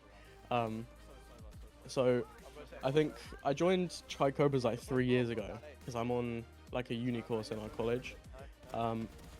So I joined when I was gold 3, and I just sort of went from there. I'm now peak Ascendant 3, so I think as a team we're just excited to see what sort of the other teams have, and just genuinely getting into games and playing other teams, because we're a whole new team. I'm the only person who's been on the team before, so we got loads of new players, and we're just excited to play games, play against other teams. And I think in terms of like nervousness, I don't think we're particularly nervous about anything, but when we were on stream before, it adds a lot of more pressure to the game. And since we were a new team back then, I'm wondering like how it'll affect us this time around if we get streamed. Just dive into the opportunity. I mean, when I joined the Val team first, I didn't know anyone. My friends played Val, but they weren't interested, so I just sort of went there by myself, got into it. And the best thing about a team is like building the chemistry and getting to know more people anyway. So my best advice is just don't be nervous and go for it. Believe in your own ability, even though if other people are higher rank, don't let that stop you, because I've come a long way as well. Started playing Valorant just over a year ago, and it was my first ever video game, like let alone competitive video game on keyboard and mouse. Throughout that time, I climbed from bronze to Immortal. I started with Fortnite. I played on mobile, so like an iPad. I had the opportunity to play with like some of the best mobile players in Europe, where I earned like some earnings. In that time though, I developed my skills to a point where I found myself playing with top Fortnite players at the time, like Benji Fishy, for example. Just a coincidence he plays Valorant now, but yeah, that really helped me develop my passion for esports, and provided me with valuable insight into gaming, which I've taken into Valorant so far. And we are back. Sometimes it's as simple as just kicking a power brick. That's what happens in a LAN event. Sometimes the power points are too close to the players and they freak out a little bit and they give it a kick. And then 3 PCs turn off at the same time. Yeah, and then a little bit of miscommunication. Some people start leaving because they're like, oh, well, fair enough. And then well, we got it sorted at the end of the day. So we're going to jump straight back into it. Luckily, they've got all of it saved. They teased us with the little animation. No, it's fine. We'll see it again. Hopefully. So, yeah, we won't see any actual eliminations from the players, so we won't see any kills, but we know how it's been going so far. But it is pistol round, first round of the second half, and we're just going to take it from there. Honestly, not a better time to have something like that happen, because realistically, it's just starting that. Yes, indeed. And frenzy shots from Zinko. Okay. Crazy. Calm down. Wait, hold on a minute. Calm down. 4K. Need to relax, mate. Just take your time. We need an ace from you, an opportunity. Yes! And Zinko gets an ace off the bat, straight after the tech pause. 4 with a frenzy, 1 with a ghost. Big play. Well done. Honestly, makes the tech pause slightly worth it. I don't mind it now. It wasn't too long, and hey, I get an ace out of it. I'm happy. Every single pistol round. I'm telling you, this might be the tournament with the most high quality, like in terms of entertainment pistol rounds ever. It's amazing. Every single pistol round is just cinema. It is cinema is the right way. As you can see, cracked as always these players are.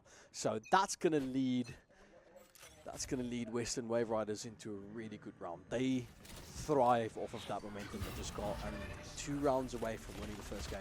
Yeah, and again, I will say, like, even though, like, Chai are down 1, like, you still don't want it. You don't want to be down 1, like, especially in this position where any round now at this point will basically cause your game to be over, but it's not possible. Good pick out from Chaos. Good play from Chaos as well. He's really low. He's 11 HP and he still managed to find something. Plant's going to come down. He's going to be in time. Jin's shooting through, trying to stop the plant, but he can't lock it down. 1v4 with the Jet, that's really low, and indeed that's going to go quickly as they're looking to find a bit more with that area. Shot's going to fly through as everyone looking to try and just get this vault away. The fade's there with utility. And should find enough. Bearing in mind, this was a buy round for Weston Waveriders, so yeah. This is really good for Chai Cobras. They managed to destroy that economy. I mean, at this point, they can only really take it 1 round at a time, so seeing this, they'll happily take this. I love the awareness to look behind for any sort of lurk, even if they can get a few picks here, just to destroy the momentum that they got, and they're going to have to run away. Can Volt get a pick as, the spray on the side! Whoa! Actually gets Duragon and goes down to the spike, and that's going to be brilliant for Weston Waveriders, because that's just completely removing all of that gain that Chai just got. Especially if that Chai player did have a deagle, like, real Sheriff. If he had a Sheriff, you could drop that to another player. That's 2 players with potentially less weapons coming into this round. So yeah, no, that pick was quite huge. And looking onto the side of Western Waveriders, they're doing something really smart, not buying. They are like, boys, 11-3. Yeah. Why should we force into this? No, we've got time. Yeah. 100%. And realistically, it just makes this round even more crucial for the side of Chug Cobras. They can't lose players at all. Yep, they can't use any guns. Yeah, they're going to be facing everything next round. So it's such a good play as well, just to not buy, because you know you're probably going to lose out on a few plays, but anyone you can take with you is phenomenal. And there again, Fruit grabs Josh, and that's going to be 1 player already. Big jump up from Fruit to look for something more, as both teams have lost someone. I will grab Cinco, so far doing good, but we've got 2 players on the side of Chai Cobras that's falling a little bit low on health. Did not look to the left as Fruit grabs yet another kill, sitting on 2. Paint canisters. Jump up forward with the classic, gets the right click, doesn't have the ammo for it as Chaos cleans that up. But it's actually still 1v1. Jin cleans up the round for Weston Waveriders. It should have been that should have gone to Chai, and with classics in hand, they clean up that round. That is 2 back-to-back thrifties from both teams. That is insane. That's unfortunate. Match point for Weston Waveriders in this first game. I'm gonna be real. That is so, like, that would crush me if I was in this. If I was in the seat of any of those Tri-Cobra players, I would be just devastated, because it's basically like, oh, we've got so much chance now that we've won this round, and then it's just taken away. Well, luckily you're not sitting there. Yeah, and it's Chai. Luckily. And hopefully we can get them to push back in, because we don't want this to be a 2-0. We want it to go to 3. That is the dream as a caster. We want the most out of this event as we possibly can. So hopefully Chai Cobras can get a little bit of momentum back and just go on a winning spree for the next 9 rounds. Honestly, it's happened. And speaking about happening, there's already 2 they got. Chaos is going to spray down through as the trades there immediately and just failed to spot the jet on the right-hand side. And it's just as Chai seems to be getting a lot of momentum, the Weston Waveriders are just there to stop it in their tracks. Shot's going to come from the Major, does manage to grab 1, grabs 2, and that's going to help them a little bit, but Chai is still a 1-man deficit. He has Fakes the plant. He's holding. Looks for the play. Right clicks it in. Does have 2 flashes, a bit of utility, and an ult to use. But we don't want to use too much. Oh, that's unfortunate. This is really rough for that flash. Oh, he's perfectly dodged it. He can't, but utility from both sides. Jump over the top. He's going to be able to spot it. Vault cleans up the first round with an Hail Mary from the side. Gets the advantage. And Weston Waveriders. Wow. And honestly, those were some crazy rounds of that half. That was like always back and forth, back and forth, back and forth. And I mean, sadly, when you're 10-2, you can't really afford back and forth. No, you can't. And that's going to be it for that first round. The first game is going to go to Western Waveriders, but like I said to you in the beginning, this is a best of 3. Opportunity for Chai Cobras to still go back into this. And there's so much that we still got going. That second game is going to be Ascent. And we know Ascent is a very special map when it comes to switching around. But yeah, we're going to take a short 5-minute break while the team's set up for the second game, and we'll see you shortly in a bit.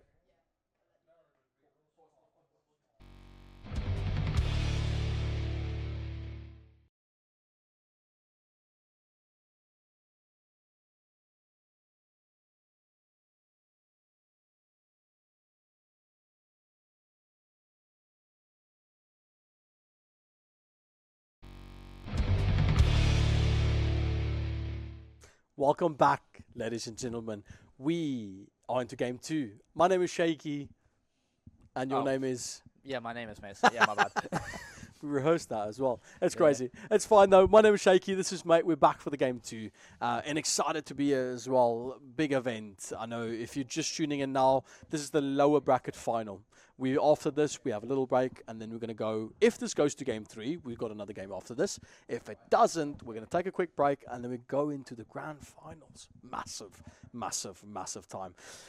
We're going to jump straight into it. The next map is going to be Ascent. Depending on who you speak to, it could be your favorite map. It could not be. But we had a... yeah, okay. We had a really interesting game previously. Western Waveriders showed us what it means to be good.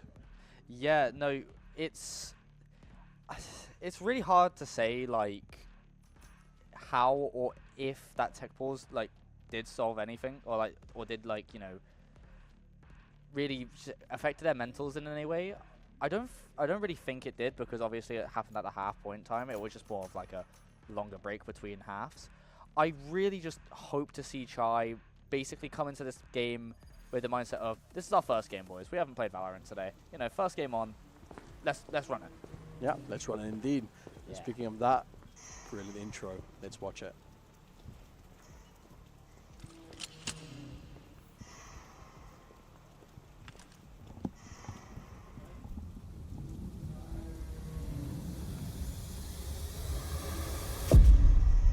Game start. Welcome to the second game of the low bracket finals in Radiant Rumble Volume 2. If you're the audience right now watching this game, I want a big, massive round of applause for these players. They have really been showing us a phenomenal day so far.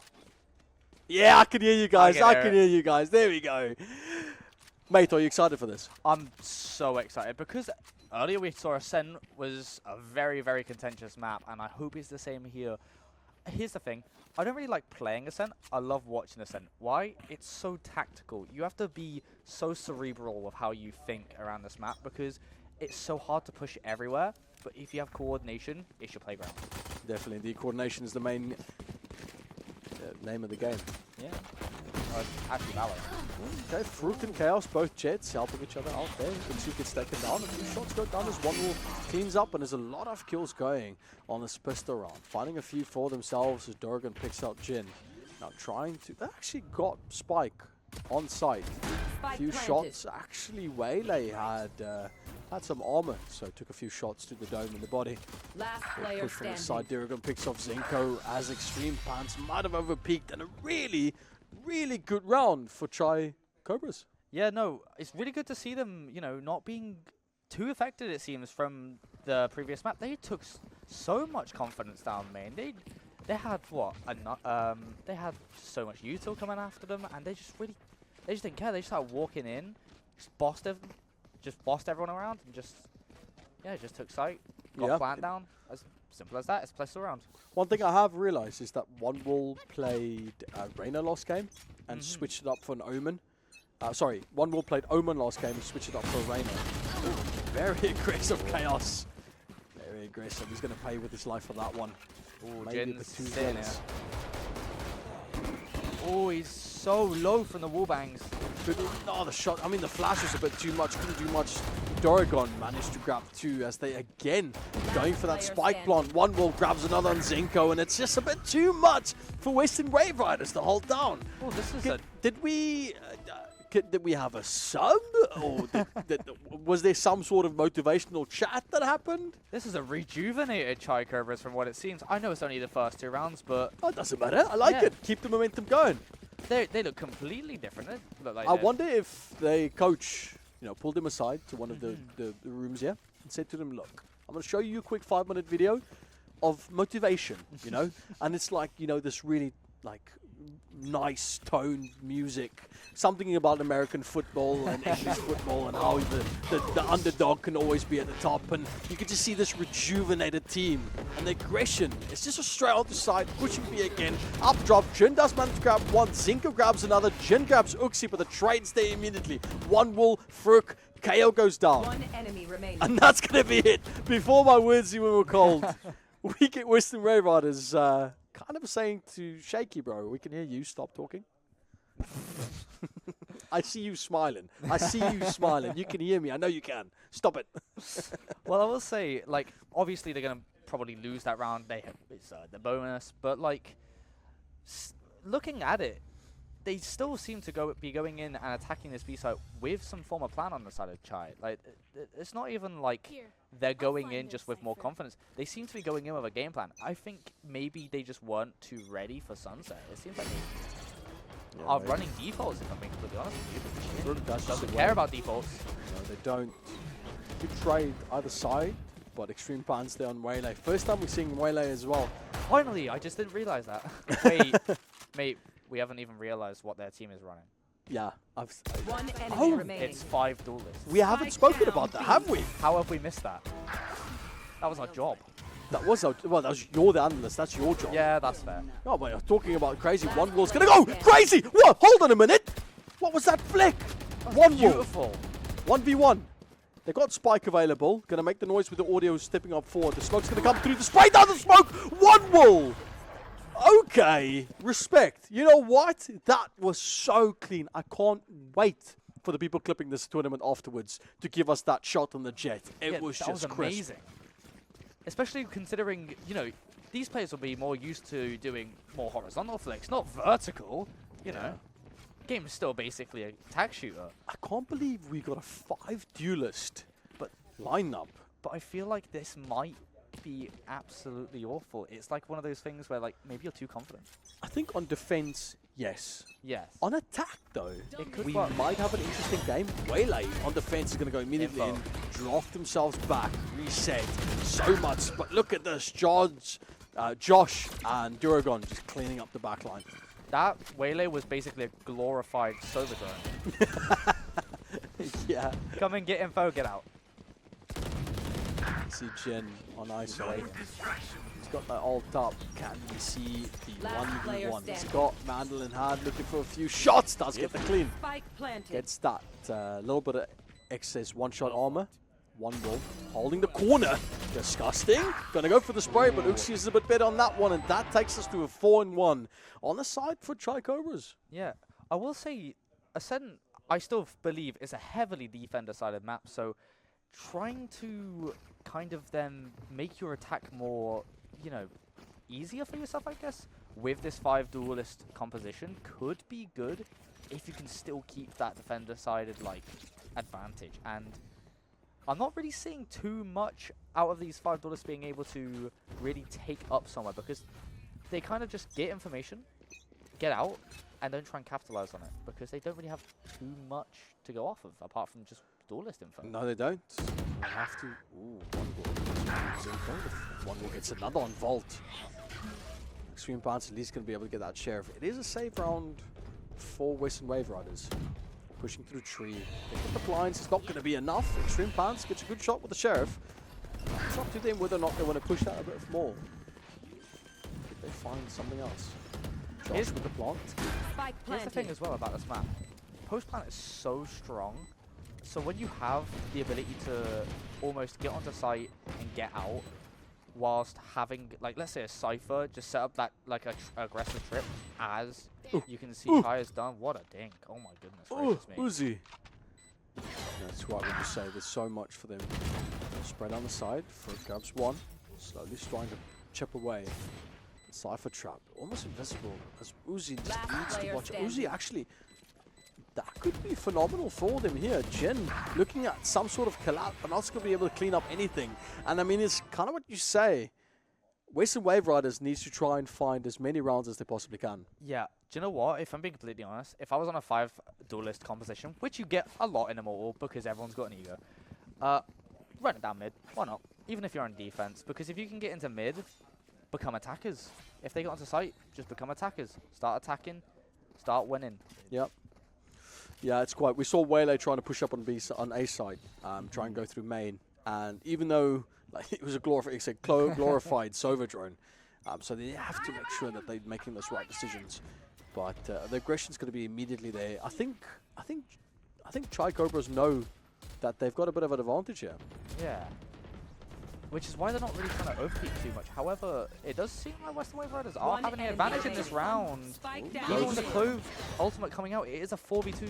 One enemy Still clean up. Vault cleans up one. Daragon's going to be there for the trade. It's going to be a 1v3. Stole could do something. Suppresses one. Knows that someone is there. Flash in the hand. Still trying to find something. The shot's going to go through the wall. Have to try and take their time here.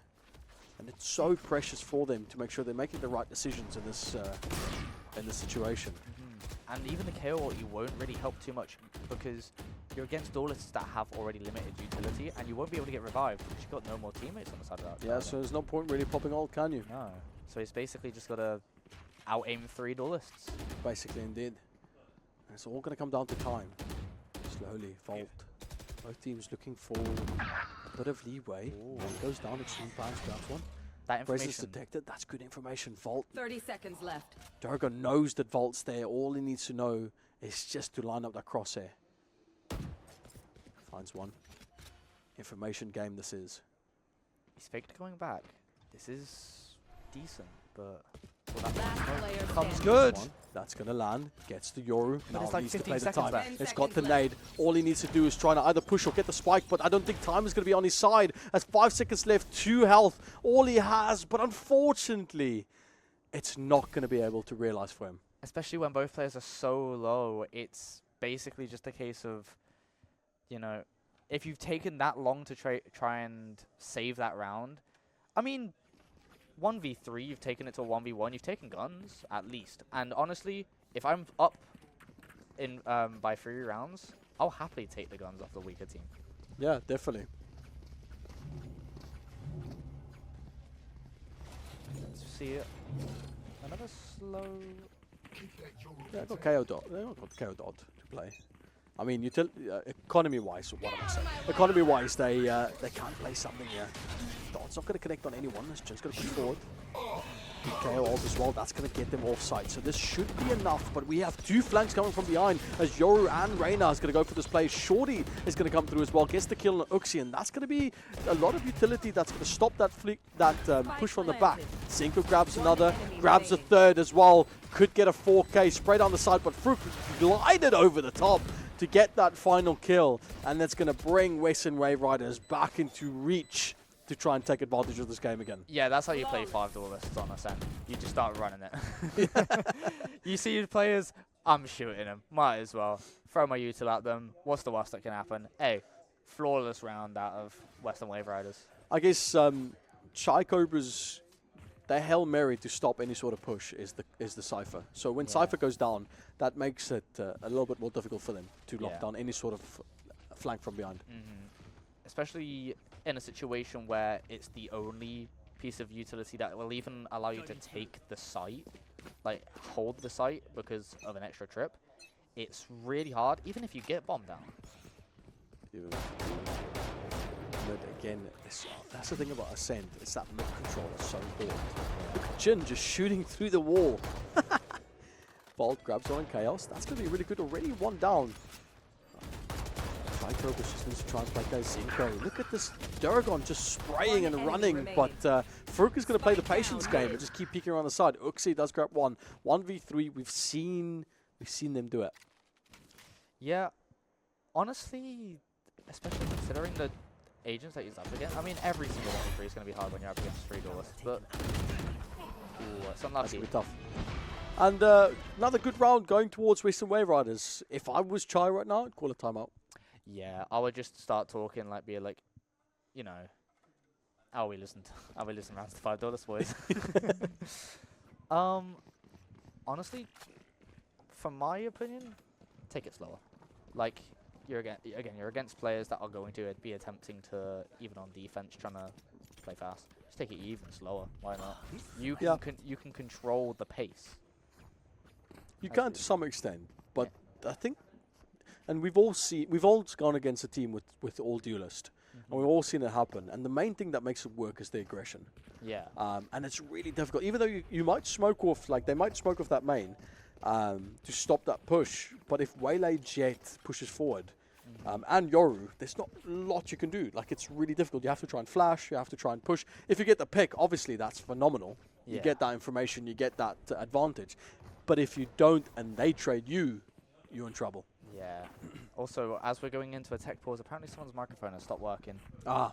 But hey, how has happened? So we can continue yapping about Valorant. So that's all I care about. That's the most important part.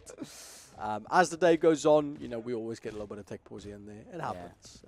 But so far, it's been a phenomenally good and I think quite a chilled game, to be honest. Remember, at this point last year, what it would have been probably halfway through the first map. Yeah, the amount of tech pauses. Yeah, remember we were casting off the main screen inside the dome at one point. The budget has given us headphones, and honestly, godsend. Sponsors, yes. Sponsors. It's amazing companies that help events like this really thrive, and that's the most important part at the end of the day. Huge thanks to them, honestly, to help basically fund such an event like this and make everything possible. It's amazing because, especially in the UK Valorant scene, there's not like an abundance of tier 3, tier 2 Valorant going on. So it's basically helping, basically kindle the lower Valorant scene and helping other players discover what they can be in the esport. It's amazing. I mean, it comes down to you, the viewer, watching right now. If it wasn't for you guys, at the end of the day, it's analytics, isn't it? Exactly. So in order to sponsor an event, you need to know that people are watching. So for people like you, we're eternally grateful to be able to watch this event today, enjoy it with us. And it means that I can come out to an event and cast like this alongside you as well. Yeah, so even when I don't make it. Yeah. Yeah, I would have cast it alone, it seems, if you gone through. So I appreciate you for losing that game. No worries, man. I definitely tried. As we do go in. Yeah, we're back into the game. Extreme Pants just getting that really important pick on Waylay. The most lethal Sova drone of all time. Yeah, it seems so. Remember when you used to be able to attach a classic to a Cypher cannon? That was mad. Vault picking up another on the operator. And this is, another from Zinko. Look at again, it comes down to the aggression.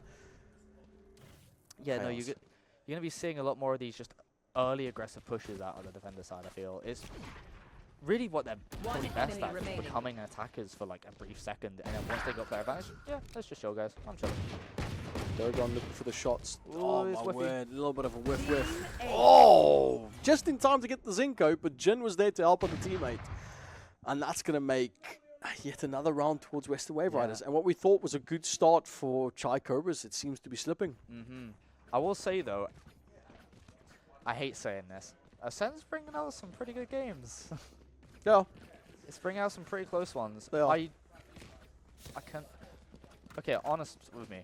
Can you see this going to overtime? Yes. I also can see this going overtime. Even if it's not overtime, I want Look, I don't want to cast this curse, but I want Cobras to win this purely because I want the best of 3. Yeah. I want it to go to 3. It just makes for a little bit of a more content, especially for the audience watching out there. It gives them a bit more games to watch and enjoy, really.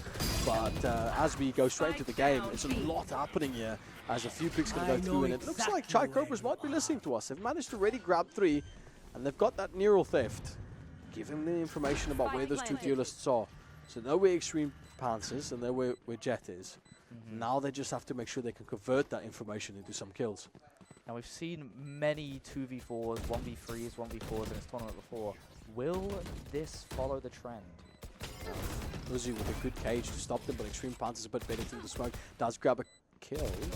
Needs to watch out for the shots. Reina smells as a rat lurking around the corner. Gonna go for that 1v1. Last person standing for them, and Chaos gonna be there for the cleanup, and that's gonna put them 6-5 with a really tight round. This looks like NSC versus Waveriders, to be honest. Honestly, it's why, again, even though, yeah, I've been giving them a lot of stick for not being able to take a lot of rounds, I haven't really ever counted Chai out. Like, they are so capable of winning so many rounds if they just play a little bit more with each other and play a little more calm. And it's probably the best thing that they're against such an attacking comp, that they can learn and basically just feel like they have to be forced to start calming it down. And it's clearly working. They're playing some very good Valorant right now. They are playing some really good Valorant indeed.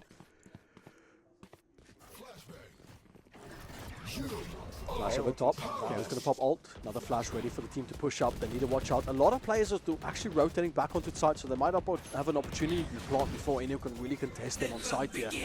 Reina's going to pop off ult, and they're now trying to, as best they can, just hold the onslaught from these duelists. Chloe's going to get taken up, but does pop the ult, and that helps them really reset and get back into the thick of things.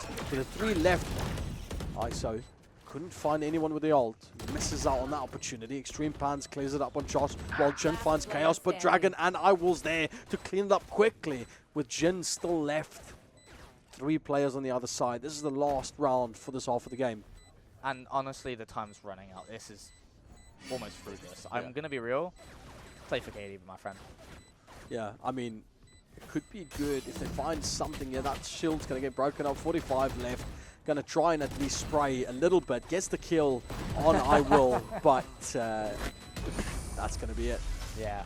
7-5 half for Chai Cobras. Honestly, this could get interesting because, again, we are seeing a $5 comp now going onto their attack side, but we're also seeing the team with a Cypher go onto their defense. So it's basically, we've seen the 2 teams on their, I would say, arguably weaker sides. We're going to see them on their stronger sides now.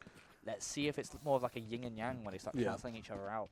If I was Chai Cobras, I would have typed in chat, GG good save. Yeah. Nice shorty. Yeah, nice save, mate. Ain't the old Bucky. You can't snipe from there. Nice save. Last round, nice save. Getting ahead a little bit. Ooh, look at that. Volt's going for... Oh, no, I thought it was a Volt. Who's drinking? What are you drinking? Nice. Mid-sip, mate. That was lovely. What are you drinking, boy? Nice little aggression. Here it comes. Was Ooh, that a some little B-hops. 360 jump with Food. the flick? Relax, relax. Zinko looking for those shots, finds one on Chaos. This is where that 5 duelist comp really comes into play. Jet pushes up with the cloud burst to look for more information. Daragon actually gets a kill on Zinko. That's going to stop the Reina from pushing in some of the only blinds that they really have. But Extreme Pants is there to clean it up really quickly, taking out the Reina and the Clove. And that's going to leave only the Cypher and the KO left. And look at that. Extreme Pants cleaning it up with Frick helping out as well.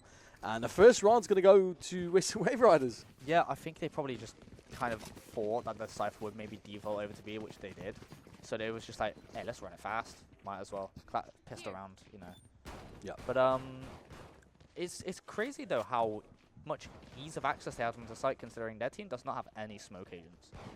So it's really actually, it would be quite easy to isolate fights onto them, but I guess at that initial push, you kind of can't on the defender side because then you're peeking into 5 duelists. Yeah. You've got to basically wait for a teammate, and then by that point, they've taken site, they've planted, they're waiting. Yeah, you essentially have 5 players that's going to ego peek you around the corner. Yeah. Like, who wants to deal? Like, yes, you might get one. Oh, Vault, come on, put down the shotgun, mate. No one wants any of that. Jin does get another one. Ux at least denying Vault from being able to do anything else with the shotgun. But please, just for the love of God, just put it away. Put it away. Fruk is out here hitting 360s. Wow. Nice shot. Fruk with a backward dash up to heaven and then a little bunny hop to the side to get that pick. He thinks he's Foon from 1.6, honestly. Sorry, don't worry, mate. I'm good. Yeah, it's all right. Yeah, you want to see that again? He took off the Timo hat and now he immediately has hops. Yeah. Timo hat was, yeah. He knew it would have to stop all of his powers from coming out. Took it off. It's game time. Good round, though. It was to be expected. It was a buy round for them. Yeah. It's now buy round for Chai Cobras. But, I mean, it doesn't really matter. It comes down to basically the teams and what can do with that utility and those guns. So, a slow little push, looking for some information, really. And that's, that's expected. Ooh. A few shots back and forth. If it's anyone who I'd want to do PvP that, it would be probably Will, who's, again, like, your Reyna. If he gets a pick, and even if he does, it doesn't really matter, because it just takes away one of the duelists that you've got to care about. That's, however, super unfortunate, but that is not on the side of Josh. The heal is scary, but it doesn't matter. That was a bit close, though. Scares me. Bro tapped his tablet in the air and then locked back in again. Very, very fortunate to get the 2, but I guess Bro doesn't really care about disadvantages. Little switch in between. Gonna fake the plant. He's gonna stick it, but the Cam knows. Cam's gonna get him. Jin's gonna try and wallbang him. He knows he's super low. It's all gonna be patience, really, here. They've got all the utility to really play it. Almost knowing exactly where it is, and Extreme Pants has got a bit of an uphill battle here. As they kind of square off. It's all going to be patient. What the a shot, pixel, what an angle. Absolute pixel that they saw there. Do you know what? That is an agent diff, because Cypher's large hat just shows over the wall. Yeah, that's true, yeah. Isn't it? Bro needs to take the hat off. That's why I never play Sage. Her hair's too big. Yeah, that bun at the top just gives you away, isn't it? Did you know on Sunset, box on mid, it pops over? You can't play that spot on Sage. Interesting. Yeah. It's awful. That's why I play Chamber. He has the buzz cut. Yeah, that's true. That's true. Chamber seems tall though, but he's not. Yeah. He's the same size roughly. Yeah, they're all the same size roughly. Yeah. All player models. 7 foot tall Valorant agent. Well, that's unfortunate, man. Chaos took a lot of hits there. Yeah. I like the way that they spread out here. I think Weston Waveriders is doing a good job here. Yeah, especially considering, they don't really have info apart from, again, the Sova drone of Waylay. It's quite important to start getting this information. Or, hey, Fruk, go kill. Might as well. Information true, nice. Well, at least to get the info off of that, trap. What's the best type of information? A dead player. Yeah, that's true. One Wolf does get the trade immediately on Extreme, so he may have lost the Cypher, but Josh is there to try and even this out a little bit more. 1v3, but Clove can't do it. I mean, Clove is basically a pseudo duelist. Yeah. So what they need to do is just make sure they line up perfectly, but it's just, oh man, that was close. So unlucky. I could see a world where both of those were headshots. Or one was a body shot, kill was headshot. He gets himself into a 1v1, but we are seeing. Yeah, this is our first time out in a good few rounds that isn't tech. In a while, yeah. That isn't tech. Maybe the players have thought we actually call a timeout because there's no tech yeah, issues we have this happening button anymore. in the menu, don't we? Yeah. Yeah. Now, talking about the game, obviously we've got a 5-man duelist. And I said when we were going into this that defense is going to be tough. Yes. Attack's going to be good. And do you think that's evident, mate? 100%. But if I'm being completely honest, I think the side of Chai Cobras are not playing safe enough. Because you're against 5 duelists who don't have information. You're playing still super far up. Like, if you're playing that, the little angle in tree where you can look into cubby? Yeah. It's such an aggressive angle to be sitting in when you could simply just, sit in heaven. They don't have smokes. The only smokes they have is jet. Like, you could just sit. Are they singing? Are they dancing? Are they grooving? Are they schmooving? These guys. Oh, they're locked in. They're like, oh, can't do that. Yeah, no, true. Off angles are the king, especially if there's no smokes. You could just wait. But also, like, would they probably have the advantage trying to retake 5 duelists with a KO knife, a Jet who can dash in, a Rain of Flash, a KO Flash? They could. I think if they played it well and they played off close smokes, they could definitely. I think the name of the game is to not get these duelists on site. Yeah. If you can get at least 2 picks, it's be good for you. Like, that's just unfortunate, man. Yeah. At least there's the trade immediately from Duragon. So they do manage to find something there. But they're going to have to be super patient here as Fruit grabs one and hooks it. That's going to be the Cypher down. And that's not going to be any information they'll be able to find now without that Cypher. That's giving them completely free reign onto the site. Vault with another kill on Josh. And the manpower from Chaos Cobras is just slowly being whittled down, with Duragon also being taken out. It's basically going up against 5 John Joneses. You're not going to really win that, are you? It's tough. It's really tough. However, they do not know where Will is. Well, they do now. I don't know if they heard that, to be honest. If they did. No, they should.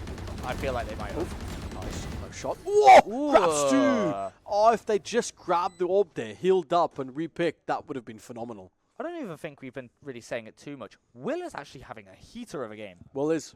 He is having so many standout shots and like moments in this game that gives Chai a lot of hope.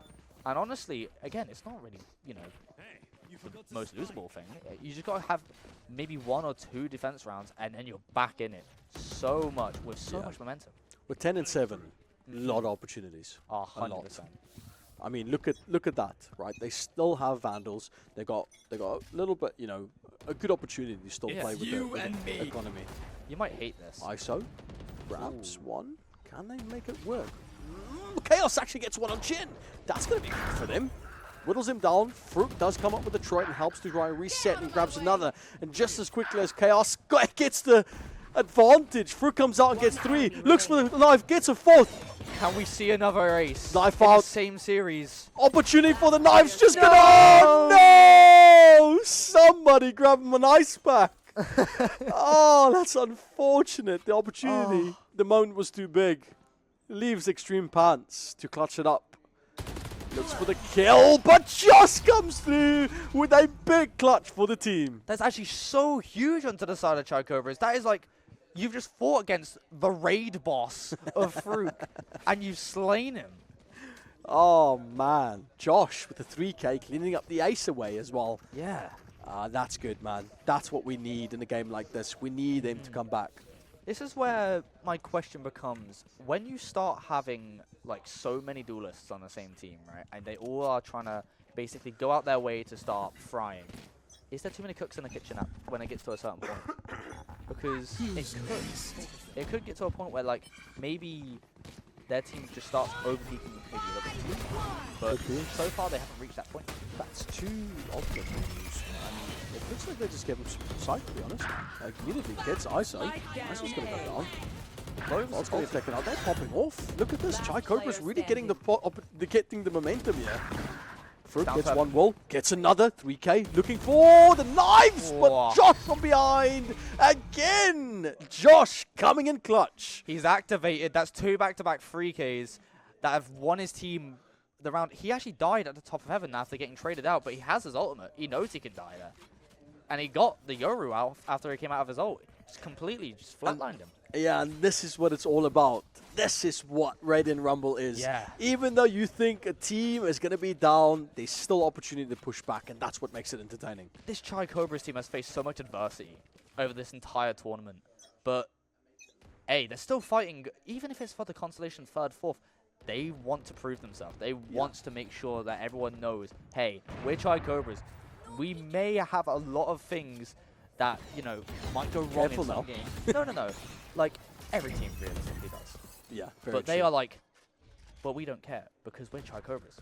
And that's what it's all about. It's all about the pride, no cash value prize for them. It's all just about bragging rights, and that's what we want to get here today. Being able to say that you are Radiant Rumble's 3rd place. Duragon gets 1 Chaos there as well on Gen. Amazing flash, Will, oh my goodness. Duragon, flash, peek, pick, just all of it at the same time. Leaving 1 man left to stand, Zenko. A little bit flustered. And the onslaught with just Chai Cobras, and Duragon just ego peeks the corner for a 3K. That is a flawless round from Cobras, and this is the Cobras we knew would come out at some point in this tournament. We just didn't know when. And this is very akin to what we saw at the start of the half, where they was like, oh wait, we're against $5. Let's just be super confident.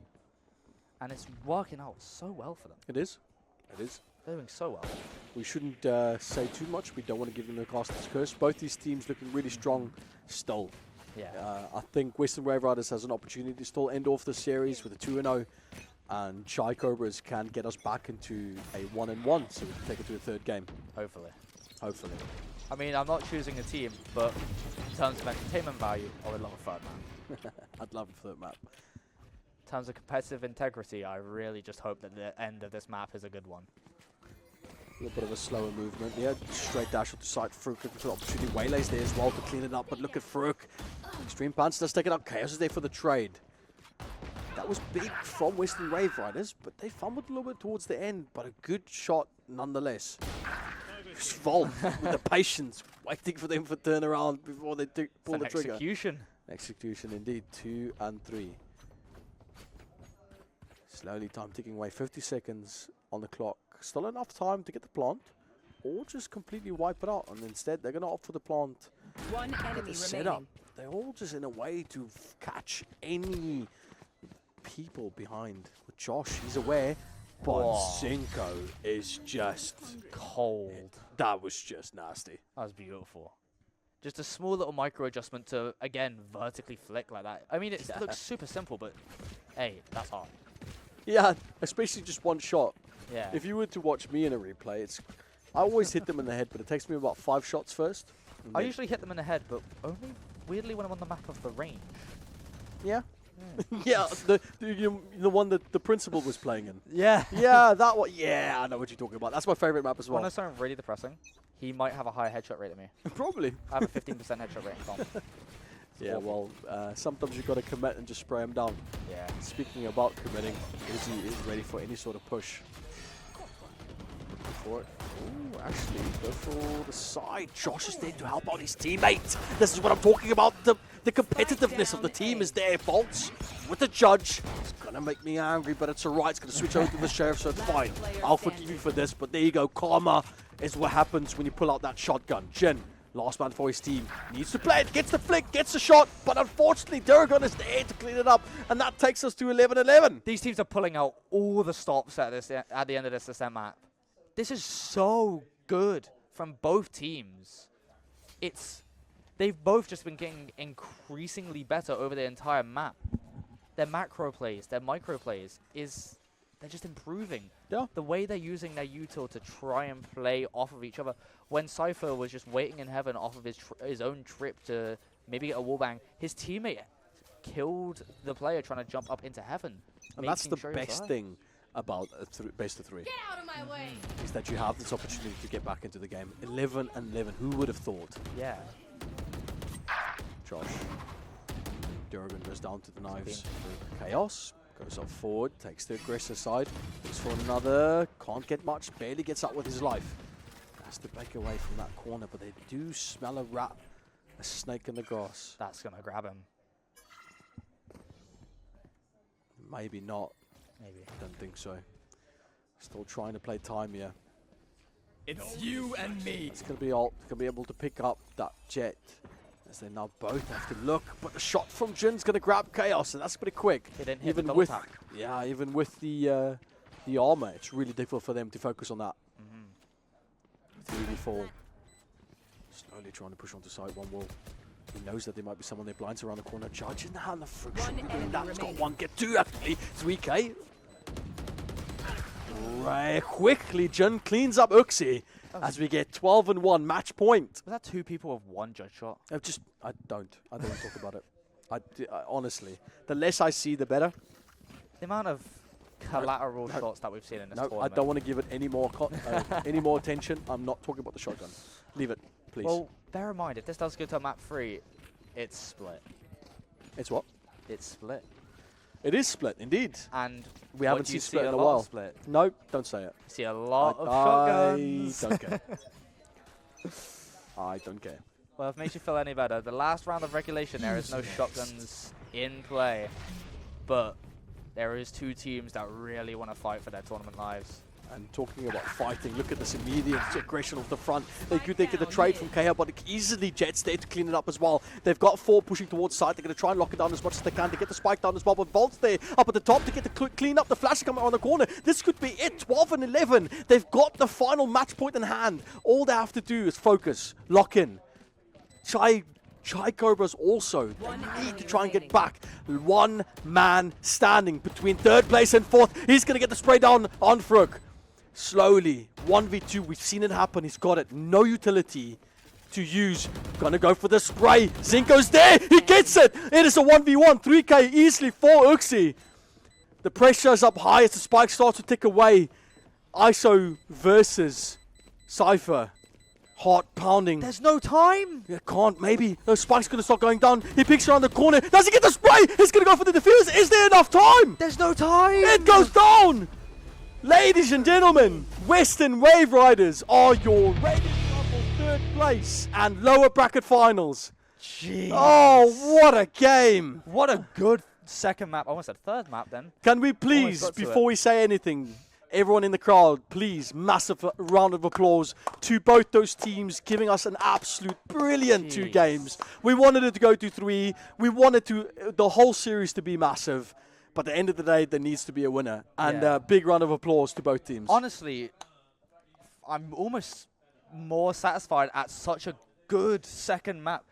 It's 2 completely different agent philosophies on both teams that caused such a chaotic but fun to watch map. Indeed, it so did. Fun. It did, it did. Congratulations to Weston Waveriders. You guys proved that you are amazing. And Chai Cobra, sorry. You guys showed that you could pull back. No matter what the score is, no matter what happens, you proved that you had heart. And it was a fantastic game. Yeah, both teams throughout the whole day have played insanely well. I mean, 3rd, 4th place, I'm going to be real. Both of these teams have shown so much improvement since group stages. Like, again, I've played both of these teams.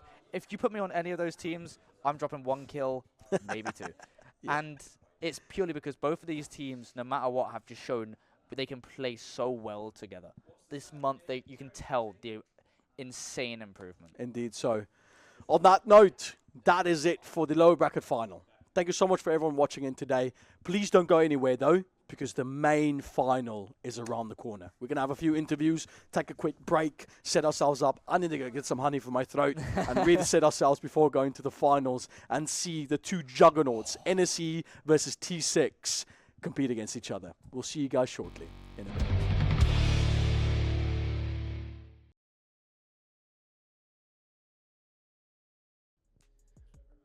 Hello everyone, and welcome back to South Devon College Radiant Rumble 2025. I'm here interviewing the Weston Waveriders, who just won 3rd place at Radiant Rumble 2025. Guys, how do you feel? Pretty excited about it. It's fun. Yeah, it was alright. We could have done better though. I personally think we could have came first. I was just really enjoying all the games we played. Yeah, just happy to be here and play, really. I had a lot of fun. Maybe the true balance was the friends we made along the way. Now, obviously, there's always next year. You know, I believe in between the time that obviously you guys have shown a lot of improvement since your was it preliminary rounds a while back. Quite amazing stuff you're going on there. Now, you've won 3rd place. Do you guys know what that means? Well, I'm going to need the in-game leader here to take the microphone for a second. No, I'm not going no matter what though.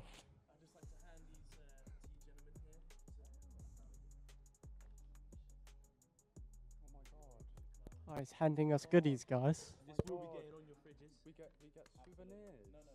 Oh wait, this is actually low-key class, you know. IW branding. Should you really be leaving me with the mic for this long? Oh, son. Yeah. If you'd like to get a team photo afterwards, with your manager, your boss over there, with our commemorative celebratory plaque. Now, you guys, obviously you didn't win 1st place. Now, what do you feel you could have done differently to achieve 1st place other than win? twice more. There you go.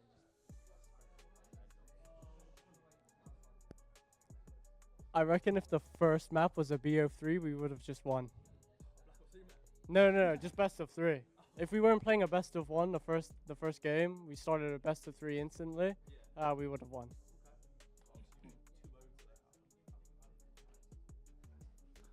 I think if I wasn't running it down every single round and dying and then feeding, I think we could have had a good shot. But it's kind of unlucky. I kind of think on the first map there was issues, maybe that just lucky, and maybe let's stop a little bit. Yeah, it kind of was a lot of over peaking, and came in with a little bit more practice. It would have been a much closer game, I think.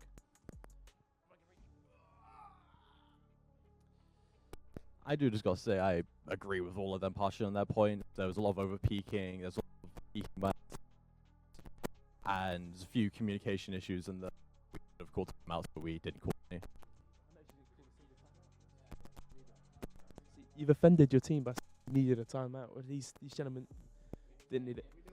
Oh, now you won 2-0, which is an achievement, I must say, against someone who it was so close to before. You know, you got 11 there a minute ago. It was very intense. Now I just want to say congratulations, you know, once more, because that's truly an achievement. Now I imagine everyone at home is clapping. You know, I hope at least. No, you've got great chemistry. I can tell because you know, obviously that's really important in an esports team. Now, is there any players that we're missing? You know, is anyone sub or you sub? No, he's a sub. You're a sub. Yeah. Oh, okay. Well, so obviously that means you weren't at your 100%, you know, maximum strength, I believe. You're better. Oh, wanted to talk about the sub. So in other words, you had fun. Okay. All right. Now, I do hope to see the Weston Waveriders next year in the 2026 Radiant Rumble. Pardon? Here's to hoping. Now, and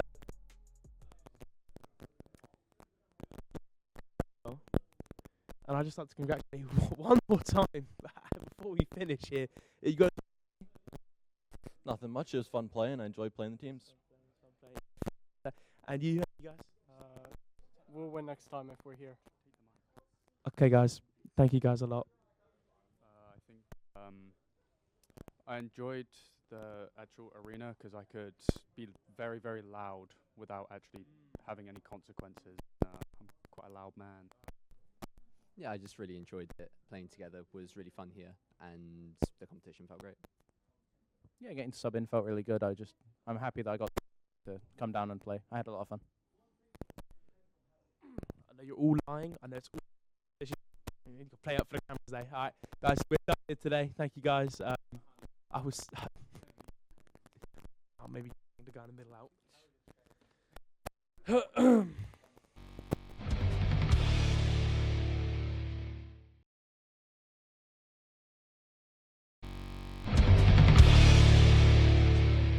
A region famous for its stunning moors and coastlines. But we're also leading the world in other ways too. Photonics, for example. And microelectronics. Technologies that are used in dozens of fields, from communications to aerospace. A thriving industry that will be worth £70 billion by 2025. In the Southwest, we have a unique capability in design. Manufacture. And testing for reliable, failure-intolerant applications. We've got the supply chain. The industry networks. And a history of pioneering experience in the marine and aerospace sectors. And we've got the people. People like us.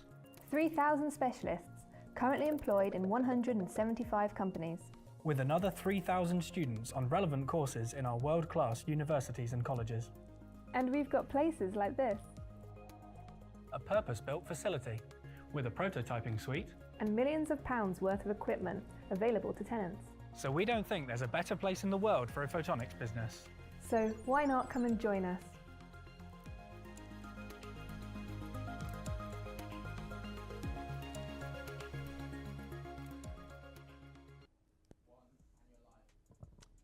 Welcome back to Radiant Rumble 2025. I'm here with the Chai Cobras. Did I get it right? Yeah, you got it right. I You got got it right. From Chichester College, over in Chichester. Guys, it is a sad day today. Yeah. Now, out of 6 people, you have come fourth. Nah, you're still very good, in my personal opinion. Now, your name, I like. That's why I had my money. I've not really watched esports before today. Obviously, you've lost, so how do you guys feel about that? You know what? I think we bring the best vibes in the tournament. that's we got the fan favorite. We have the best vibes, and we tried our best. So that's all we can ask for.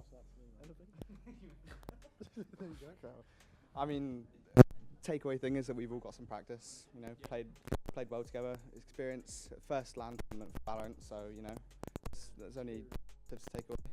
And I think we all had our moments on stream, whether that was to kills, clutching. Like it was just we all had our different moments. There was only whiffing from you. No. And it's there's some negatives, obviously 4th place, but oh well, what are you gonna do? But mainly positives to take away. I think that's all I have to say really. Yeah.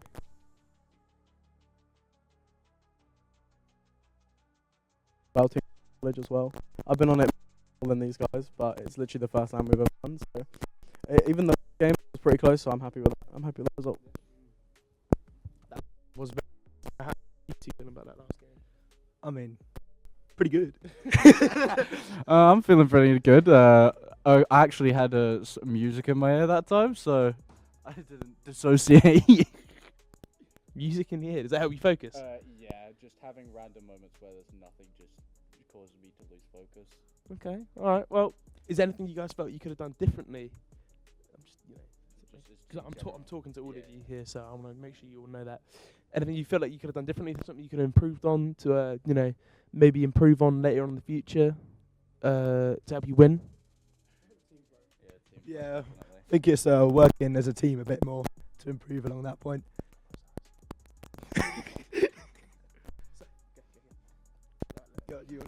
No. Okay.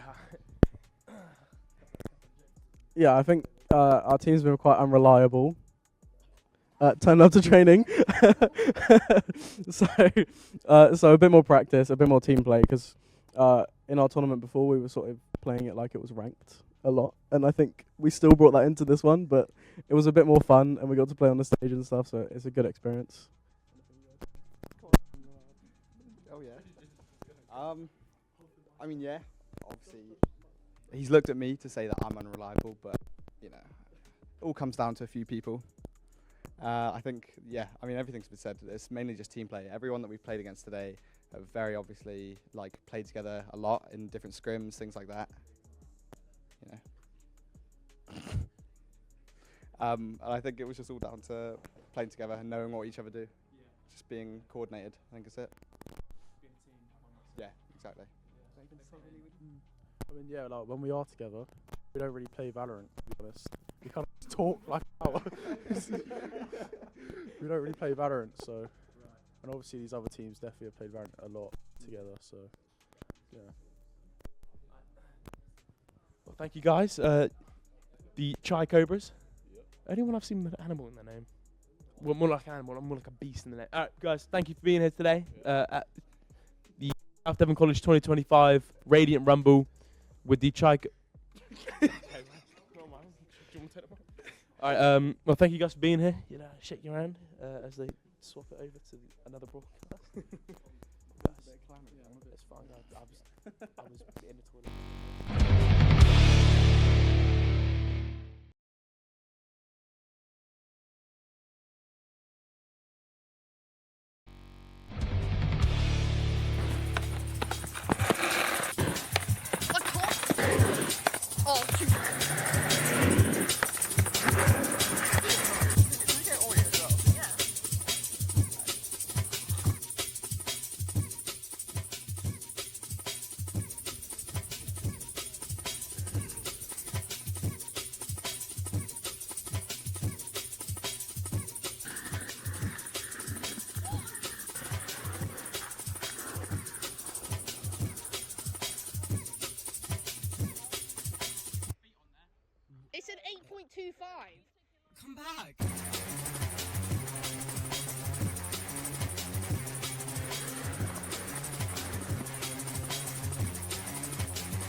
ability. Alucard, are you mad right now? Getting a 2K off the back, looking for a bit more. Might have missed the time. The stock gets the sheriff shot, stops momentum, but it doesn't matter because Riptide's there to clean it up again.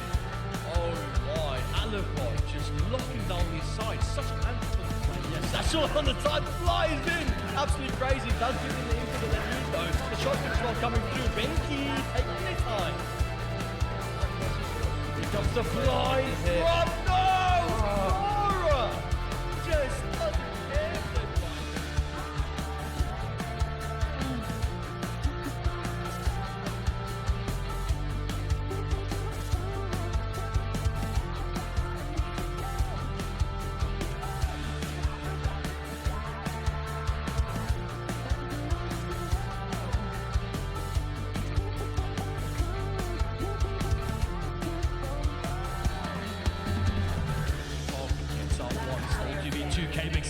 It's a lot, yeah. But Rems is looking for this omen. The bomb is not planted yet, actually. Wait. Okay, they have time. They have time. However, enough time. Rems has got an amazing timing here. Could be able to get it. No, it doesn't have amazing timing because they look out the corner. Sora choosing the right time to find what they need to do. 3 is a possibility if they find this round. Pressure for the side. The break of the glass. The peak. It was all just a bit too perfect.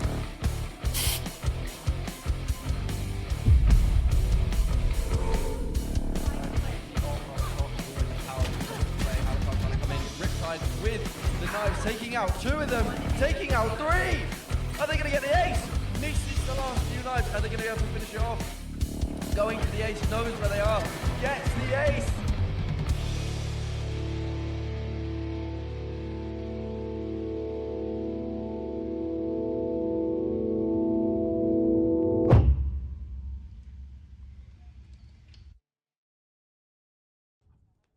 Some beautiful visuals from our team down at South Devon College. I would like to welcome everyone to the grand final. This is the final match, deciding first and second place. This is a best of 3 between the North Star Esports team, seeing peeking at me from over there, and the T6 Esports team. Both teams are full of, legends. Yeah, bro. Yeah, come on. Woo, yeah. Come on, guys. Good work.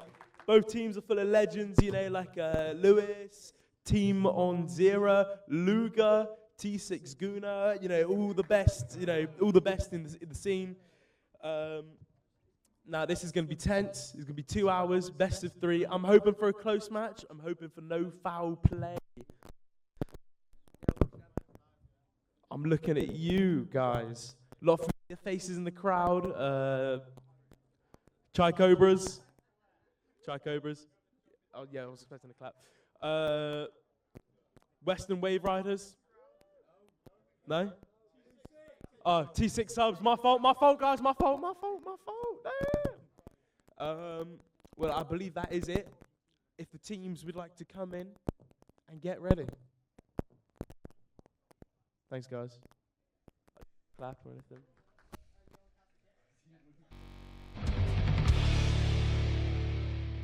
Thank you so much, Justin, for leading us into the charge of this game. Grand Finals. My name is Shaky. And I'm Mates. Oh, perfect. Good. We're starting it off well now, mate. We're starting off well. I remembered my name. We are in Radio Rumble Volume 2's Grand Finals. We've been working the whole day towards this big event. The final match of the day. Best of 3, mind you. We're not going to do a best of 5 today because we all, I value my voice. Yeah. But so far, it has been a phenomenal journey. Yeah. We have T6 versus NSE, mate. Yeah, it's a culmination of literally, multiple months of just prepping, playing, and we've finally gotten down to the 2 best teams out of everyone who was invited to the entirety of Radiant Rumble, which I just want to say to every team who has competed, thank you so much, because this event has been amazing throughout. As a player, as a caster, as a fan of the game, it's just been absolutely incredible. Welcome to our teams.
always special to see the teams walk into the studio. Yeah. That's big.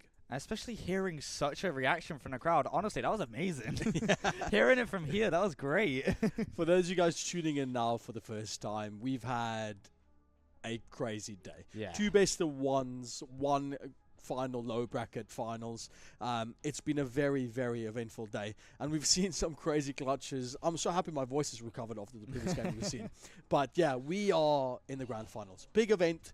Massive shout out to the sponsors that's here today as well, supporting this entire organization, setting everything up for us, all the peripherals and all the work that's gone into this from the production team. It's been really, really insane. We get to sit here with amazing casting mics, giving us the best quality content we possibly can.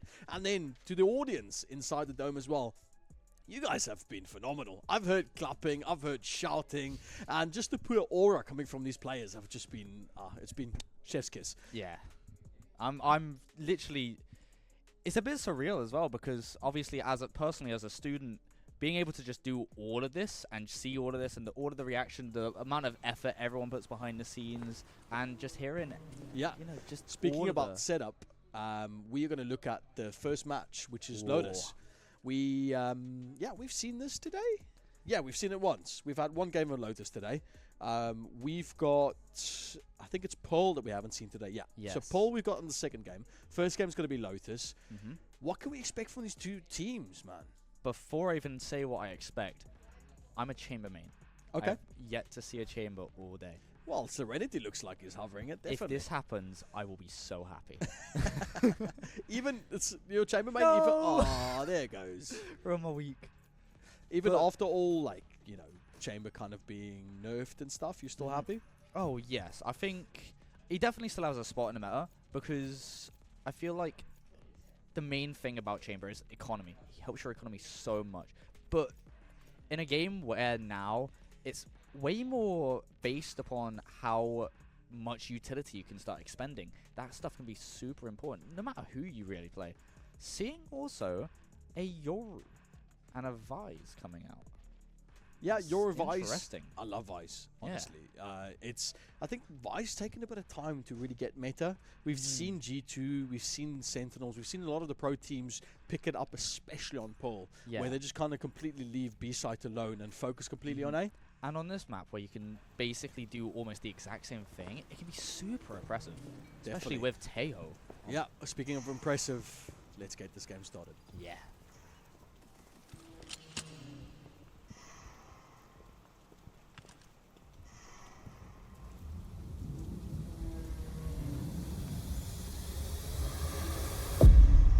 Here we go. Ladies and gentlemen, welcome to the Radiant Rumble Grand Finals as we get started on the first game. What an absolutely hype start to it all. Pistol round, 2 juggernauts of teams competing up against each other for the coveted Radiant Rumble trophy. I am so happy to be here today and to be able to give you guys some great casting alongside me. Oh, thank you, man. I mean, hey, my second event, and honestly, you've made it a blessing, man. So no. thank you so much. It's all work from a lot of people coming together that's made this event so special. Honestly, I haven't even noticed any of the tech pauses or anything because everything's just flowed so nicely. Even if there has been a tech pause, maybe a 15-minute break? So again, thank you so much to the production. Yeah, they are But massive. speaking of which, I'm so excited for this map. Yeah, extremely. Even if it is Lotus. I'm a bit nervous to get us started, but time has gone down. First round is up as we are on the pistol round. Now, for those of you guys watching Valorant for the first time, we're going to start it nice and slow. Pistol round, usually, doesn't really depending on the team. It kind of can go both ways. Teams have minimal utility with minimal amount of money to spend on guns. So usually you'll see them pick up some sort of weapon, pistol, that's exposed to all sheriffs. But already a lot of utility being blown down. Serenity just gets completely concussed and destroyed offsite with delay. Also getting a shot on Ruin, cleaning up the field. Absolutely amazing util coming out. Again, you said there's not really much util you can use, but if you can use it well, then it's absolutely devastating, as you can see coming out from the side of NSE. Yeah, taking their time. They've got a shotgun hand. Are they going to be able to get something yet? A little bit too much delay. He's going to be able to get that one, and that's going to be first round. Absolutely flawless. Yeah, coming going out to the side of NSE. Really, really good. you kind of got to expect that from this team. They've been absolutely amazing this tournament. Both teams have, honestly. Yeah, they have. I think T6 did a great run in the playoffs as well as the NSC. They both did they was really good. Honestly, I'm pretty sure I also played both these teams on Lotus, and I can tell you right now, I am absolutely excited. It's going to be a bloodbath, honestly. I'm expecting both of these teams to be on their game, especially because they've made it all the way to this finals. Second round, we've got a half buy. A few are going to pick up vandals. Those who've got a few extra kills can afford it with half armor. So we're going to see a little bit of more of a one-sided. The main thing is, if you guys look top left of the screen, that team that's kind of green on the top left, if they can get a point off this round, it could really put the other team at a deficit. Because if you win the first round, you get a little bit of extra money to spend on some weapons. So you should be in the lead. Good play. Nice little trade back and forth. Riven fizzes there with a right click on the classic, but they do get traded with the Guardian pretty quickly. Spike being planted is the most important name of the game, so you can be able to get that down. And now it's down to the defense to take back the site. Yeah, and that bomb going down also increases the amount of money they'll have at the end of this round. So even with a couple of players dying, they might still be able to have a really good buy. Answer when he looks to the play, gets one shot. They don't know that he's there. Missed the lace a little bit low. All he needs is a right click, but they're going to swap players and double peek it. Great awareness from NSC to make sure that they don't lose another player in such a crucial round. The Tejo on the side of NSC notices himself is super low and tucks super deep, just so he doesn't have any chance of dying there. It was amazing, just bit of spatial awareness, honestly. Good awareness from both these teams. And Serenity played so well on Lotus earlier in terms of lurks. I wonder if we're going to be seeing any more of that in this round. Yeah, we spoke about that a lot. Just the value of being able to get a little bit of extra information. And whether or not it's going to get punished is the real question. Yeah, as we go into this round, we will see T6. They will have the economy to buy. Bro, put down your trap, man. You can't spend so much time. Just get, like, you are limited amount of time. Yeah, you got to get it perfect. Cypher's going to try and lock on the side, push that forward. Gets the camera, does get the one trap, but that's going to actually be the blind pushing forward from the Yoru. So he's going to have to relinquish the control of sight and push up a forward. Even though Tejo's put down that utility, they still look like they might be able to get that swan down. And indeed, it seems so. T6 will not go down without a fight. They're going to try and retake this site, and they do not want to lose this round because this is crucial that they win. Yeah, Missa gets a good spray with the Phantom, and this is completely down to T6. They have to win this round to make sure that this buy from them is good. And so far, they're doing a good job of that. Serenity able to pick off Louis. I miss Lemons. Riven grabs a 2K, slow down. No, Riven goes for the 3. There's Cirrus all clutching it up with a 2K. And just like that, NSC holds on to that lead. Such a swift 2v5 out of Cirrus on Riven. That spray transfer off of Riven at the start was beautiful. And then, you know, the redirect to help Zero, and then he's able to just clean everything up. That was beautiful, honestly, out of the two players. Yeah, talking about beautiful. These shots from production, always love it. Yeah. Little elephant. They love this little elephant, don't they? Yeah, it's like a beret on there. Like it's a war elephant. I wonder what his name is. No idea. Probably something. I would hope so. Even if it has a name. We'll give him one. Dren Jr. Ooh, like this blind. Very aggressive push-up. I mean, they have to be. That blind's, that's unfortunate. That's really unfortunate. Yeah, but also, by the way, Zero TP'd quite deep into main. It was allowing him to, even if that player was able to get 1 or 2, that's going to be, yeah, I mean, flash of the eye, that's going to be quite difficult for him to push. Everyone's not even looking at his direction, but they still managed to turn it on. So the flash didn't really connect. That's going to be flashed, spiked down on site. This game started already, and it does seem to be going towards the trend of 4-0 for NSC, and it is. Honestly, Riven's looking strong. Yeah. On that Vise, Riven's looking really strong. Especially considering I'm pretty sure NSC had the lesser amount of time to prepare for this match because their game was last, am I correct?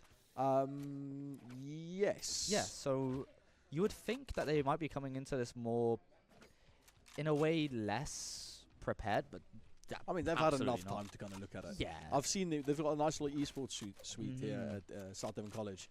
And I've seen the teams kind of sitting there and been trying out new plays and talking about, you know, different strats and stuff. So it's really cool to see there's some area for teams to go sit in between games to try and, you know, work a little bit on what they want to do. And I've been overhearing a lot, both of the teams, honestly, talking to each other. They're both super confident, and their vibes are absolutely immaculate. So Really excited to see who wins the mental warfare in this match. Phase there with the primary jammed. That's going to push Serenity offside. That's a lot of utility used. They get minimal pressure on site. I mean, I say that. I stand corrected as Sarah managed to grab one on Luga, but they are going to back away now, slowly. Ooh, utility from Devon might get the kill on delay. Not going to be enough though. The shot's going to come through. Delay grabs too. I missed it. Try to go for the trade, but immediately gets traded back out again as they just looking to get the side back. But, NSC aggression. Yeah, multiplied. but it's controlled aggression like we've been seeing from them throughout the entire tournament. They're not peaking solo. They have never peaked solo. They always peak with at least 2 players.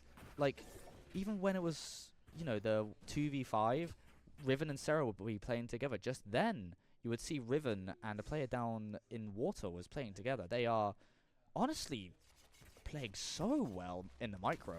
Good to see. That's really good to see. 11-1 on Riven already, by the way.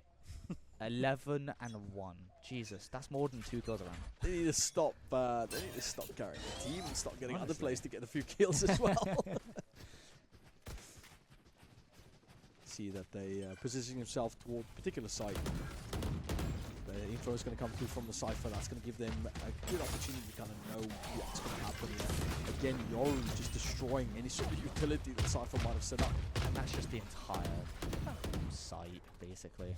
That's all of it. They need to destroy that because I think that clone's going to keep triggering it. That's the one thing about the Euroclone that I'm pretty sure is the reason why it got like nerfed and it costs a little bit more. It's just because it takes so much util with it. People think you can only use it to fake or to flash. No, it's so good at just baiting out all of util. It is.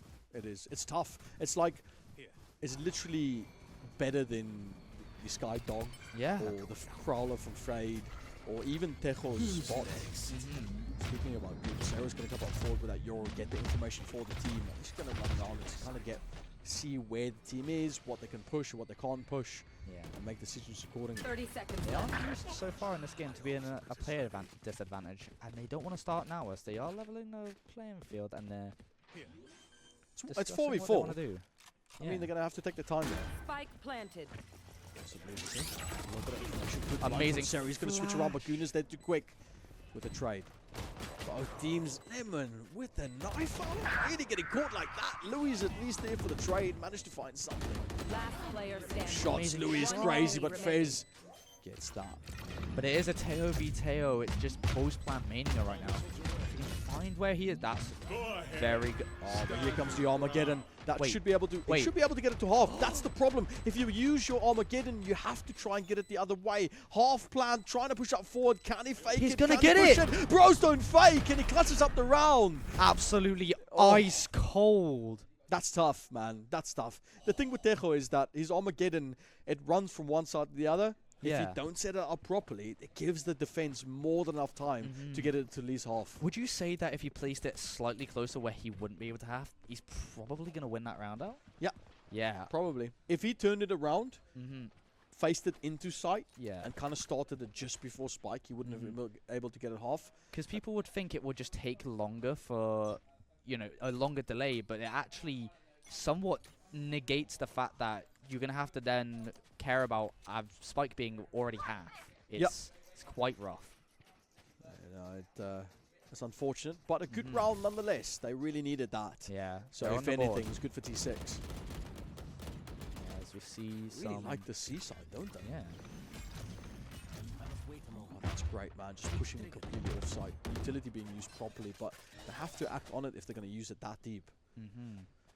Just the patience coming out of NSC is really good to see, honestly. You can really see the caliber of plays that we got, Yeah. The games are much slower. Teams are really taking their time. It's not just rush B, rush A, rush C. This isn't your rank game. It's not, no. Just kind of trying to play that information to see where these players are coming from.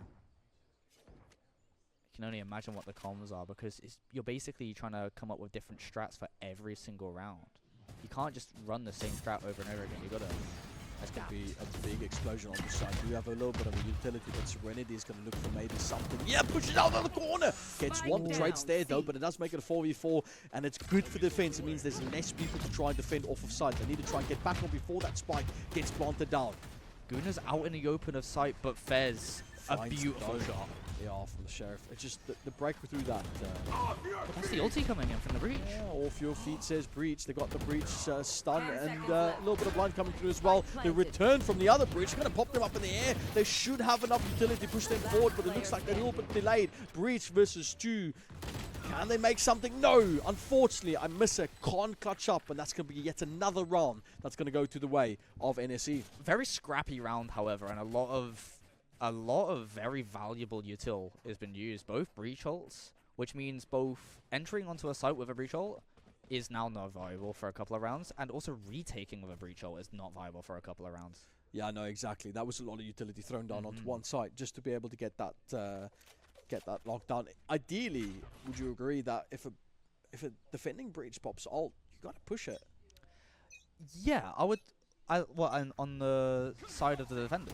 Yeah, I miss it. Oh, yeah. Rolling Thunder, and they just stood still. 100%. If you are stunned and you see 4, maybe 5 players coming at you, you get scared. Yeah, you are. You definitely do. Nice little utility from there, but push him off. There is some fights going on from Guna. Is he Guna? overextending? No, he got one. But that's good discipline. He's came back. He might be like low. Yeah, It's good discipline. yes, indeed. It's like we said earlier. Yeah. Paying that Spike tax. down A. T6 are playing such a cerebral Riven. round. Good shot from Riven. Riven had it set up. 4v2. Who's where? Riven looking for any sort of information. Gets the shot on Fez, but immediately Amisa comes in and then gets traded by delay. It's like NEC is just working as a well-oiled machine. But they're currently down 2-1. But again, Guna is low. We've seen Tejo do this. Delay is known for those clutches. 40 seconds on the clock, more than enough chance to look at any sort of site to push for. Do you think right now he's probably talking to his team, maybe trying to understand, hey, what do you guys think I should do? Or do you think he's like, I think I know what I'm going to do? I mean, 30 I think he might seconds just be left. wanting to play, really. Yeah. Maybe the team said to him enough that they shouldn't. Now at this point, he's just trying to, use his intuition and see what he can do with it. Especially with the knowledge of a player being, tagged a little bit at least. But that's beautiful from Guna. Mate, that was disgusting. Crikey. Quick swing around, gets the dome, and the crowd is absolutely loving it. Oh, I saw a death stare, staring straight into my soul. Good round so far.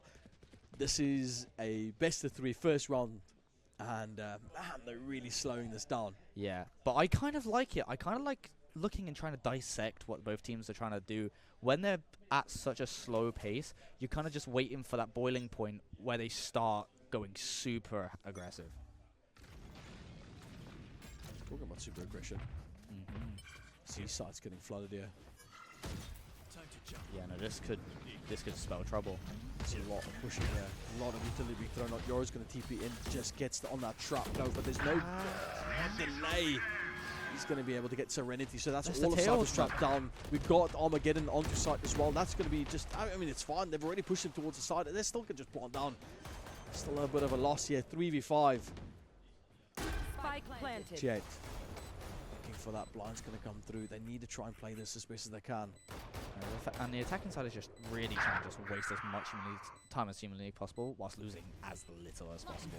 If they can keep guns in this, that's best case scenario for them. Not goes down. They can use each other as a little bit of a bait. Team Guna still managed to get something, but that still leaves Breach. But Zero's there. We've seen this man clutch, and that's going to be another round for NSE. And so far, this first game's looking spicy. Yeah, no, NSE's attack side is really, really clean. Like, I'm going to be real. The way they're using their util to flood every single part of the site, it's not just they're all using it at the same time. They're using it in specific places to basically counter for everything. Yeah, they are definitely doing a ritual. No, that was, I think that was a dead teddy bear. That was a dead teddy bear? Yeah. That's He died? Yeah, No. he had flowers on him. That's Aw, unfortunate. Yeah, poor guy. 15 and 3 on fives. Oh my goodness. Big place, That's a Zero. 5 KD. Finds one, finds a second. Seeing a lot of info here, more than enough that he needs. Decoy ready with a flash. Tries to go for the peak there, but a little bit too much utility. He's going to back, but Vi's going to get it. Also the ult out. Primary jammed up, the right clicks from the Classics not going to really be able to do much as Riven and Delay pushes up forward, and they get those important picks with FaZe still Sheriff in hand. Yeah, and it comes into a 3v5 retake. They don't have the ultimates. round on Zero. planted. He's quite comfortable just sitting there. Riven gets one. Last player Delay standing. gets a second. Left. Delays get the third. And another round. Quickly going to the side of NSE. Yeah, I mean, to be fair with Lotus, it's really an attacker's heaven, because you've got so many places where you can go, so many opportunities to rotate, so many doors and you can break some doors. It's amazing for like, oh, I don't want to go here anymore. There's a lot of util, maybe lots of players. Let's go here instead. It's so good for that. And also just to rush a site, there's not really many like small choke points on this map, so it's really quite easy to get multiple people to enter onto a site at once. Yeah, no, that's very true. It's quite unfortunate though. T6 is not on a buy round, so they're gonna have to go for those sheriffs. But we know how deadly those are in this Oh, tournament. Serenity says Arzen with a good little dome shot there with the sheriff. That's really going to put NSC, make them a bit more uncomfortable. Oh. Amissa as well, grabbing one. Lemon there with a trade, but Amissa again coming in with another kill. And that's going to put them in a happy space. I mean, on an eco buy, getting 3 kills already. At this point, man, when I first see one of these teams like buy a sheriff, I'm just like, they're good for one. Yeah. I mean, why could you do that with a sheriff but not with a vandal? I feel like it's maybe more of like a I have nothing to lose mentality. Maybe they should more take that into the rifle rounds, as that's a really good flash play. I'm gonna be real. He did not see that coming. No. Delay gets one on Luga. Here's where the rifles, though, the advantage comes in. When you start getting into 1v2s, then it's not much you can do. Well, Neural Thift's going to give them enough information. They've probably still taken some vandals off the bodies that they've killed down on C main. So they should be able to still give them a run for their money. Yeah, it does seem like they do. And this is quite exciting. You've got Armageddon ready on there. You've got the abilities. 40 seconds cooldown on that E is no wonder it's getting nerfed. Yeah. One enemy remaining. Fez just knows that someone's going to pick that corner. And there comes the Armageddon. That indeed's going to come through. Armageddon's going to delay that plant a little bit more. Delay gets, speaking about delaying it, Fez going to peek around the corner, takes a little bit of shots to the body, but a dome shot from Delay comes through. Tejo v Tejo, and ultimately NSC comes out victorious. Beautiful, like, discipline as well from Delay, because he could have easily, like, tried a wide swing and maybe think that, like, a player was close, but he was instead just going to wait and see what Fez does, and Fez starts shooting, giving away his position. It's an easy swing on for Delay. It's beautiful. Oh, yeah, 100%. Yeah, that was a good round. I believe that was the end of the first half. No, no, still got one more. Full buy at least from both teams. Riven is 17-4. Yeah, well. Delay is 14-3. Yeah, well, that's all right. Darn. Yeah, well. Yeah, that's all right. It's just going to be one of them, isn't it? It's just one of those games. Goon is going to get spotted out there. Flash is going to come through. The TP from Zero. I mean, bro's cha-chaing in the corner there. Sidestepping his own shadow. He managed to get the kill on that jet. Unfortunately, they're going to miss loose Gunner there, but here comes the pick. Okay. Rolling Thunder being used. Honestly, I really like that, because whenever NSC do get a pick, they try and go really aggressive, so that stops their aggressive push, but I mean, if they can keep on getting picks, it doesn't really matter. Yeah, but they found that pick on B, and that just opens the side up completely. That's not good. That kind of narrows the options for T6 and kind of where they want to defend. And also, by the way, I wanted to know that Euro had actually placed a fake TP inside a tree, and it faked. So 2 players were still looking at tree whilst they were entering onto this B side. It was beautiful, actually. Yeah, small little details like that. That's what makes it work. Wow, that's player standing. Delay takes out Amissa, and it leaves Phase to clutch this up for the blind stay. Zero misses out on the shots, but don't worry, Delay's to clean it up for you. And that's going to be the first half, going 10-2. To NSC. Honestly, that was a half of a dynamic duo of Delay and Riven. They were absolutely frying on that half. I mean, you know, not taking any credit from the rest of their team. 16-3, and I think one of them was on 19 kills. Yeah, Wild. well. That's just going to be my response to everything. Well. I mean, it's not, again, 2 rounds, 0 rounds is enough to win a round, because I think whatever a team does to you, you can do back to them so easily. It really just depends on how you go into this next half with a different mentality, or just, you know, you're at a point where it's like, let's just start trying stuff. And I hope we start seeing that out of T6.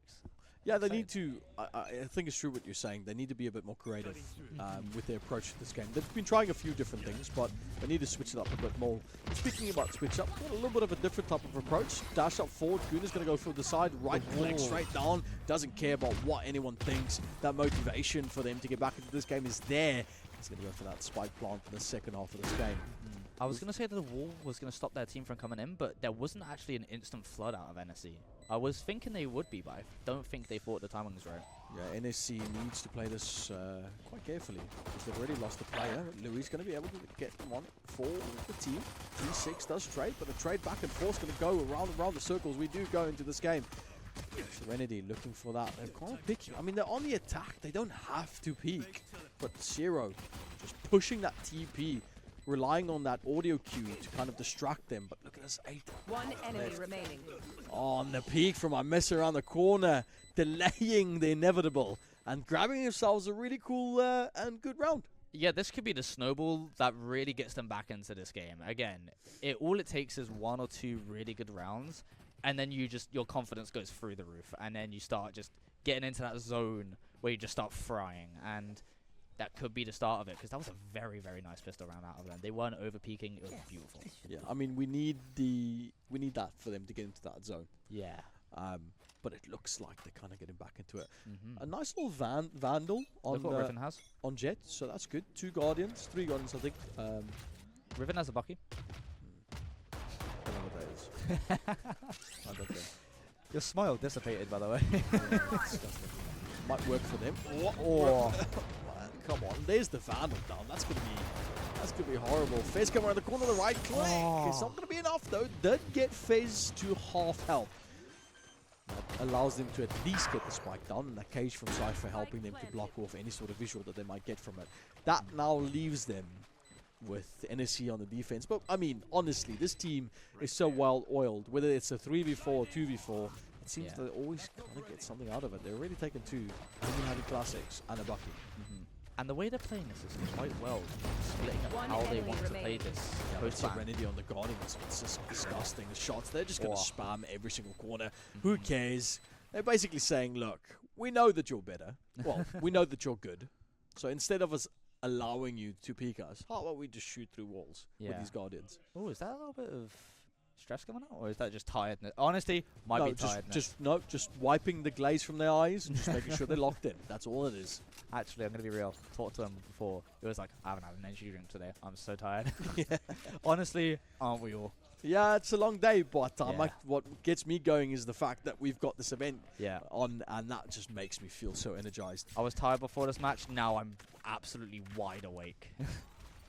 As we do see this round, I will say this: if T6 are able to get this round, sets them up very, very nicely to get back into this game. As we see some shots coming in onto B main. Slow push. Taking the time, really. Well, realistically, they kind of need to, because they know they're probably in a gun deficit. So they need to kind of assess what they can take. They need to find somewhere super advantageous and absolutely just rush it. Yeah. I've seen this from T6. They kind of just back away from the site and just wait for the push up forward. We've got Vice holding down C side while the rest of the team kind of just stack B and A. It's a good strategy. Personally, I like putting my Viswall on B and then just completely leaving B.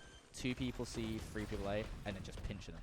It's a very good strategy. I wonder if we'll see anyone do that. And this is a plant on a spike without even getting any sort of picks on site. So they've really got free reign on the site. Imessa grabs 1 shot from a Riven, gets another. Imessa gets a second.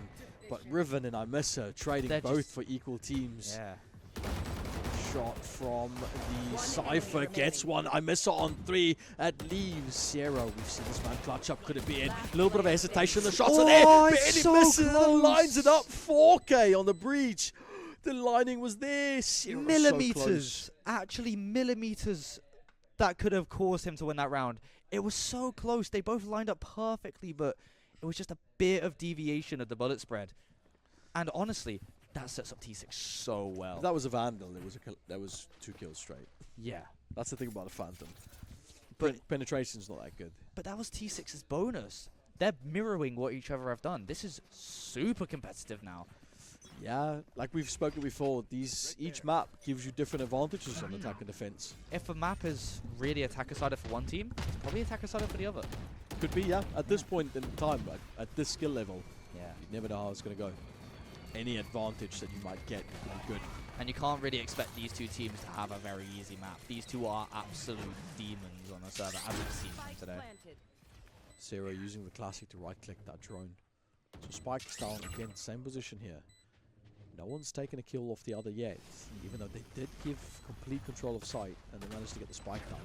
This is where it all picks up a little bit more. Luga gets double peeked inside as Sierra and Delay manage to grab 2. Riven even with the judge picking some up, and just like that cleans out Tree. It doesn't mean they still have to think about Serenity, and he gets something here. Wow. No, the Ares through the cage.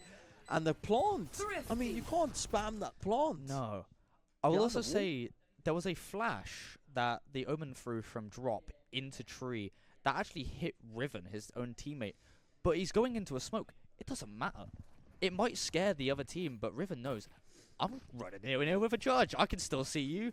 And then it gets 2 off of it. It's beautiful. Yeah, you need to be close range with a judge, and Omen smoke, you can still see close range, Yeah. so what does it really matter? Especially, like, a near sight inside of a smoke does nothing. There's people say it's a blind. It's not a blind because you can't really play with smokes the same way with an Omen flash, and we saw it perfectly there. Yeah. It's 11-5 now. It's looking really good for NSC. But that's not. Throw at the ground, flash, and I run at you. Off your feet! Off your feet. They're missing. You can still push up for blind utility all The amount around. of utility that's going down is crazy. It is crazy. And they've thrown so much, it's completely drawn. But they're still being so patient despite the amount of util that they've just expended. It's honestly, it was weird. I think it's because they didn't really catch any info from the breach. Because breach ult knocks you up. So maybe thought, you know, if someone hiding behind the box, they might see the knockup. Yeah. And it's also like, hey, we got bomb. Might as well, you know, fill out the rest of the map. And seems like they're going to get an easy plan onto way. But however, they aren't alone. Yeah, they need to watch out. Yeah, utility's still going to be used around the corner. TP from Omen's going to save him just in time. As they now want to look at locking down the site, they need to hold it. As an attacker, you need to try and just keep the defenders away so they don't come defuse or kill all of you. Aries on the side, Lemon gets one. Doesn't spot anyone at the top, but no worry, Louis is there to help you out, mate. At the end of the day, Delay's going to come in and clean it up. And that, mate, is going to put NSC on match point. The difference between a team that has a Vise and doesn't have a Vise, because you retake and you've got a classic against a bunch of like Vandals. We've seen how good they are with Deagles. They won't have Deagles. They will have Vandals, and they won't be able to use them. Yeah. It's beautiful coming out of NSC. That was an amazing retake. 12-5 on the map of Lotus. So honestly, the developers of the game just must have had so much fun. Okay, that just looks weird. Has had so much fun putting all these. That bunny had an. That was a weird teddy bear. But they must have had so much fun placing all these little Easter eggs everywhere. There's like, oh my god, did you know you can play a Battle Royale on Sunset, the outside of the map? Can you? I did it on stream, it was fun. Is it big? Yeah, you can walk around in the entire, wow. And the buildings, you can go in between them. No wonder PCs crash when they play Sunset. Again, a lot of pressure being applied on C. T6 don't have a full buy, they didn't have money before the round started. Just patience. Vi's even committed a lot of utility to stop that push on it's C. the Sheriff, I'm scared. Yeah, we've seen Sheriffs do good in these games. Man, I love the RJX bundle. Just love it. I have the op. Yeah, me too. That's nice. Yeah. Armageddon coming up from delay, trying to stop any sort of push. They believe that they might be. And look at that. Both Tejos throwing down that Armageddon. But that Vice stops any form of push coming in from any players that cannot be vertical. Luga goes down, but goodness, they would have tried immediately on raid. Now they're going to try and push for forward. But look at Delay, just looking at these off angles, trying to play anything he can, and he managed to grab a few. Doesn't mean that it's over just yet. Match point going to go to NSE, but they still have to try and actually defend the site, as we got a lot going on. NSE takes the first game, and that is going to be first game of the grand finals. And what a showing from this team? Yeah, honestly, that was an amazing map from NSC. They were just so disciplined wherever they went. They were so drilled. They were never going into somewhere where they didn't have. What you absolutely love to see from a team. 100%. Some good Valorant. Yeah, 100%. You want to see the team compete like that. You want to have that pressure. Maybe a little bit too much. I'd like T6 to step up the game a bit more so we have that best of 3. Yeah. But just like we saw in the previous game, Cobras versus Weston Waveriders, Chai almost brought it back in the second game. It's not over just yet. No. This is just the first game. You can get a complete reset in mentality between games. You can. On that note, ladies and gentlemen, go grab yourself something to drink. Remember to call out to your parents or your family members, your partner, your friends, whoever's around, and say, Ready Ramble, Grand Finals is on, and you need to come watch it. We'll be with you guys shortly as we take a break. Cheers.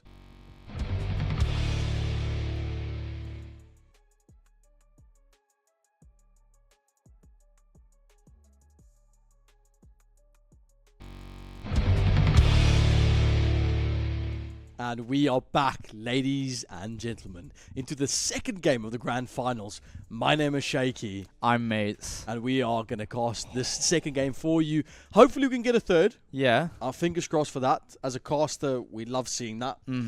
Or at least a close game. Yeah. We want this to be a really, really, really close game. Go to best of 3.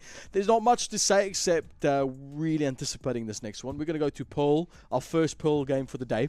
A lot of utility possibilities there. Vise is a good pickup for that. We've spoken about a little bit as well. I'm kind of curious to see what these teams are going to bring to the forefront. In a bit, we'll jump over to that game and have a look and see what the agent select's going to look like. Yeah, I'm expecting to see maybe Fade or Teho again because of the lane ultimates that they have. Because if you think about B, it's just one large straight line. Yeah. And those ultimates can be really good for just clearing out the entire thing, making sure no one's there. You've just basically got that whole area to yourself. And I'm gonna be real. There's a player on T6 that I'm really looking forward to, which is Serenity, because this map is so good for lurkers. It's a lurker's heaven. Yeah, I mean, Serenity's been playing Cypher quite a lot, and we've seen that. Serenity's been really good on the Cypher and the lurk. But it's also a really good map for duelists. And Zero's going to pop off, I think. Chamber could be good as well. And then we also have a Luger playing the Omen, so maybe there's going to be a Clove coming out on the site. I like a Viper, but Vise has almost kind of replaced that utility. So there's a lot of real benefits and pros and cons we can see. But ultimately, we're going to have to jump over and have a look at the agent select and see what we can get. Hell yeah. Let's have a look. Yippee. Yeah, I think we have to wait on that for a little bit. Oh, we're in the agent select. We are the agents. We are playing. We are the agents. It's actually the secret show match between me and you. Yeah, brilliant. No, it's really good. But yeah, we'll jump over in a minute as we wait for these teams to get ready. Obviously, there's a lot of pressure that these teams they're sitting there. There's loads of people watching them. So obviously they have to make sure that everything's ready for them to go over. But that gives us opportunity to kind of talk about the game and see what's going to go leading up to it. Obviously, we could talk about the journey that we've had so far. T6 and NSC have been kind of charging on forward through these games, and they've really proven why they deserve to be in the grand finals today. Yeah, both teams have shown that they have the resilience to basically counter almost everything that every other team has thrown at them, which is basically like a unstoppable force meets immovable object when you've got these two teams clashing. Yeah. I know that last map, it looks a lot more lopsided than what it would have been. Yeah. But yeah, one or two things go a different way. Yeah, but let's have a look at the agent select and see what they give us. There we are. Perfect. All good. And we got, like I said, we got Pearl going up. I see something. I see Ribbon. Yeah, relax. We're still going to see what they bring to the table, honestly. We have to find out what's going to be the best agents to pick up for that lineup and what will be optimal. Obviously, you like the chamber pickup. You like that as a pick. I like the double chamber pickup. Yeah, well, it looks like they like hovering it, but not really picking it. I think it's just because they might hear me and know who I am and want to make me sad. Possibly. That could possibly be it. Well, there it is. I'm praying. I'm thanking you, my friend. I'm thanking you. I can't be biased, but I'm very thankful. we'll have to see what they bring with that chamber. Chamber's really good. It's been through a few nerfs. Obviously, just teleport, you don't get 2 anymore. It's only 1, so that that locks down quite a lot of its mobility. But still, pretty good pickup. Especially on this map, if you actually think about it, Pearl's not a very big map. You can have your trip set in mid and just leave, run away, go hold B main, go hold A main, and it's still going to be up for the majority of the round, or go mid with it. Because then you basically locked down the entirety of mid, which is such a super lurky position, and let the rest of your team just deal with the sites. You're basically then... you can anchor everywhere on chamber, and then have a teammate peek off of maybe your trip, or just have a teammate peek with you. It's actually quite versatile, especially for a character. Well, on that note, let's get ready for the game. Oh, I'm excited.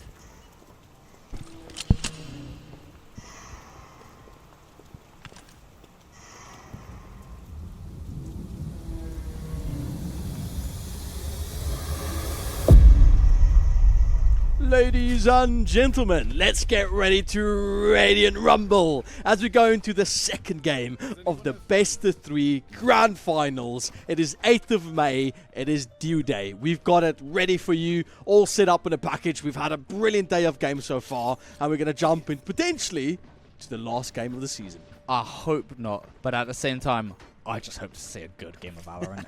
And on this map, you can see some really, really different strategies. You can play this map so aggressive. You can play it slow. You can play it fast. You can play it a little bit more passive if you really want to.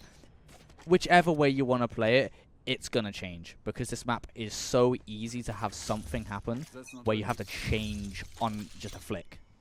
Indeed, so we see that setup from Chamber, which is quite normal, but a little bit of an A push is going to come out here from T6. Is they just going to completely explode onto site using all utility, and it's a little bit clustered all over the place as Vice try to lock it down. Blue is going to go forward and get Schooner. Jet's going to drop down. There's a pistol round. This is pretty intense, and they manage to find another as Imissa goes down, and it's all just going crazy at the same time as what started as a good push from T6, which is completely negated by NSC's defense. Yeah, it was super unlucky for a couple of their players. I mean, you saw there the knife pull out, but that aggressiveness was met with even more aggressiveness from the defending side. They all just started spilling into sight and kind of like used the chaotic nature that they created on the attack side and just kind of negated it by just kind of playing super aggressive and then just stopping, letting them basically run into them. And you saw that with like Neon running into that site. Yeah, that was a bit tough. Yeah. That's a bit tough. Hey, but it's the first round. There's still a lot left over. Obviously, T6 has showed us that they can bring it back when it's necessary. So we have a lot still left to show you guys today. A little bit of a different switch up today. They're opting for that mid push to try and gain a bit more utility and space. Trying to really getting any sort of pick here. Yeah, you see these team fights coming in. It is realistically just a 1v3 that Louis does get 2 off of, but he will get traded out, and that gun will be picked up by the attacking side as they do try and get the plant down. Yeah, that's good. That gives him the plant. We see a little bit of a lurk here from Levin. That stinger almost didn't work out well for them. Delay's going to come and get 2 as well, and just like that, NSC, they allowed the plant, but they still defended the site. Yeah, but I think if I'm on the side of T6, I'm kind of happy that we at least just got planned down. That's 300 credits for every one of their players. Coming into this next round, they're going to be able to buy at least heavy armor Guardians for everyone, or at least like a regen on a Vandal. Maybe even more than that. And it's going to really, hopefully, pay dividends. Yeah, definitely. Bear. It's now buy round, so... when you look at Bear. Yeah, buy rounds up, looking at what they can purchase for themselves. Yeah. Finally, T6 gets an opportunity to get the upper hand with those buys, Really does depend on how they want to play the early game, because a lot of this map relies on you giving a bit of presence and then either faking on that presence or just trying to capitalize on it, maybe catch a player off guard. As we see the first engagement. That's the problem with that chamber trap. It just slows down your movement. You can't really do much with it. compared with the Astra as well, the concussion, it just really makes it difficult. Riven managed to grab a few there, gets the gun for themselves with the Phantom, but Serenity's there for the cleanup, makes it the 3v4. T6 still behind in manpower, but it's down to them whether or not they can bring this back. Fez is going to help out with that, managed to grab something, but Lemon's too quick on the trigger and is there with the trade as Lemon and gets another one. Serenity, last person standing. It's still possible, honestly. We've seen players pull off harder in this tournament, so I'm quite excited to see how Serenity wants to play this 1v2. Honestly, he has really two options, playing super safe or sending it. Yeah, that's going to come down an 8. It's down to how they play this. That's going to be the most important part. That's going to be the third plant we've had from T6. Good amount of economy coming in. It's at least like stopping the bleeding of the economy. Getting Dash in hand. Arc's destroyed. That was a really good reaction time as well.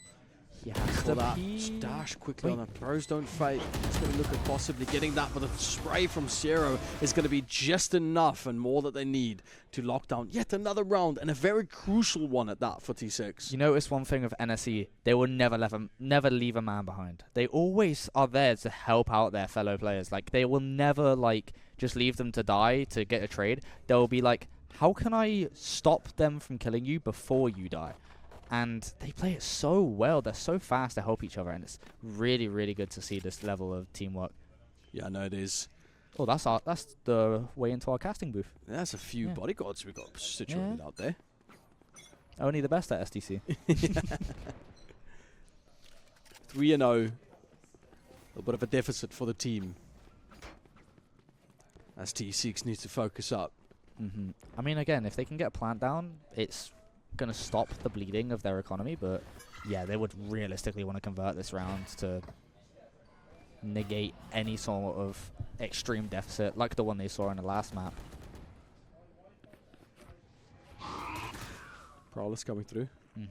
Just a light bit of information. I don't really know too much, but that's a Riven big shot knows. from Riven, taking out Serenity. Yeah, and that is the flank watch taken care of.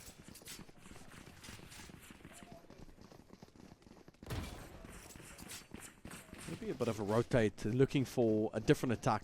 And they are one man down. Here's where hopefully Riven shows who the most overpowered agent in Valorant is. Well, the wall from Neon's going to help him stop that a little bit more. He's going to be able to break down some Riven grabs. 2, 3, 4, possibly an ace. The K is slowly withering away as they're trying to play for anything. The ace, no! Unfortunately not running out of bullets. That was just almost my not enough dream time. scenario. That was almost a chamber ace that I was able to cast. But super close. Well played though by Riven. The cerebral nature that you need. I've been saying this so much, but that is what the NST team has so much of it, which is cerebral nature. They're all so cold-blooded when they come into a situation where they should realistically be at a disadvantage. They don't really let that get to them. And Riven faces 4 players, gets 3, almost the 4th for the ace. Just sprays them down. You see him now pushed up with that through the force on B side. So, if I was T6, I wouldn't even push that lane. No. A lot to think about there. Chamber. Do they face the chamber or do they go A? Oh, a lovely shot from there. Sure. They try to take the advantage. Remember, they don't have anything really to buy. They got Sheriff and a Vandal. That's about it. Trying to stop any sort of utility. B is still an option, as they might move that way. Yeah. But there is the chamber with his ultimate. And it's time to play his game. You're going to try and play this slow. Kind of confuse the side of NSE on where they might be going. Utility's going to get used to try and suss out what the play is, but I think NSE might be wiser to this. There's still that chamber trap mid that could stop them pushing up forward. Shot again from another one through the door in the dome. Luger pushing up forward, support for the team. Maybe they just made up their mind of where they want to go on this one. 30 seconds left. Nice shot from Zero. They're really just letting them run into it. There's no need to swing. Oh, there's too much pressure. Yeah. It's just a bit difficult. Although they still get 1 kill though, and that's going to be good for the economy on that default. Yeah, a very, very good and disciplined round from Chamber. Not from Chamber.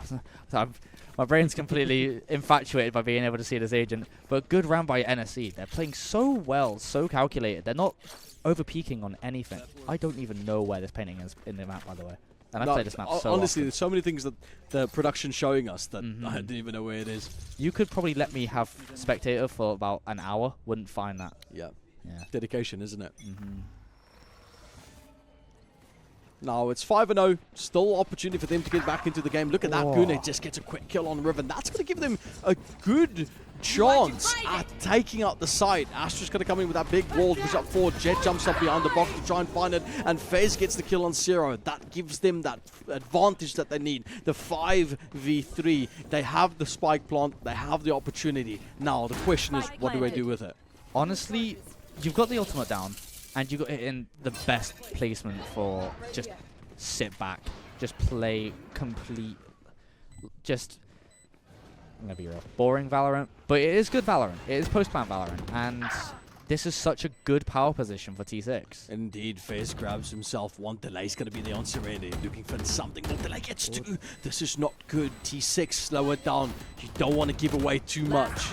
Louis, I miss her. Grabs one, and again, beautiful play by T6. Not again, but you know what I mean. Yeah. First round for them. That's going to give them a good little bit of momentum, and hopefully we can see this progress a bit more. Yeah, I mean, realistically, that should give them the idea that, like, if they can get bombed down, they can play super easy post-plant. He's fishing. Oh, he's fishing for some kills. He is. Let's see. Oh, he's got one.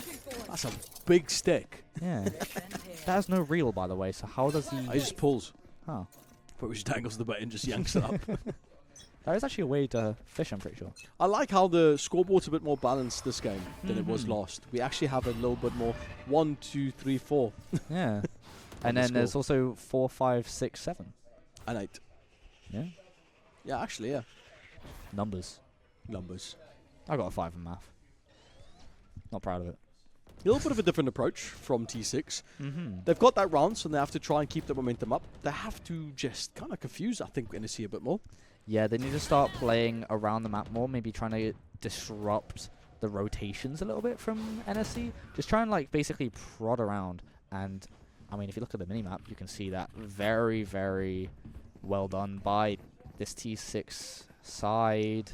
If you can catch my drift. Vice has got so much space here, but Riven's going to immediately deny that information. A quick flood coming up from both teams now as they have to make the decision on where to go. A lot of information being blocked up by some smokes. We still have a lurker left on A, just to kind of make sure that no one pushes up forward. Yeah. Fade looking for that utility. Doesn't get any info. They are kind of hiding at the back here. Both Fades just getting anything that they possibly can. Push up forward from a miss. Is going to go for the plant. Which side is it? Oh, luckily they managed to grab one. Is there. Riven flicks around the corner, and just like that, Riven gets a 4K. Slowed down as another round's going to go straight towards NSE. Yeah, I don't know if T6 really just forgot that the chamber's been there forever, but, like, say his name he appears, he just shows up from backside, gets 3 more from down long. Beautiful, honestly. Really good. Yeah, you're going to be seeing, realistically, like, a lot of chamber players will... If it works, they're simple people. If it works, don't fix it. And he has realistically been just holding down this B site like a fort. It's beautiful. And... I love this. Production team's just doing good with the view. I feel like they've been better at showing us good views than it is to watching the people doing 4Ks. Just give him a death there. Yeah. Don't think they heard me. Hey, at least you can come back next year. A lot of utility being thrown here, actually. A lot of ults as well. Sierra's going to take out Fizz. They need to... Yeah, they need to really start, like, prodding around the map. Maybe just... Wow. Yeah, that's going to be quite unfortunate. That's one way to negate a Vi's wall. Yeah, it is. You know, you're really just seeing, like, T6 are kind of trying to prod around the map, but they're not trying to commit to something too heavy, to a benefit and a detriment. Spike planted. One enemy remaining. 0. Looking for more, they find it. 3K on 0. Last person standing is the Astra. Luger going to be that teammate to hold down the spike plant. Defenders need to come in. NSC needs to find this defuse. Cloudburst is going to be used for them to get that extra space. He's going to find Zeros. Barely gets the shot. 87 health still left. Still healthy enough to push forward. But Louis is there to clean it up. And a 7th round is going to go to the side of NSC. I feel like maybe T6 are trying to play way too much for the plant. Do you think maybe they need to start, like, clearing out areas and maybe pushing the defenders back a little bit more so they can play post-plant with a few more players at their disposal? Yeah. Maybe, possibly more, yeah. Yeah, because I feel like the one round that they did win, they was able to get bombed down whilst also getting some picks. You haven't really seen too much lurking that's, like, solo lurking. Oh, yeah. Definitely. Well, they need to try and look for a bit more information. Mm-hmm. We do see a faster push here. Face your fear! See Guna coming out. Guna's pushing up forward. That's a lot of information for them. Yeah. Can he get anything? Guna's going to miss out on the opportunity there. He did get a lot of info. But it was a bit in vain. River's starting to push through the connector. You're going to see, again, it's more of like a half-baked kind of situation where they're not really wanting to push too much into sight, and that's to their own detriment a little bit. Yeah, they're taking the time to try and get a fade throughout the ult. They got that push forward as well, and it just didn't come out a bit short. It's tough. Guna really tried to do something for his team there, and that's kind of pushed them back now. And this is tough. T6 really needs to think about what's going to be the next push forward. Do they want to just go straight towards the site? They've kind of tried a few different options, haven't they, mate? Yeah, I feel like they're kind of redoing the exact same thing 30 seconds over and left. over again. It's like they're in a kitchen, but they're all kind of... You are divided! They don't want to innovate too much on what they think will work. That's already got that up. Look at this push up forward for Riven, who taking the opportunity to do a lot there. Almost costed them. Lemon not finding any info as they all backed away. Yeah, this is such a power position. Oh, it is. It is. There's an opportunity there to maybe do a lot. Yeah, with the wall kind of in the way, the jump up forward. Sarah's going to get 2-3 delays there as well. Vise, where are they? All missing as the opposite wall from the opposite Astra is going to stop any information they might get. Yep. Delay, really doing a good job there. I think I miss her actually sitting in connector, and obviously they were like hearing from their team, oh, you should try and peek now, but something about Zero, there was like voices in his head just being like, there is a man here, I'm going to hold this for my team, and just absolutely just destroys him, honestly. Yeah, Delay was, yeah, I miss her was in a very bad position there. I thought that lurk was perfect through mid, but just couldn't capitalize on it. My mistake, it was Louis actually who I'm pretty sure killed him. So, Fires on Fade Violence. Yeah, they do have that Twitter force on that chamber. Looking. Oh, beautiful shot. Close range as well, which would be a little bit more difficult. That is a prime mate shot right there. Stop trying to hype yourself up. I'm trying, man. I didn't make the team. Fez looks at a shot. Oh, Fez! My crazy, bro! This is what we need. An opportunity for them to get that momentum back. Beautiful double shot. That was phenomenal. That was crazy. Now, can they capitalize? Serenity feels the pressure. He feels the vibe from the rest of the team. They know that they've got the momentum. Astra's going to push straight onto side. River now has a little bit of opportunity to kind of capitalize and help his team out. He's going to find a kill as well with 2 shots left in the chamber. Oh my goodness! Chambers there with the play. Just misses out as Fez gets a 3rd for his team. Absolute aim lab demons right now. Oh my goodness. And all in hand was that Sheriff. It's all they need, but we've seen Lemon do it. Lemon Zero has been really good on these retakes. Still has a lot of utility available to push them off this side. And look at this, just information gain, trying it with the Prowler, knows exactly where they possibly could be. It's going to use as much as they can, just looking for that utility to show them where they are. And realistically, he doesn't really have too much pressure on his shoulders. Again, he's 8-1-0. Like, so he can kind of... Look at the patience, just spamming these corners.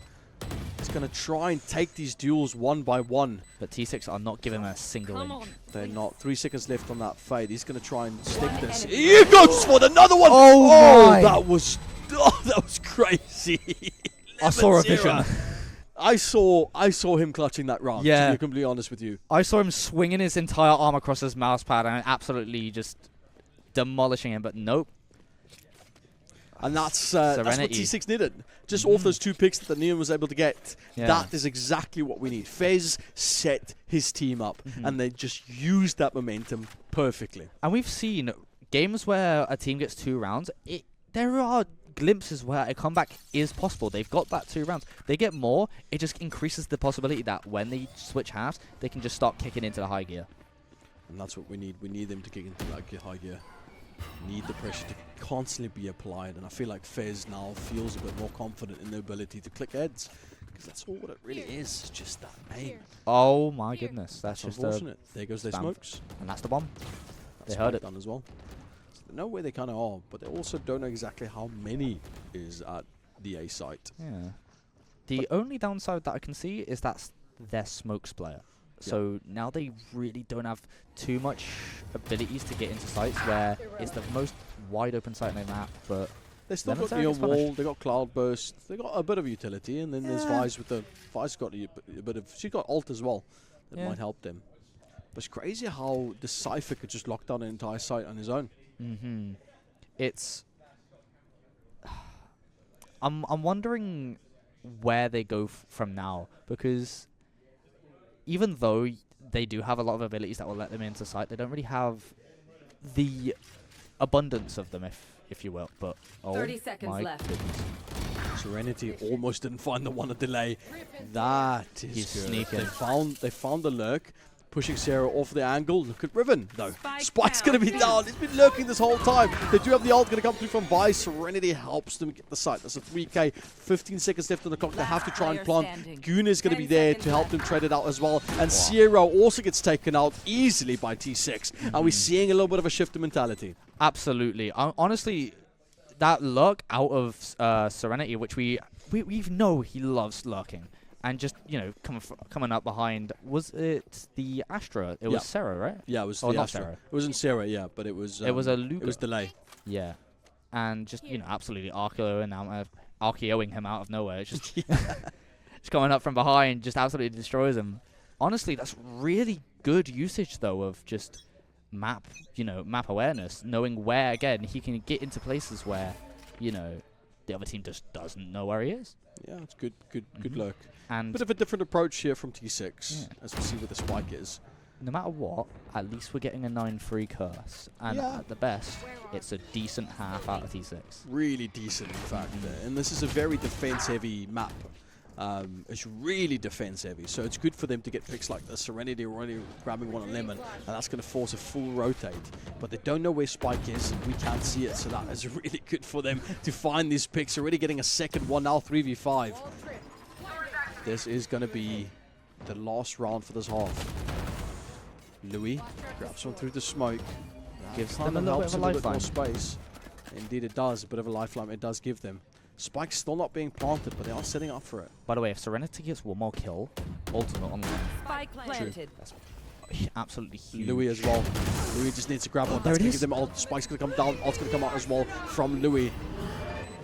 Is there going to be anything they can do with this, though? Ultimate doesn't grab us. Astra's going to come out there with the big concussions off the side as well. It's 3v3 as they try to just hold on to sight. The attackers, Riffin's there. Goon is going to be able to grab a few, but look at this big pick off the side. Louis does not get it as Luger helps the team, gets T6. A really decent first half. Those 4 rounds could easily get them over the line. Those last couple rounds in the attack side, they seemed super in control. They seemed super confident, super controlling of the map. Honestly, going into this half, they can have a lot of swagger about them, if I'm being honest. Yeah, they could do a lot with this. 8-4 is not a bad position to be in. And just think about it. 1 pistol round turns probably into 2. 8-6. You've won the comp games from 8-6. Yeah. Yeah, so... People's won comp games from 2-10. That is also true. Yeah, so 8-4 is a really good position to be in. Hello, guys.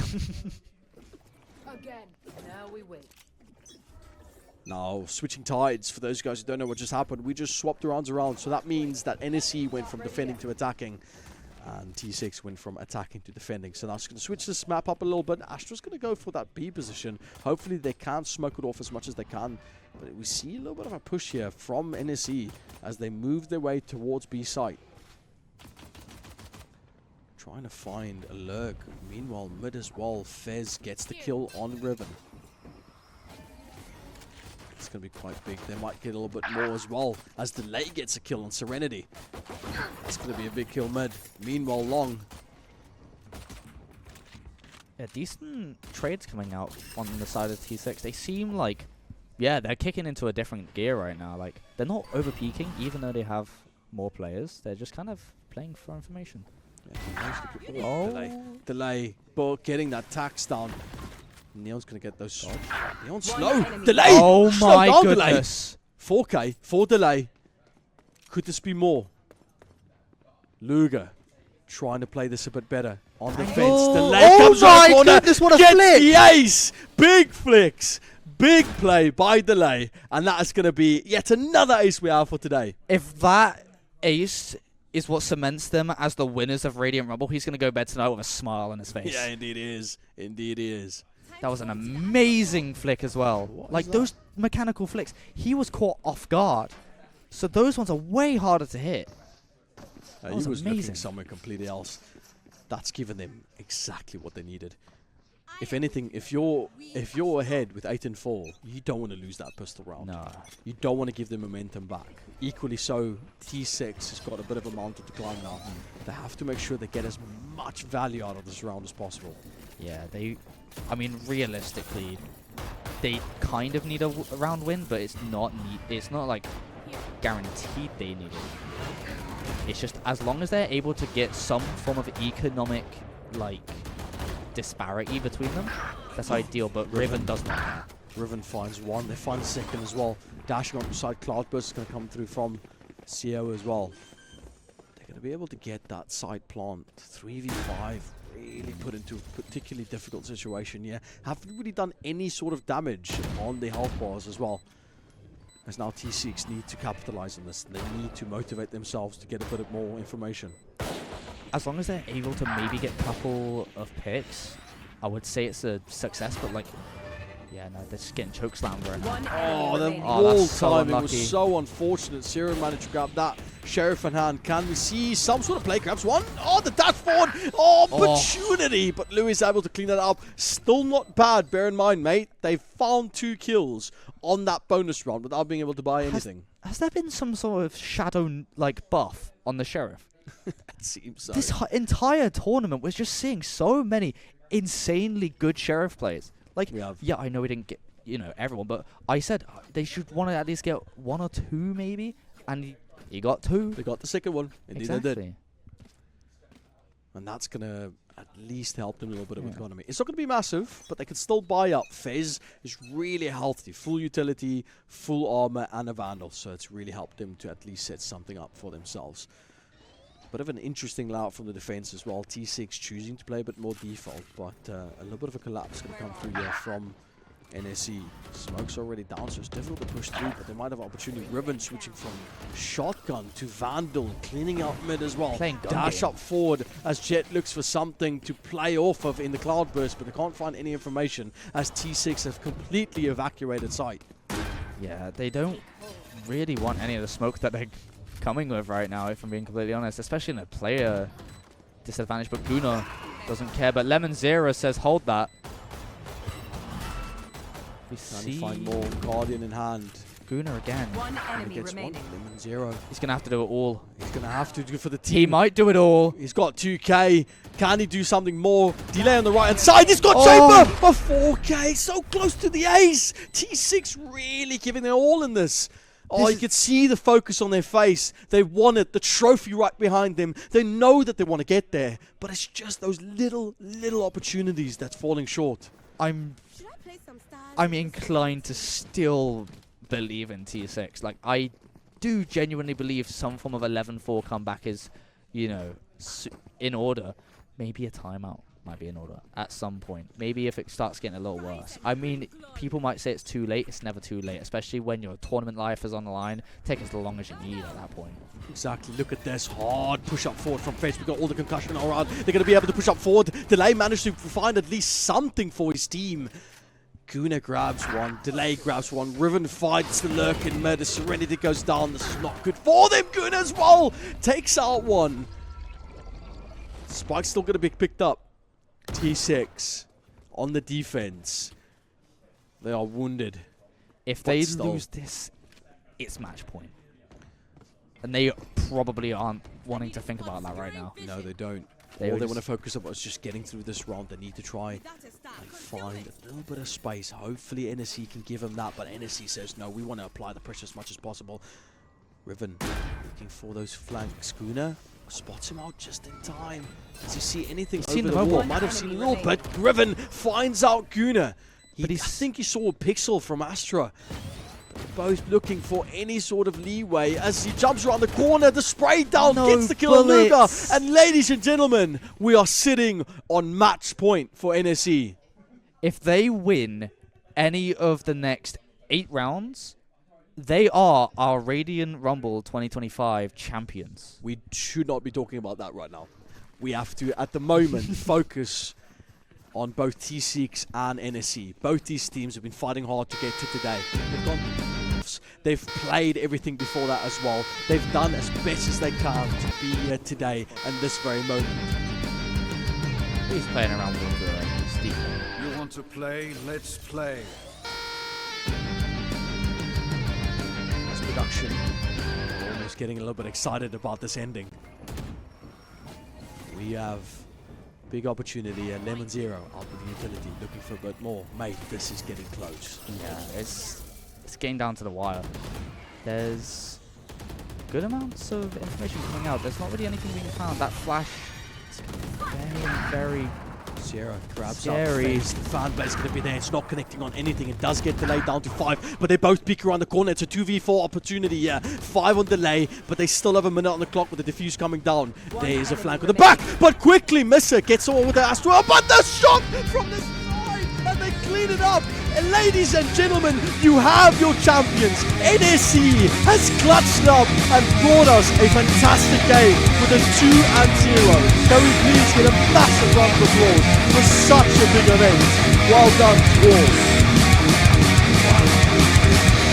What a match. What a match.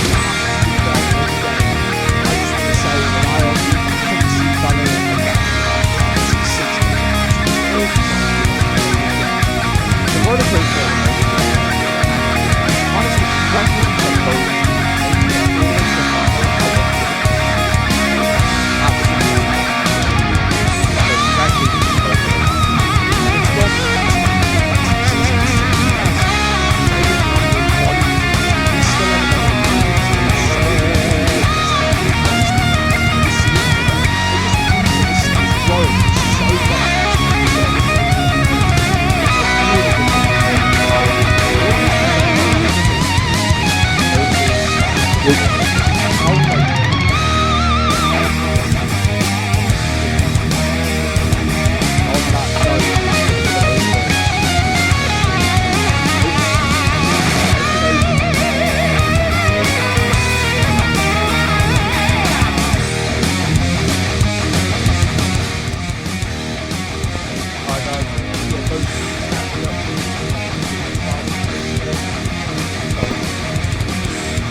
just won.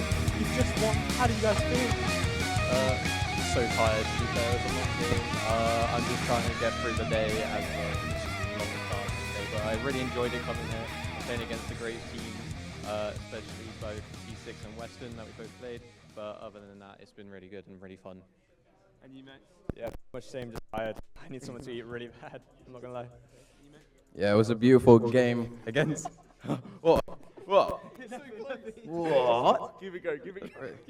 It was a beautiful game against T6. Very lovely team. We've had beautiful games against them throughout the year. It's gone. Hello? Oh.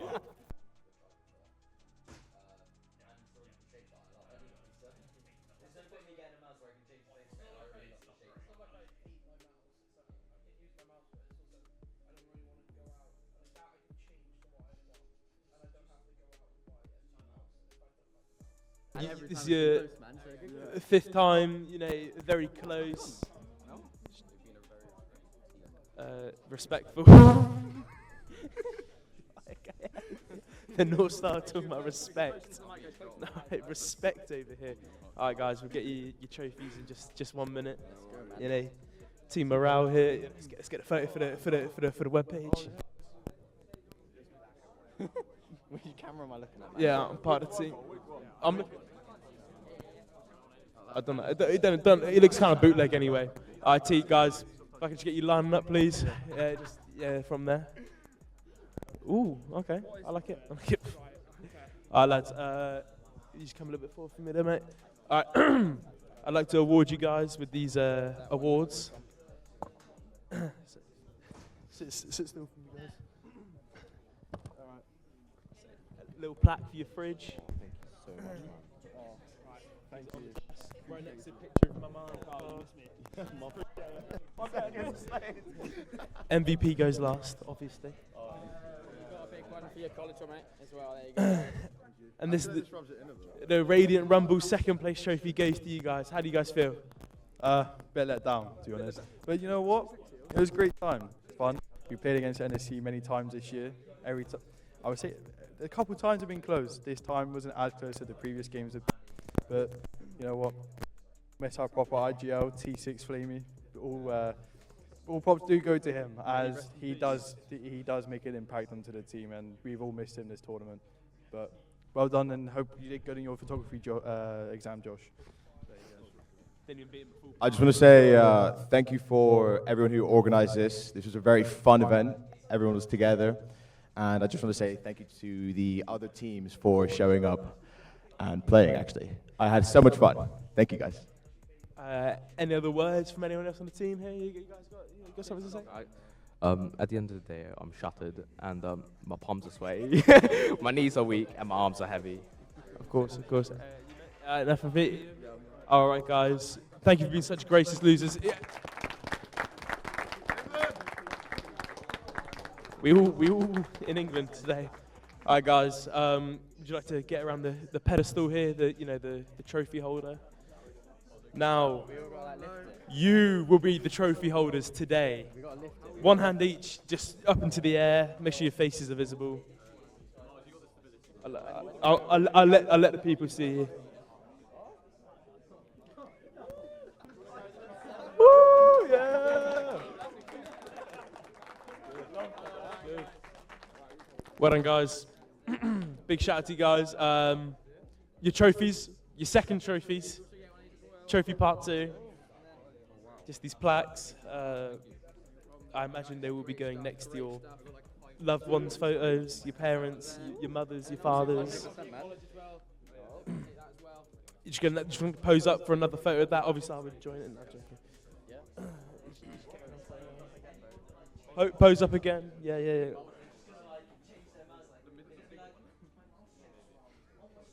Not going to hold the big one? Okay.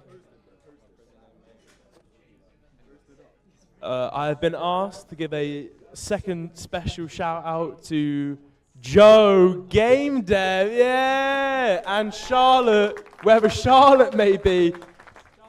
Charlotte! Now.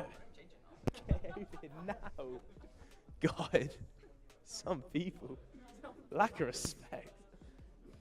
There she is, everyone. Charlotte. These two organised the event. Yeah. Whole thing only possible because of them. You know, honestly, carried it on their backs. Well done, guys. Hope to see you back for next year for Ready Rumble 2026. Yeah.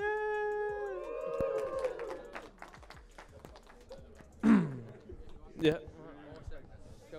All right, very last things before you go, guys. Thank you so much for coming. It's been great. Well done, Dennis. You played fantastic. Okay, take that trophy, get it hung up. It looks sick. Okay. This wouldn't be possible. You know, you thanked me and Charlotte, but the guys backstage, the level 3 second year esports guys that made this possible. Okay, they did everything from the graphics to organising these guys, contact you guys. So big shout out to them. They've done a fantastic job. I'm so proud of them. Okay, yeah, over there, all backstage. Okay. Last few things, get home safe. If you've brought any drinks and things, any trash, please pick it up on the way out, okay? We've got a lovely space, we want to make sure it keeps clean. Thank you so much for coming, safe journey home, and I will catch you all next year, hopefully. Let's go.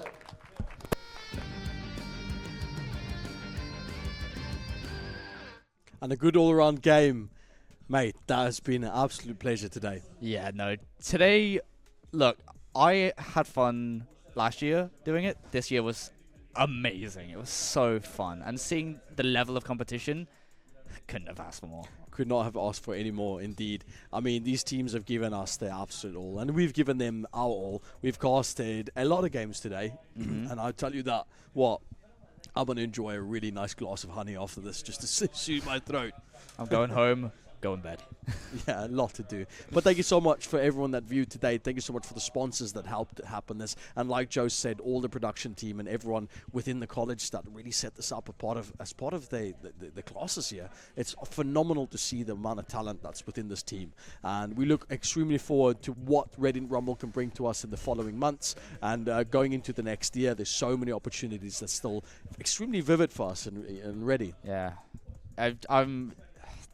I just had a lot of fun, if I'm being completely honest with you. It's just been a very, very enjoyable event. Definitely. Everyone's been so lovely, and it's it's Definitely. one of those things where it's like, I'm very glad the gaming community can come together, especially one in a college, and just create something so amazing. Brilliant. You want any shout outs you want to do? I do have a tournament coming up on Monday. As you can see with my link down there, I will be playing it, and wish me luck. Hopefully, we don't. Man. Good luck with that. If you guys want to see, sounds good. If you guys want to see any more casting or anything like that, please follow as well. I'm always there. If you guys want any tips on commentating in esports or anything in the above kind of all spheres of esport, I always like sharing any of the knowledge I have. I love just making sure that the next generation can pick up on the casting and take it to another level. I hope you guys all have a lovely evening. If you're here at the event, drive safe home. Take care, and we'll see you guys on the next one. Cheers. Thank you, guys.